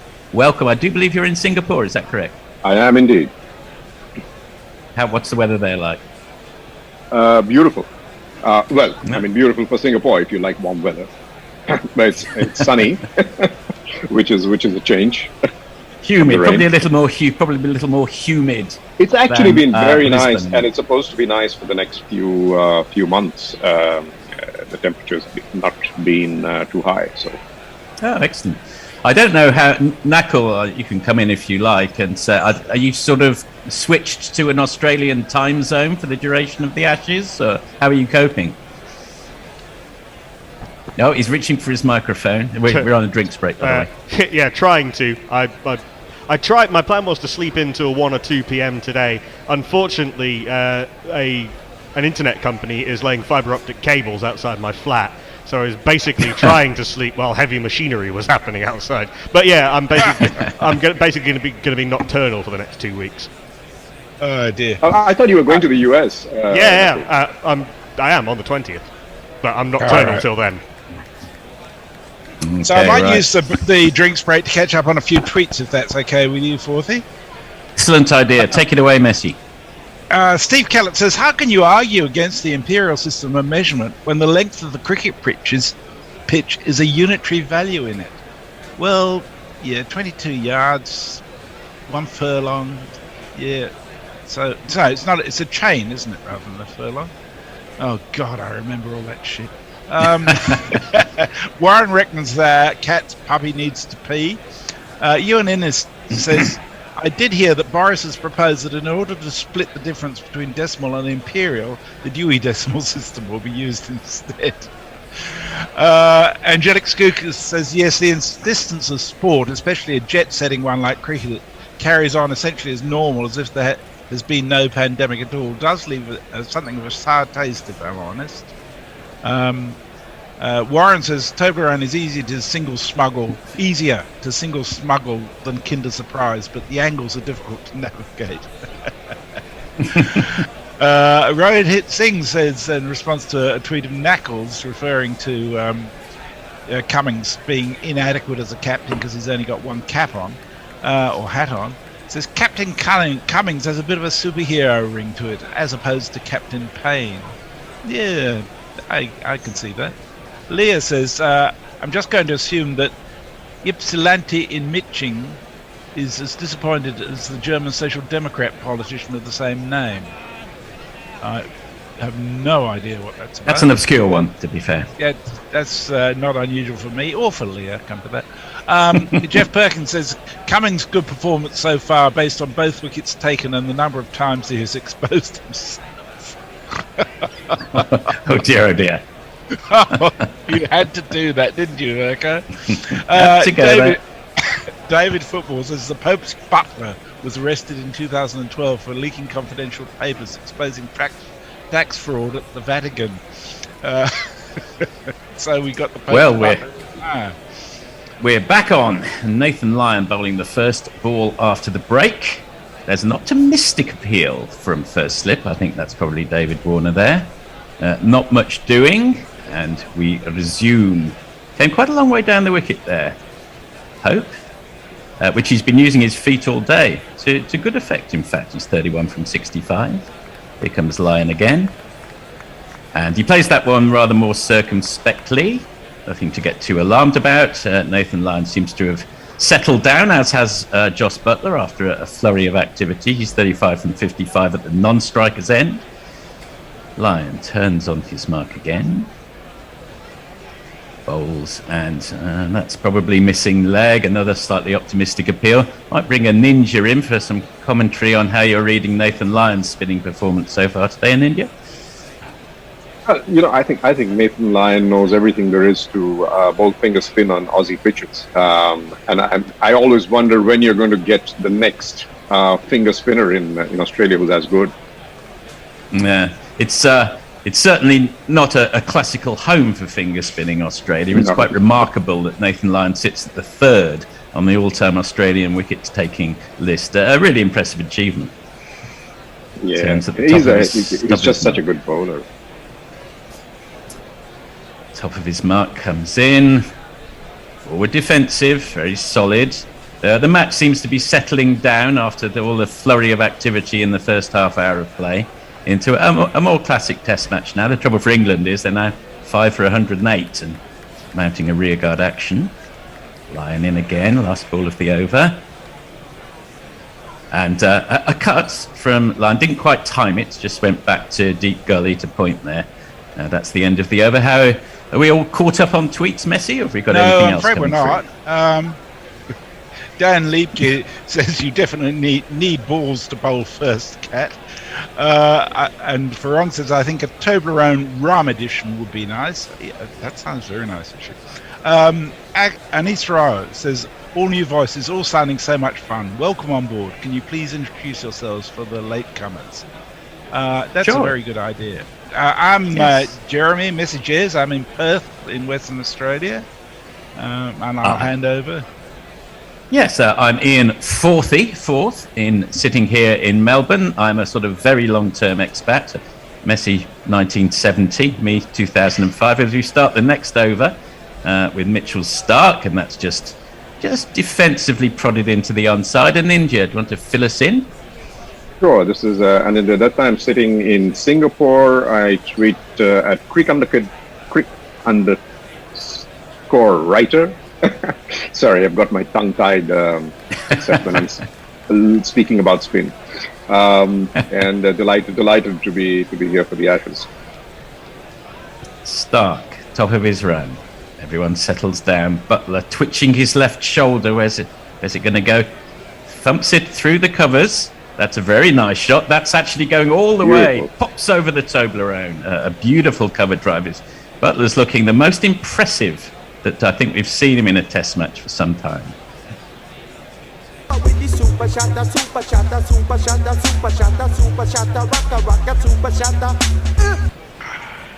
he trusts the bounce on the pitch, and he's going at everything outside with a lot of confidence.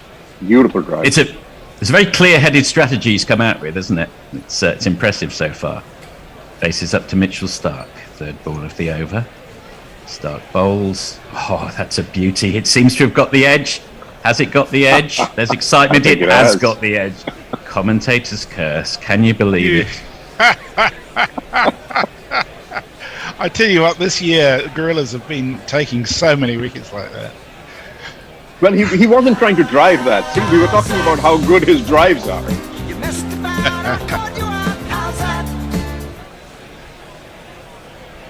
Yeah, you're dead right, Ninja. He prodded at it. After all the confident shots, he just gave it a little nib. But it was a good ball. Fair enough, it just moved a touch away up the seam. An easy get for Carey behind the stumps.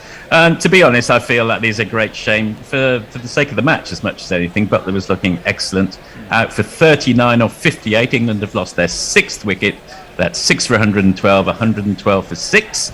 And I dare say we'll be seeing Chris Wokes coming out to bat.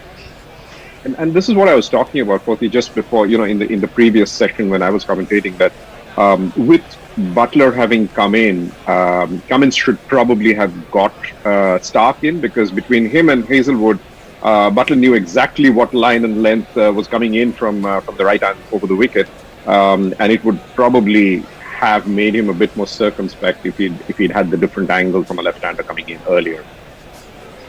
That's an excellent reading of the game, Ninja there. I suppose one thing you can say, there was a great hoo-ha at the start of the game. What on earth are England doing not choosing Broad and Anderson? The one thing you can say, they are batting pretty deep in this match. Exactly. This is Wokes coming out at 8. We've still got Robinson at 9, and now we're going to jingle him up. Wokes is fit, got out of bed, went and had himself a nap, found this way that his heel had healed, passed the test, and he went to the team.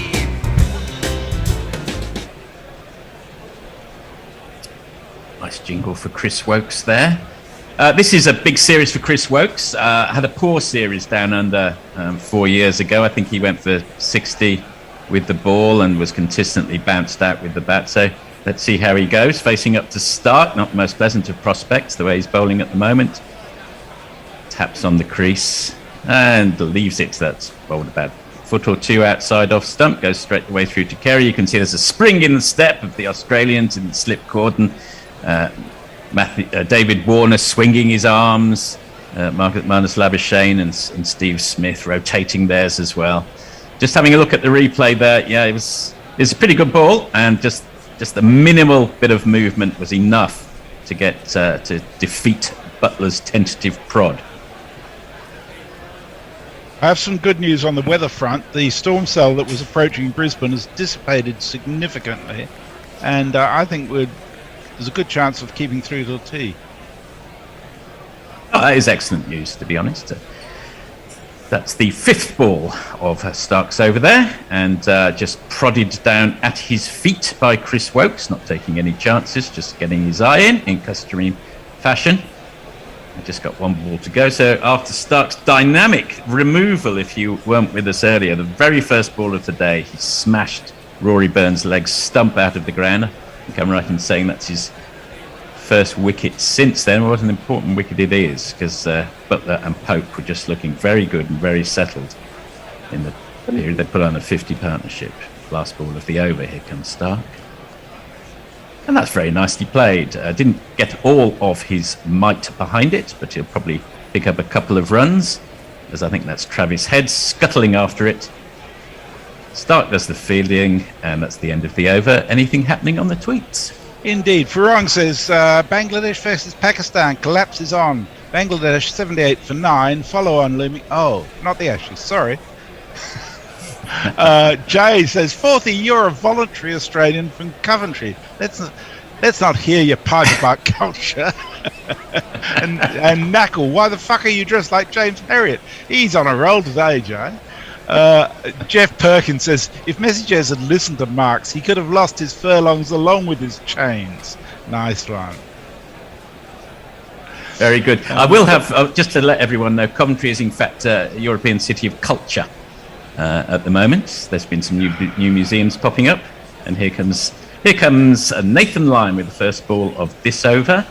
just getting quite a nice rotation, having a little chat there with the new batsman, with Chris Wokes, just putting him off his stride. I don't know if going back to Bangladesh for Parang, I don't know if Bangladesh is going to win something soon, but they're going to have a new coach for sure, the way it's going. Yeah. That one just patted back down the pitch. Want to tell us a little bit more about that in India? No, I'm hearing, and it's not surprising given how they've been performing over the past months. I think Russell Domingo is on his way out. Lyon up to the stumps. Nicely played, just wide of the man at cover. He goes herring after it. That looks like it's probably Travis Head.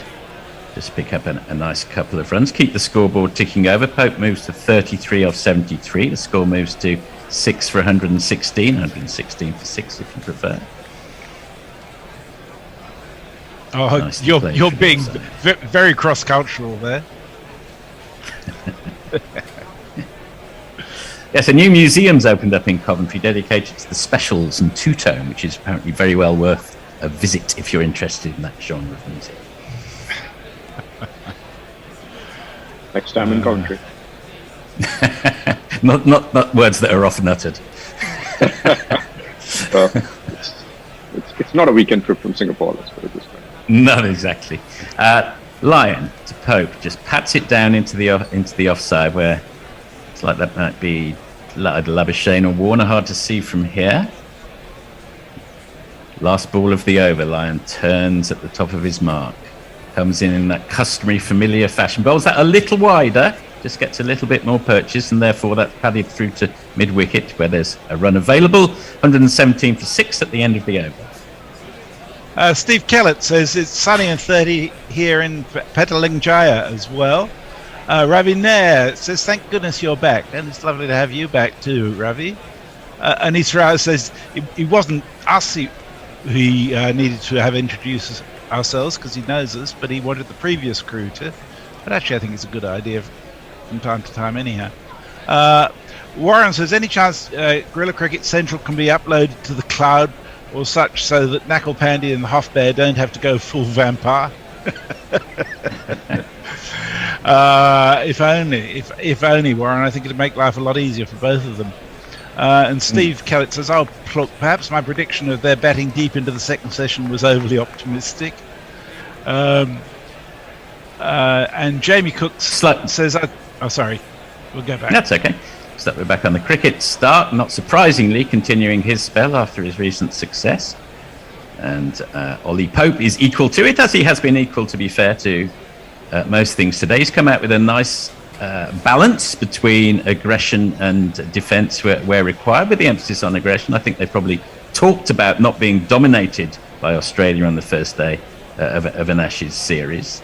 And although the score indeed is 6 for 117, I don't think all is lost for England in this series. I think there's been some good signs, and Pope's embryonic innings here, I think, is one of them.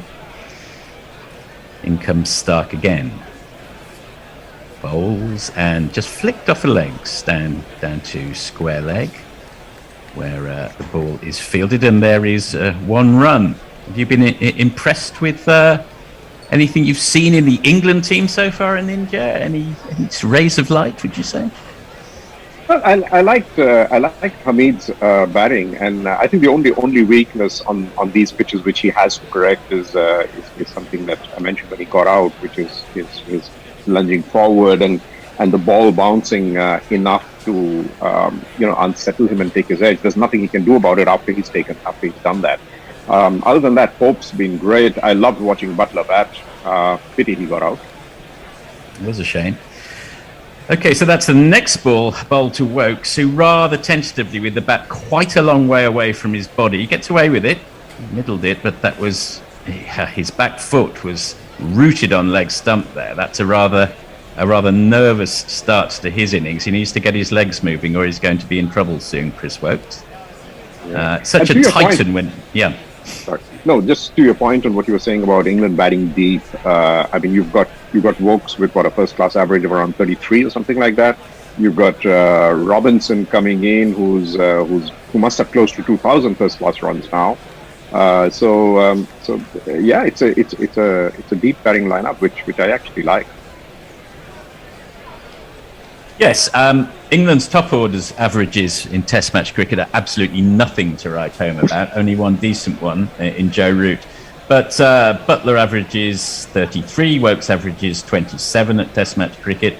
And Ollie Pope, his average at the moment is 32, but it'll undoubtedly rise from here. So yeah, it's a strongish lower middle order, but Australia will find you out very rapidly. Continue the over. Mitchell Stark. His fifth ball, bowling to Chris Wokes, looking a little nervous. Yeah, dear me. I have to reveal to you that Wokes almost took a step backwards as he batted that ball, rather as a 15-year-old might do in the nets. That's not looking convincing, I'm afraid, so far from Chris Wokes, but hopefully he'll ease himself into the innings. Is Archer not in the squad at all? No, he's injured and unavailable. He's still injured. Yeah, sadly, that would have been something to behold. Archer on Wood and Archer. I would have loved to see Wood and Archer both. Well, Ollie Stone as well. It's a great shame. There was a strategy which had to get torn up. So Wokes rather throws the kitchen sink at that one. Goes straight to point, where looks like that might be Travis Head fielding. That's the end of the over. England 118 for 6, Pope on 35, Wokes on 2. What's happening on social media? Well, this relates in a way to what you were just discussing. Jamie Cook says, I think New Zealand are a better test team than England right now, but New Zealand benefit from barely playing, so are usually at their very best. England are just run ragged, no time for practice games, players dropping out of tours at home and away. We don't end up with the best product. My view is that is in part true, particularly on the bowling side, given what goes on in terms of injury there. But in terms of batting, I just think there's a lack of talent in the England squad. That's not driven by by too many tests. Yes, these we're going to jingle Green up. Who's coming on to? We are the Cameron Green Appreciation Society. God save Mitchell Marsh's brand of all-round variety. We are the Cameron Green Preservation Society. His injuries cause all of us excessive anxiety. Cameron Green comes on to bowl, and can you believe it? I do believe that's his first Test wicket. Hey! My feed went down for a second. Yes, I can see that everybody's congratulating Cameron Green. What I can't see is how the wicket fell, because my feed blurred out for one moment. I don't know if you saw it in the intro. It was a hook pull. It was a miscued hook pull, and it was a nice catch taken at backward square leg near the fence. There we are. Well, for all the kind of light praise we've been piling on England, it can't be denied they're 7 for 118. More excitingly, though, let's focus on Cameron Green for a moment. That's his first Test wicket, one he'll always remember. And it's a bit of a statistical anomaly. He hadn't got one. He played 4 Tests already.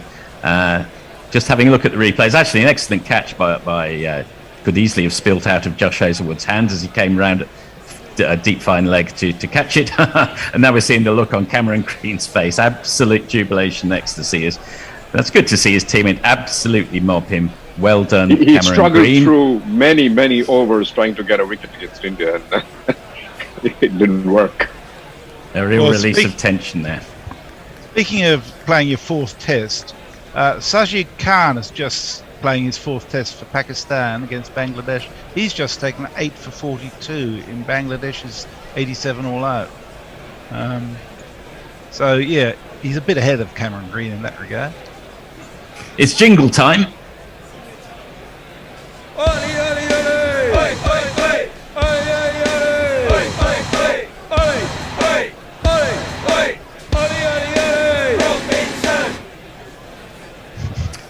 We should get a few of our listeners to make up a cricket basketball team. So you'd have Cameron Green there.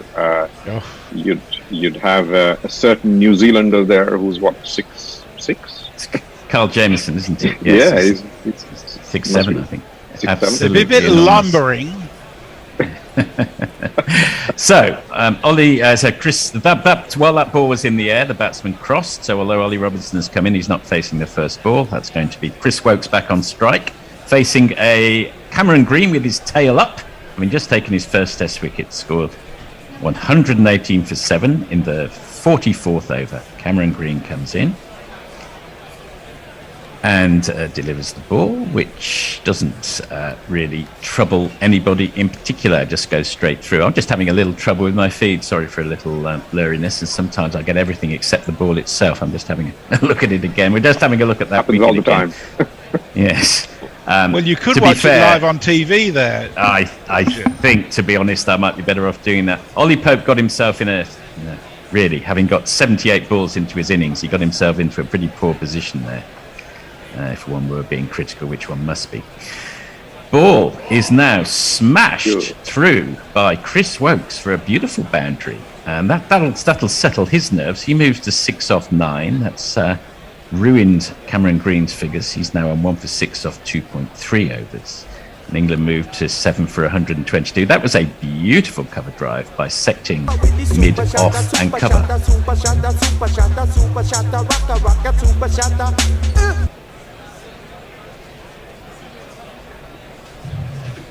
Leah says, I think I'll eat an Australian national dish in honour of this performance. Cameron Green comes in and just patted back down the pitch quite nonchalantly by Chris Wokes after his first few balls of initial hesitancy. Looks like he's settled down a bit. Once again, we're seeing... No, go ahead, Messi. She describes that dish as not quite a real mammal in short crust pastry drowning in overcooked legumes with a spot of ketchup. What we'd refer to as locally as a pie and sauce. Green again in. Wokes gets a little bit squared up there and just dabs it down to square leg. What's your feeling about Cameron Green and Ninja? Do you like the look of him? I've always liked Cameron Green. I just think he was a bit unlucky not to have taken wickets before this. But it's always a problem when you have a youngster hyped up as Australia did to him against India, and then he came in with the weight of expectations, and he found it very difficult indeed to live up to it. Indeed, yes. Comes in for the last ball of his over, and that's just defended neatly down onto the offside. He'll be feeling an awful lot better about life. He was described earlier as looking like a massive baby. He certainly didn't behave like one in that over. He got excellent. Well, first ball wicket, you can't ask for more. You absolutely cannot. No. How are we looking on socials? Any more? So Jay says, apropos of nothing in particular, he says, so we're in Hull and someone tried to stab me during the inaugural fireworks outside a pub called the Old Black Boy. But that's Yorkshire for you.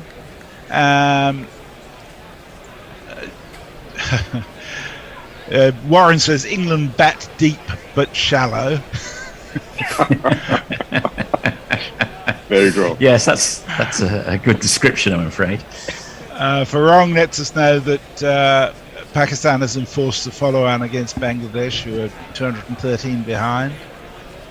Jeff Perkins says it's the lack of batting talent in the English side, a sad indictment of South African cricket. Ho, ho, ho, ho. Well, you could say that the only good South African batsman now plays for New Zealand. Now,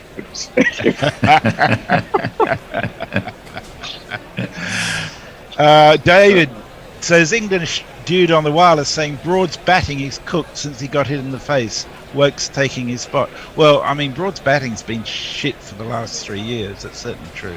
Whether it was because he got hit in the face or not, I don't know. Well, Cummins takes over from Lyon. Can't do a thing wrong today. The new Australian captain decides to test out Ollie Robinson with a bouncer, and why not? England at 122 for 7. He can do as he pleases. Robinson safely ducks under that one.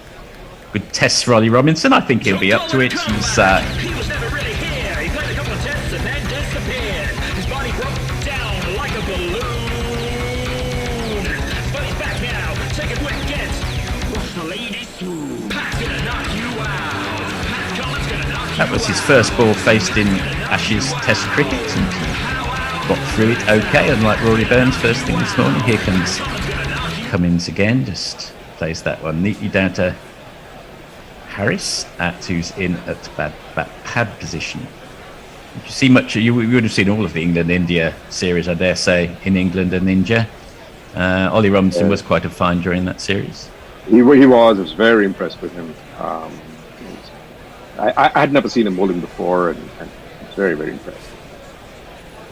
He's taken to Test cricket like a duck to water, but will he take to Test cricket down under?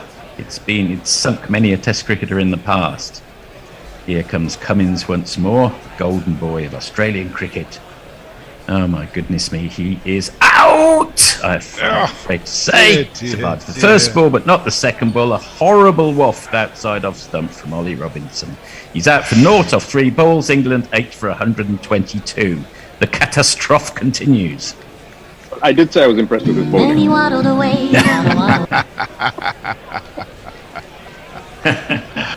Yes, well, he'll have plenty of opportunity to show us about his bowling within the next half hour or so, one would imagine, as the 8th England wicket falls. Steve Kellett says it's time for a comedy run out then. Rohit Singh says Stark steps up, Wokes steps back, and Forthy reveals. Mamma mia, what commentary is this? And Ravi Nair puts it pretty simply, we're fucked, aren't we? Deep Long Song about Broad says they've said that about Broad for years. He still had to be there, though. Yes, I think Swan Songs are close. Joe Grover says, apropos of Hull and Coventry both being cities of culture. That's what that tweet's about. Oh, dear. And Jack Bauer says, now the Australian cyborg version of Mark Elam is taking wickets. Gorgeous. Yes. That brought a and we're going to jingle up the new batsman. It's Mark Wood.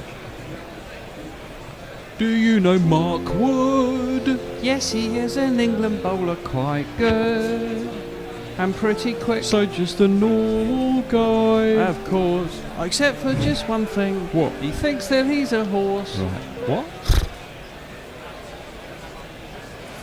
Amusing as ever. These are marvellous, aren't they? These jingles. Very inventive. I've had the Kinks Village Preservation Society earlier, a little pastiche of that. And that was a reference to Mark Wood's celebrations. As he faces his first ball, my goodness me, he just about survives it. He had a bit of a prod outside off stump. He was quite fortunate that the ball from Cummins flew through past his bat rather than taking the edge.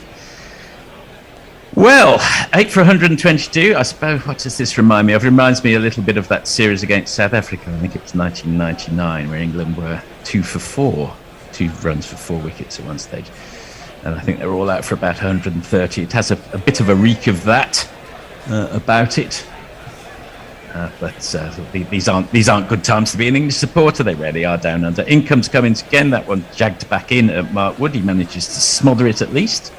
Just goes down on the onside where Marcus Harris fields. He was in at bat pad. I think this will be the last ball from me and Aninia and Jez. I imagine we're having a turnover at the end of this over, so I'll be seeing you again later. But it's the first. It's the first day, so we've got to give England some time to get used to the series. There's plenty of it coming. And they're certainly undercooked. That's for certain. Last ball of this over from Pat Cummins. Well, what we can say is Mark Wood survived yet another tentative prod outside the off stump.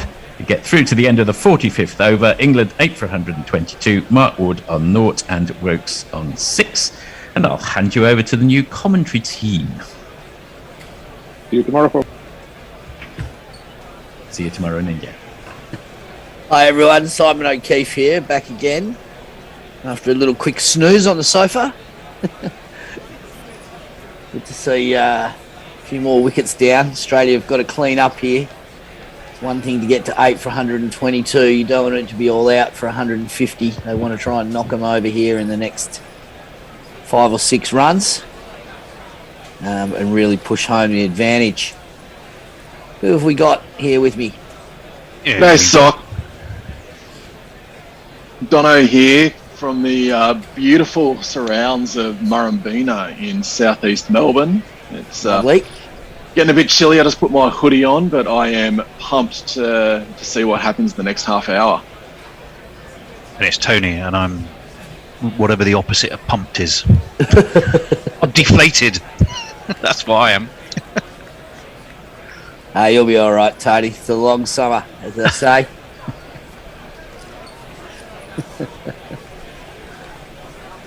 It's good to see Butler got on with it. You can imagine how they'd be looking if he was just trying to squirt it around or to sort of, survive and stayed out there for a measly 5 or something like that. So I think he did the right thing and played his game and had a crack at it. You missed a ball there, Sock. Sorry.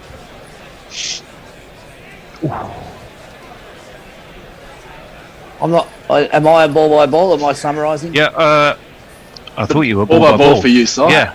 All right, so that's 2 down through the over. Fortunately, both dots. We did wonder what you were doing. Both dots. That last one beat the outside edge. There was some interest from behind the stumps. Josh Hazelwood, very quick shake of the head saying no. But Alex Carey and his beautiful eyes are going, there was something there. And if anyone can see it, Pat Cummins and Alex Carey with their beautiful, gorgeous eyes are the ones that are going movie to. stars. The movie stars. Cummins in again to Wokes. Hazelwood in again to Wokes. And this one's into the pads. It's just popped down on the leg side. There's no run. Need a bit of Bhuvi Kumar thrown in as well, don't you? If you're going to have a cricketer's eye off. Then Kumar would be the one. Cummins still is top of the pops for me. They're gorgeous. They're dreamy. Dreamy. Well, he's having a dream start as skipper. You certainly can't be. Yeah, you'd be pretty happy that if he'd have written a script in bed last night about what it was going to be like today, he'd have written this script, I reckon.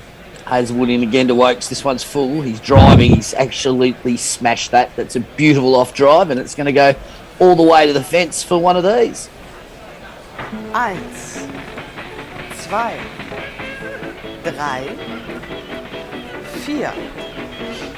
4. Yep, straight a bit full there, Hazelwood, and the batsman was well and truly up for it. Just transferred his weight nicely, just the perfect copybook off drive. There's the line as well. The previous ball from Hazelwood hit the deck and moved back in, but that one just hung a little bit outside off stump, nice and easy for Wokes to just ease into. It was a very, very nice shot. Moves the score on for 8 for 126 as Hazelwood comes in again to Wokes. This one full, has him driving, thickish outside edge. It's beaten the man at the gully to the right-hand side, and that one's also gone all the way for another one of these. Feeding runs.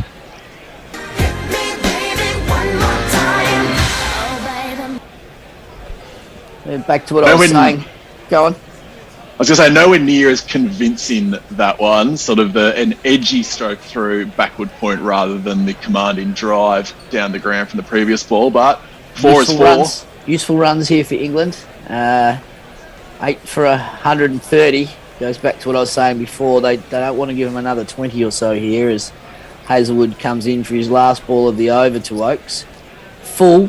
And I'm not really sure what to say there. The batsman backed away as if he was going to go and give it the big heave-ho.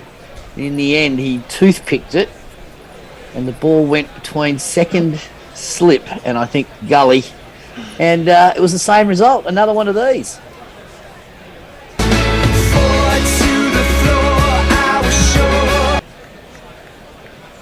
Quite a remarkable little shot there. I'm not sure what he was trying to do, whether he was trying to give himself some room and go for the big heave-ho, but Hazelwood followed him and he ended up just opening up the face of the bat. And same result, but it was very, very ugly. It was. Leah, not ugly, by the way, is Cameron Green, according to Leah, who says, I don't think he's a very good test bowler with an average of 124, but he is a handsome man. There you go. Angelic Scooter says Cameron Green has finally got himself off this list, which is the most runs conceded by an Australian bowler without taking a wicket, topped by with 149 by B. McGain. As Pat Cummins comes in and bowls his first delivery of the over to Mark Wood, who defends forward and back down the wicket, and there's no run. Anna Forsyth is saying, I know it doesn't scan as well as Jingle, but surely Pat Cummins makes all genders swoon. Jay Grover says, with someone of such refined musical taste as Forthy, I feel ashamed to admit I really like Mama Said Knock You Out. I missed that conversation, so I'm not quite sure of the context for it, other than Forthy's music. Cummins in again to Wood. Has him taking a little bit of evasive action with almost a faux pull shot. He's managed to get it somewhere in or around the square leg umpire, and the batsmen have got around for a quick 2 runs. I don't think Mark Wood really enjoyed that short ball very much. It wasn't anywhere near as short as he thought it was. He went back as if it was about to scon him, and it probably only got up to about shoulder height, and he had to bring his back down just a little bit to play that pull shot. But ugly yet effective. But as they say, you know, don't draw pictures in the scorebook. As Cummins in again, this time full. And I'll tell you what, Mark Wood has played the textbook off drive. He's beaten the man at mid-off, and it's gone all the way to the fence for another one of these. 1, 2, 3, 4. What a contrast to the previous delivery where he looked like he didn't want to be there and just said, oh no, actually, I can play a beautiful Damien Martin-esque off drive.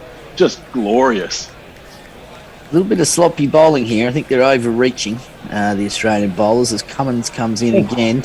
This one, typical fast bowler response. Short, and the batsman's comfortably under as it goes through to Carey. I think they're searching a little bit too much for wickets here. They should just be plugging away at that top of the off stump, let the batsmen get themselves out. Yeah, Cummins...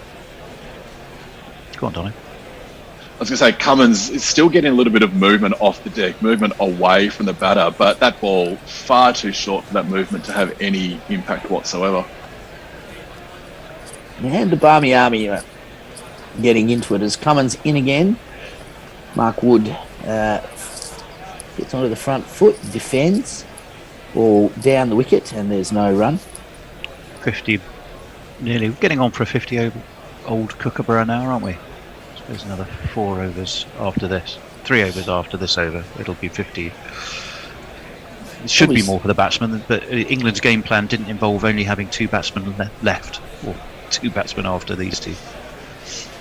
Probably won't be in that bad a shape, actually, on a first day pitch with a lush outfield. As Cummings in again to Wood. This one has him going back and in a bit of surprise. I'm not sure whether he got bat or glove onto that one, but the ball's just been knocked down. That's the end of the over. A good one for England. And the score has moved on to 8 for 140. Rabinair's been telling off Forthy for pronouncing a ninja. Well, he's a kind of a ninja commentator, I suppose. I know you're better than that, he says. Jeff Perkins says, is City of Culture status awarded based on bacteria levels? As with Glasgow, says, Uaninis culture is spelt with a K. Is Jack Leach going to bat out for a draw, says Warren? Good question. Might be a tad early for that one. Lion or a panda, says wait continues for Nathan Lyon at 399. Jay Grover says, who said cyborg Mark Elam? Because, dear reader, I spat tea. That's Jay Grover, of course. Let me see. Trying to go flying through. Warren says, next test England call up. I'm just checking we are looking at replays. Yes, we are. Replays, for that. Next test England call up, says Warren. The Holy Ghost is opening quick. The Almighty as stalwart number 3 and JC as wicketkeeper. As Josh Hazelwood starts the 48th over, he comes into Mark Wokes, who's back and opens the blade, pushes the ball out to point, and the batsmen go through for a comfortable single. As Hazelwood was on at the Gabba. Hazelwood was bowling very, very efficiently in the first session, 7 overs, 2 for 3. He got hit for 7 off his first over after lunch, and then continued on like that. It's 5 overs, none for 36 he's had since lunch. So I'm not sure we'll see a pitch map at some stage. It'd be interesting to see where he's been pitching the ball in the second session. As he comes in again now to Wood, Wood shoulders arms, ball goes through to Carey on about the 6 stumps line, no run. A bit unusual for Josh Hazelwood to take a bit of stick. He's usually the most economical of the Aussie bowlers, the Aussie quicks. Especially because he's turned himself into a T20 bowler as well by basically bowling the test match line. So he should know if the batters are coming at him what he needs to do. Just looking at Hazelwood's next delivery there, which has been just pushed back down the pitch by the batsman, and there's no further run. They're just looking some very dark clouds around the Gabba at the moment. I wonder if that rain is finally going to make an appearance in a second or two. You've got to love it when the possible thunderstorm is in the forecast for Brisbane, because you know that means that it is a thunderstorm, and it possibly might be one of those absolute belters where Dean Jones needed to run out with a helmet for the ground staff. As Hazelwood's in again, he's short to Wood, and Wood pulls, big thickish top edge, comfortably clears the square leg umpire. There's no one out there, the ball just plugs, the batsman cross for 2, and England are getting some handy runs here. Australia need to be careful they don't leak and let them get anywhere above that 160. I'm sure it's confirmation bias, but it does seem to happen quite a lot that Australia get into a position where they could roll the team quite comfortably, and then the last 2 or 3 wickets they just bowl too short, and the batters just have a bit of fun. I'm finding myself in the extraordinary position of being with 2 Australians who are suddenly starting to talk negatively about Australia being 143 for 8. What is going on, guys? As Hazelwood comes in for his 5th delivery, and Wood defends it back down. Well, this is the thing, you've got to press home an advantage, and just small little things, especially when you have Wokes and Wood. You're probably looking at some guys are going to bowl a few overs this afternoon, and if they get their confidence up batting, who knows? But Hazelwood comes in, Wood pushes forward, he gets a thickish outside edge. It doesn't go in the air, however. Probably 1 or 2 bounces are fielded by Cameron Green in the gully. That's the over, the 48th bowled. England are 8 for 143. Leo, and also Tony, when you're playing a complete rubbish team, you should bowl them out for 120. We're just disappointed. Well, fair enough. I tell you, Leo was on her theme of attractive cricketers, although I'm not sure the line break in this tweet did her any favours, because I genuinely read it at first as just imagine Bhuvi Kumar with Devon Malcolm's Coke bottle bottom. But what it actually said was just imagine Bhuvi Kumar with Devon Malcolm's Coke bottle bottom glasses. So I kind of then knew what she was talking about. So I get that to reference definitely. Jay Grover, I for one am very much looking forward to the Hobart Hurricanes versus Sydney Sixers BBL match starting at 8 o'clock. So Jay sounds like he's already given up. All hope is lost in the Grover household. As Pat Cummins in to start the 49th over. This one a little short, goes past the hip of Chris Wokes and down the leg side to Alex Carey, and there is no run. I'm going to look at the radar, and there is a lot of weather around, but it does actually look like it's going to the south of Brisbane. So we could be lucky that it might skirt around the ground. What would it do to the conditions? Let's assume Australia do get these last 2 wickets, and England will have to bowl before tea, let's say. Possibly not before tea now, but certainly soon after tea. We'll get that to you in just a second. So Cummins in again to Wokes and defends on the offside, just in front of Gully, and they get through for a single. Well, the thing is, since they've rebuilt nearly all of the stadiums in Australia and have brought drainage up to modern standards, it doesn't take long for a ground to dry out, and as long as they get the covers out on the square, reasonably quickly.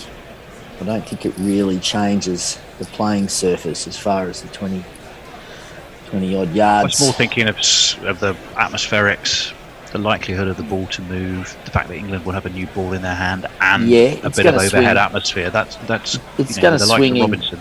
It's going to swing in Brisbane in the afternoon, probably more than anywhere else but Perth, as Cummins in again to Mark Wood, who's taken one off his ribs, popped it straight up in the air, and it's been comfortably pouched by what looks like to be Marcus Harris under the lid at short leg, and that is out. So Mark Wood is gone. Caught Harris bowled Cummins for 8. England are now 9 for 144. And that is how you bowl a slightly shorter ball.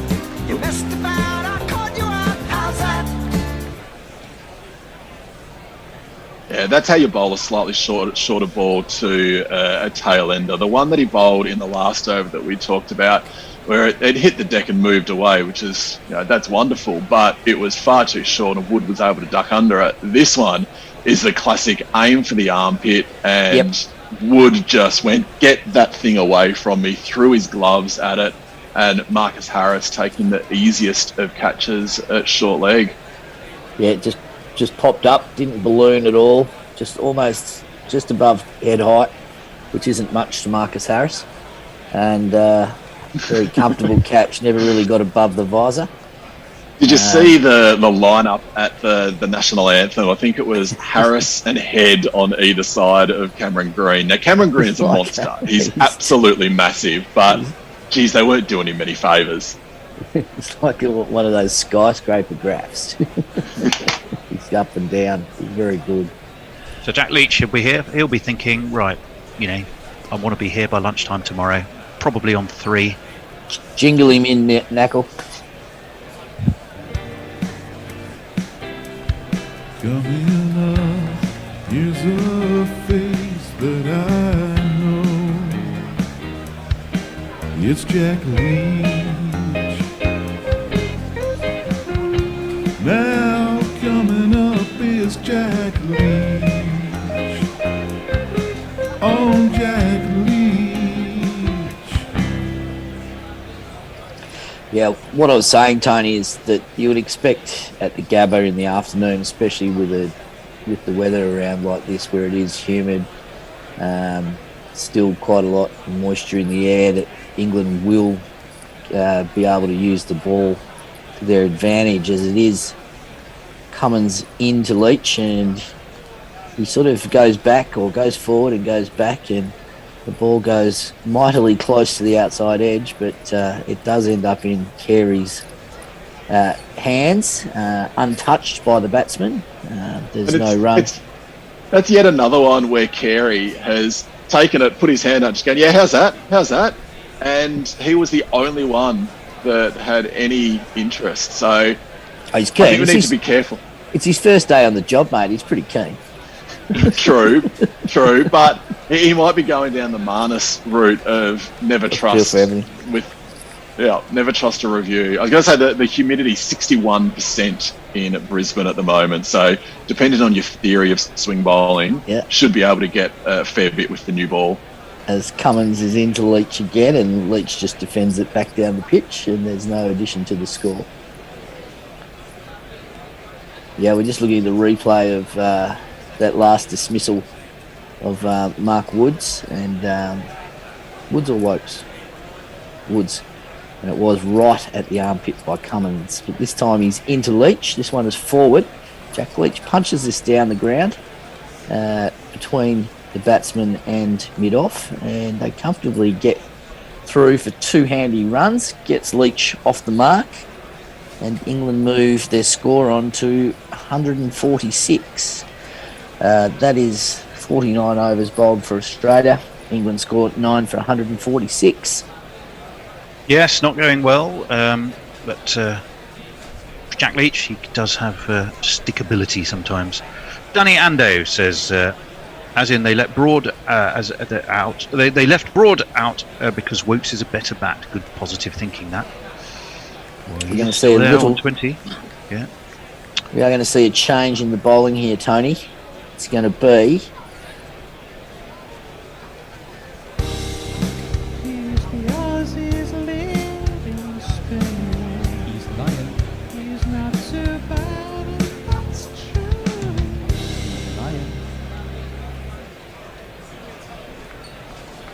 Nathan Lyon's going to come on to bowl the 50th over.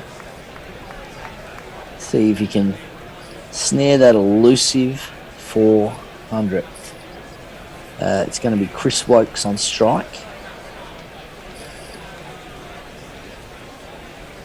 Can Nathan Lyon rack up 4 tons? He's in. Wokes is forward and just push that back to the bowler. There's no addition to the score. Fairly standard forward defence there. The longer this game goes on, the more nervous Lyon must be that he will never, ever, ever, ever take a wicket again. Yeah, he's given that chewing gum a good hammer. This one, he throws up in the air. Wokes comes down the pitch and parries it back down the ground. There's a man at long on who comes in. They complete single. The ball's thrown into the keeper. Played that quite well at the end. It was a little bit untidy, but he managed to get to the pitch of the ball reasonably well. I think it's been 43 weeks since Nathan Lyon has taken a test wicket. That's, which, the fact that Australia hasn't played any bloody tests in that time, let's forget about that. The numbers sound good. Still a long time to be thinking about it. He's got all the opportunity here, bowling to the left-hander. He'll probably come around the wicket, I would imagine, to Leach. We've just seen a moment as he comes in. Nathan Lyon indeed around the wicket to Jack Leach. And Leach pushes forward and defends it out into the covers. There's no run. So there's 3 more balls in this over. Will he get there? The big question. He was getting a little bit of bounce earlier in the day. So you'd like to think that he'll get a little bit more here as well. He's line in again to Leach. Leach off the back foot and pushes it out to the same fielder at point, and the batsmen aren't interested in attempting the single. Jack Leach could not look more comfortable. There's line in again to Leach, floats it. Leach forward, pushes it back out. It's Cameron Green who just seems to be walking in, pick the ball up, throw it back to the bowler. You know who wicket number 1 was, by the way, for Nathan his Lyon? first test wicket? I do not know. It was his first delivery. Kumar Sangakkara? Yeah, it was. Very good. As Leach forward again, defending again. This one taking a bit of a thicker edge as it goes to backward point, and that's Latham Lyon, unsuccessful over, just the one from it. England moved their score on to 9 for 147. So he got a wicket with his first ever ball in Test cricket. Kumar Sangakkara. Kumar Sangakkara, not a bad one to get. Pretty good scalp.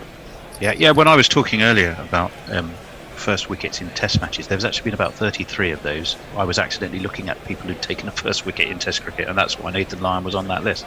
Gotcha. Mayak says multiple different radars showing heavy thunderstorms over central Brisbane, which is surprising since it's clearly not raining at the ground. No, it's not. It is not indeed. Messi Jez, of course, our president of meteorological issues, has sent that weather map, which does look a bit hefty. But we've survived so far. So the 51st over is going to be bowled by the skipper. Cummins is in to Wokes. Wokes takes a no-look. Oh my God, it's another beautiful catch. He's taken a no-look pull shot. He's top-edged it. Almost a carbon copy of Ollie Pope. Josh Hazelwood moves to his left, comes forward, dives down, scoops the ball up just above the grass, and affects the greatest catch of an outfield. It's fantastic to see a big guy move like that. That is the end of the English innings. 147, 50.1 overs. It's going to be Jack Leach carrying his, well, not carrying his bat, but not out with the red ink. And that sort of brings to an end a little bit of misery for England on this first day of the Ashes. What have you got to say about that, Tony? Oh, I'm suddenly now appointed England spokesperson, am I? Okay. That's right. You're the only one I can see sitting in one of the chairs. I think I would be desperately disappointed if I was England. I think undercooked. Both sides undercooked, but to a certain extent. But Australia hit it a lot better than England did. I think one or two of those dismissals were definitely distinctly avoidable. And if first ball set the tone of an Ashes series, one thinks back to Harmison, of course. Goodness me, the first ball of this one did. But as an opening batsman, you shouldn't be bowled by basically a full ball round your legs. But just if you think Pat Cummins' day as a captain couldn't get any better, I'll just remind you he has taken a 5 for. He's taken 5 for 38 off 13.1 on his first day of the job as the Australian skipper, and England have been bowled out in basically a session and an hour and. No, bang on 2 sessions. Bang on 2 sessions. So we just right before tea. Yeah, so you talked about Rory Burns. Talked about Rory Burns being bowled around his legs. He was the first one to go for a duck. First ball bowled by Mitchell Starc. Dawood Malan for 6. Caught Carey, bowled Hazelwood. Carey getting his first catch as the Australian wicketkeeper. Joe Root, with a lot of pressure on him coming out at 2 for 11. He went back in with the score at 3 for 11. Out for a duck, caught by Warner off Hazelwood. Ben Stokes then put on 18 with Haseeb Hameed before he was caught by Marnus Labuschagne off the bowling of Cummins for 5. It was 4 for 59 at lunch of 26 overs, and it didn't get a lot better just after lunch. Haseeb Hameed caught Smith, bowled Cummins for 25. Butler and Ollie Pope put on 52, the best partnership of the innings, before Butler was caught behind again by Carey off the bowling of Starc for 39. And then it went downhill pretty quickly. 7 for 118 when Ollie Pope was caught in the deep by Hazelwood off Green for 35. Ollie Robinson caught Carey, bowled Cummins for a duck. Mark Wood caught Harris, bowled Cummins for 8. And then Chris Wokes, the final wicket, another excellent outfield catch to Josh Hazelwood off the bowling of Cummins for 21. England all out for 147. And it's tea, and that means that Australia will most likely go to the end of the day with a, about 30-40 run lead. They'll come out and smash it. I think that's highly likely. Well, I think what we might do through tea is stay chatting. We have new voices, new people, new team members. Good chance to get to know you. Let me just finish off one or two messages. You've already got a fan, Dono. Anna Forsyth was saying, I'm always saying they don't draw pictures on the score sheet after I heard a hockey player say it in an interview. Glad to hear it in common parlance with Dono. Good man yourself. Cricket Blitherment, yes, giant storm on the way. Looks very similar to the a message as map that was sent. Rabbi Nair says, Tony, at 4 a.m, you bloody brilliant bugger, here's a picture of the cat. Oh, lovely. And there is Rabbi's cat sitting what looks like on a sort of a window ledge, keeping an eye out onto the outside. Yeah, it's 4 a.m, and here I am, Rabbi. I'd love to say I was thrilled and happy. I'm thrilled and happy to be here. I'm less thrilled and happy by England's performance. Let me see. Some White Line Wireless alumni on Guerrilla Cricket this series, says Anthony. Oh, yeah. Well, being one of them, he's letting everyone know. Let me see. Who else do we have? Farong, tail like the conductor. Bet she's watching birds. Ah, yeah. Okay, got it. That says Farong, who's talking about the cat. Gus Somerville says you're not wrong. If England can get above 160, then that's perfectly defensible T20 total. Well, that hasn't necessarily aged that well. Jay Grover, Tony, thank you so much for referring to a one-bedroom flat in central Sheffield as a household, and me and the mouse corpses feel like a family now. That's rather sweet, Jay. I hope all is well in what will soon be dawn in Sheffield, probably. Jack Bauer says, did Root think we had Jack Reacher and not realise it's Jack Leacher to try and spin the Aussies out to day 4? Don't think that's going to happen. Let me see. I think we're just woken up. This is a shit ODI score, says Dave Wood. Steve Kellett says, looking on the bright side, if England can put on 100 for the 10th wicket, it should still be utterly shite. Chris TB, the last Aussie captain to take an Ashes fifer, was Richie Beno in 1962. Wow, there's a stat. Top statting Chris TB. Let me see. I might just call it a day on those. I am going to say a very quick hello to some of our friends on Cricket Tracker, because many of you are with us. Ishad Gul, Taran Sharma, Deepak Moore, Alumalai, Salom Pathak, Sarik Rashi, Alexander Garish Kumar, Prem Tapar MD Ajazalam, Jamil Haider, Sima, Srinivas Rao and Sonu Kanoja, to name but a few before I get my tongue totally in a knot. We should probably go back to chatting about cricket. Dono, just tell us a bit about yourself. I know White Line alumni, but there will be many of our listeners who don't know you. So give us a little potted history for you. Yes, so White Line Wireless for a few years. I then was lucky enough to go over to the UAE with Adam Collins and Jeff Lemon and produce the Test series over there, the Australia versus Pakistan series, a brilliant Test match in Dubai, and then a less than brilliant one in Abu Dhabi, but a Test match which did have the funniest run out that I've ever seen. Actually, no, sorry, second funniest behind Michael Atherton being run out for 99, when one of the batters assumed that the ball had reached the boundary and so stopped running, but it had not, and so he was run out. So that's me. The reference to they don't draw pictures in the scorebook.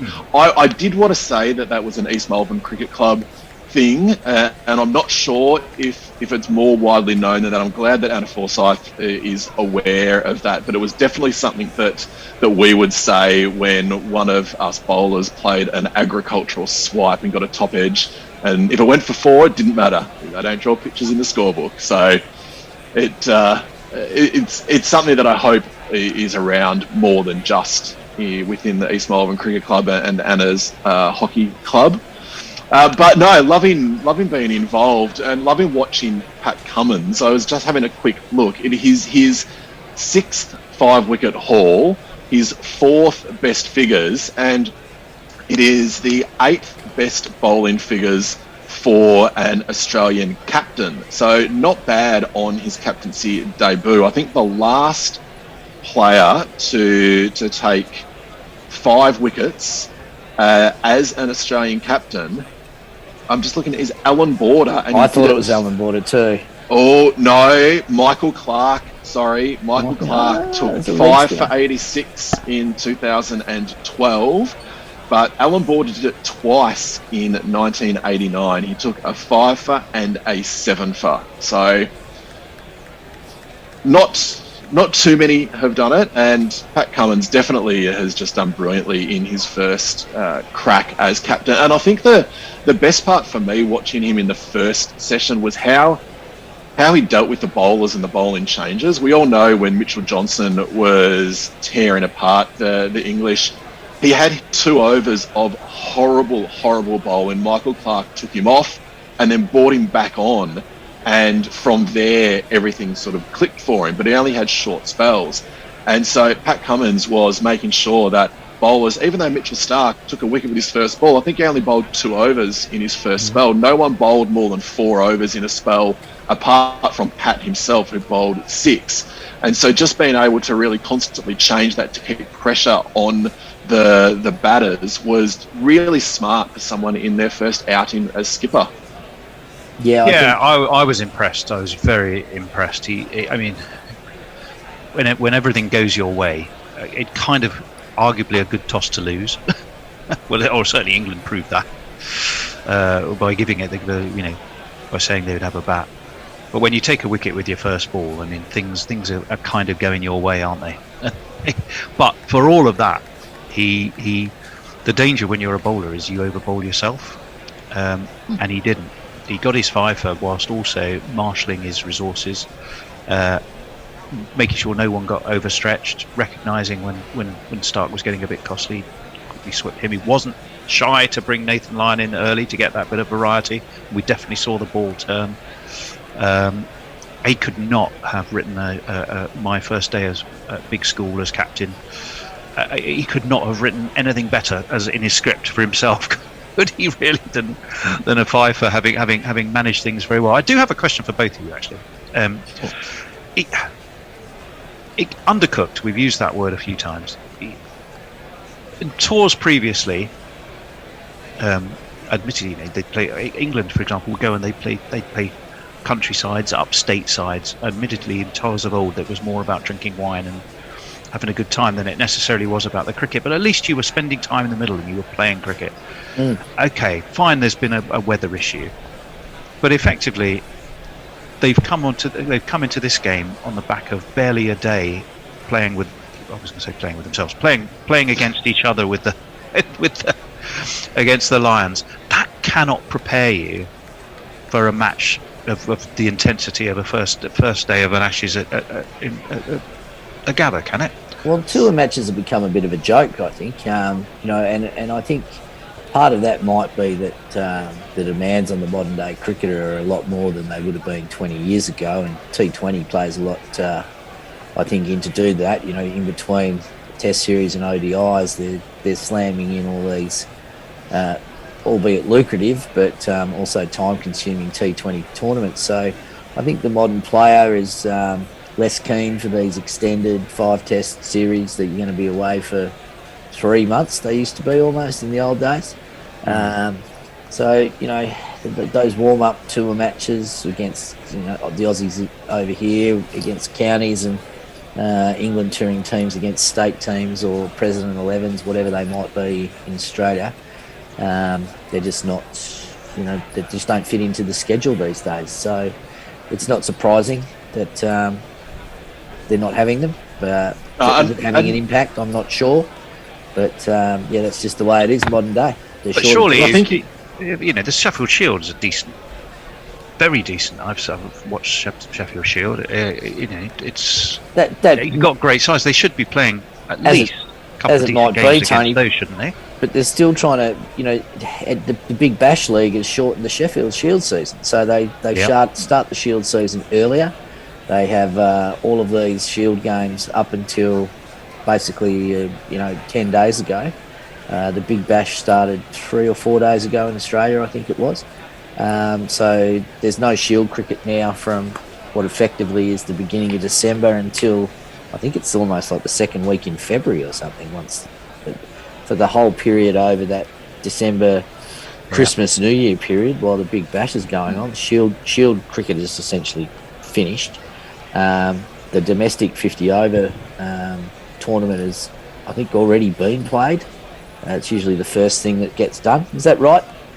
No, so they've played some matches. I think they've only had 4 or 5. They've had 10 matches so far in that, but all because the border closures, they couldn't actually schedule the remaining games. So at the moment there is no fixture or schedule for the one days 50? Or the Sheffield Shield post the Big Bash. The Big Bash will go through to, as you said, like 28th of January, so they won't start until the first week of Feb at the earliest. But I think what you were saying also before, Sock, is right, that because a lot of these players are playing on the T20 circuit, they're already playing a lot of cricket. They're in the nets. Yeah, they're doing different things in the net. You don't necessarily want to go out and do your range hitting when you're practicing to come out and face Cummins, Hazelwood and Stark. But I also think that the modern cricketers are just so much better physically and mentally prepared than they were back in the 80s when we would see five tour matches before the Ashes started. Like England would come over here, they'd go to Perth, they'd play a game at Lilac Hill, and I heard a discussion between it was Nasser, Mike Atherton, Rob Key talking about a game at Lilac Hill where David Hooks was playing 20 years after he had retired, and he was belting the bowlers all over the place. And the English players are going, well, what the hell are we going to do here? Like, this isn't the greatest start, but at least it got them out, got their arms loosened, got them into the swing of things. So, look, I think that there's an argument both ways, but I think that the way that modern cricketers prepare through the gym, through everything else, they're ready to go. They know their body super well, and they're ready to go. What's also ready to go, as we see, is some umbrellas. Yeah, well, I was about to say that we should let people know that the Australian weather has been gracious enough to wait until England were all out before deciding to the covers to are on down with at the Gabba. So we're watching. We're very good hosts like that. We're watching a bedraggled pigeon in the shape of Clem McGrath under an umbrella. I've been a spectator at a couple of those Lilac Hill pre-season games, and I wouldn't be surprised if David Hooks had been taking part in a bit of the hospitality tent before he went out, and had a little bit less fear. I certainly know that cricket was secondary to a lot of those afternoons that we were out at Lilac Hill. Knocking down some of the local plonk. Beautiful place to play cricket. I think it's the Midland Guildford Cricket Club out there. It was 2002, and it was Kim Hughes, David Hooks, and Wayne Clark were all invited to play for. The article that I'm reading says they were yet to confirm, but Hooks definitely played, and he had not played for years. So DK Lilly was a pretty regular fixture in that all the way up until he was in his mid-50s, I think. He played with his son in one of those games. He opened the bowling with his son. I can't remember who. I think it was against a Pakistan touring game where his son caught one of the Pakistani batsmen at fine leg. So it was caught Lilly, bowled Lilly.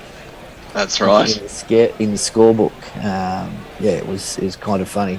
And I thought what also was quite interesting, I can't remember Dennis Lilly's son's name, but if you ever seen him bowl, he bowls exactly like Jeff Thompson. So it was probably one of those things as he was growing up. He goes, "No, Dad, you're not fast enough. I'm going to bowl like Tomo." It was the sling arm action.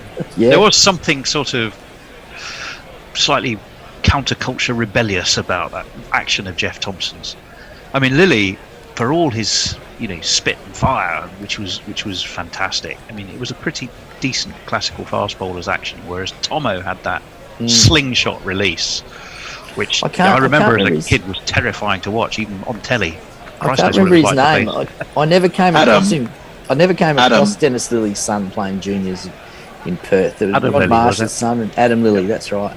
He must be a few years younger than me. I never came across him playing junior cricket in Perth when I was growing up, but there was a few of the Marshes there, and you talk about those state games. I mean, I've chatted this week to both Gladstone Small and Chris Broad. There's been a podcast released called Inside the Tour, and it's the whole story of that 86-87 tour.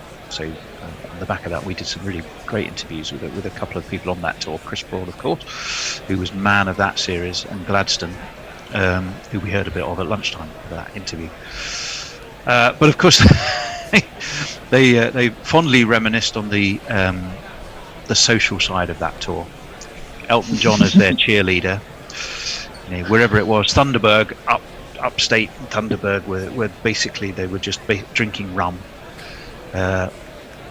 Certainly, Broad was very much of the impression, and said so, that for some of the senior players, don't forget on there you had David Gow, you had Alan Lamb, you had Ian, both of them, you had Mike Gatting, who even as tour captain did a fantastic job, but let's face it, he's not averse to a little socialising, but there was a just distinct feeling by Chris Broad, certainly, that there wasn't enough focus on the cricket. But come the eve of the first test, which of course was Brisbane, both of them apparently, of all people, very clearly stated that the fun stops and the serious stuff starts, and they did. They took it. They all took it on board.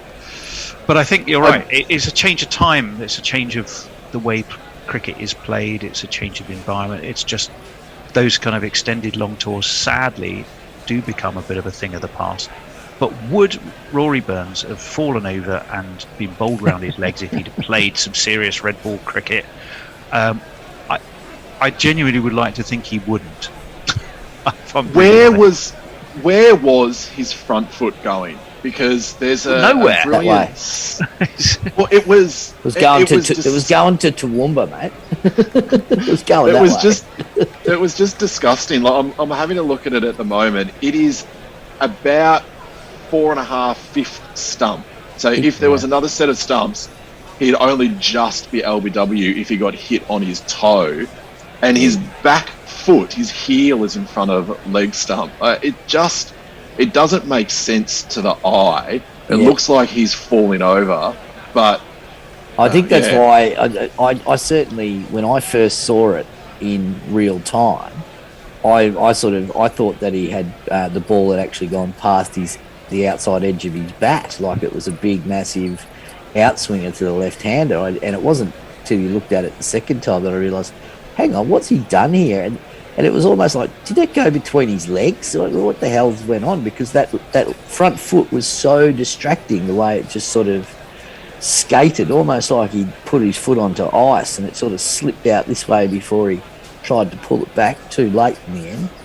But yeah, I don't know. It was some sort of massive overcorrection or massive, I don't know whether his head's gone over too far to one side at the beginning and his foot's tried to overcorrect. But it was one of those things, like, I don't know, Tony, I'm not sure that even if he'd played a ton of cricket before that, I think maybe, I don't know, whether it was just a little lapse of concentration or whether it was a little bit of nerves or something like that. It's a lapse of concentration when you haven't actually even begun concentrating. Well, that's what I'm saying. I mean, maybe it was just a bit of an attack of nerves. You're out there for the first time and, opening on an Ashes tour. And he seemed to be, it was almost as if he was going to curtsy.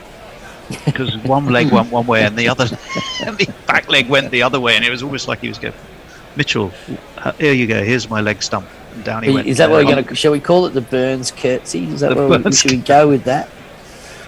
Yeah. Well, actually, we were just seeing from the green room, CricViz have apparently done a decent study of a correlation between the amount of preparation games played and effectiveness. I'm not quite sure how they did it, and I've not seen it. Therefore, I'm slightly hesitant about spouting it. However, they basically argue, and I will now have to go and find it, that there's basically F all effect. You can play all the warm-up games you like. It doesn't actually affect what happens when the tour starts. I know there's statistics and statistics. You can bend statistics anyway. I genuinely find that quite hard to believe, to be honest. So I will go and need to check out its validity. Anyway, chaps, so what I'm wondering is that, seeing as we now have heaps of rain, it is I'm watching the Australian coverage. It is absolutely sheeting down. Yeah. So I think we may go to some highlights or an interview. We're going to go, having teed it up, we'll go to my interview with Chris Broad. That's about 30 minutes, Knackle, just so you know. And then, for our own group, sit tight, because what will happen will be, as and when they get back out there, we'll just stick with the rota. But so if you were on after tea, which I rather recall was Cat, I think, keeping the white line theme going. Cat, Messers and Knackle, they'll still be on, and we'll just push everyone back as it goes, take some views from there. So to keep us going over tea, I should mention just also the reason that, we are thrilled that we have the likes of Dono Sock back, hero of Malahide, Dono new to the team. There's going to be a number of others, Cat, of course, from White Lion Wireless, Beefy we're going to be listening to, not both of them, but some of your old White Line alumni. So we've extended our guerrilla tentacles to envelop and embrace others around the world, which is fantastic, and we are already thoroughly enjoying that. So welcome to all of you. In the meantime, over tea, what was tea, tea's now come and gone. what is now going to be the rain break. We can have a little listen of to me talking to Chris Broad. The one question I didn't ask him, by the way, was what's it like to discipline your son if he's misbehaved in a game? Although I ask it indirectly, so see if you can watch out for how I sort of ask it indirectly. Chairman Mao, Jamie Howe, Ho Chi Minh, Asif Din, Václav Havel, Graham Saville, No Surrender, Percy Fender.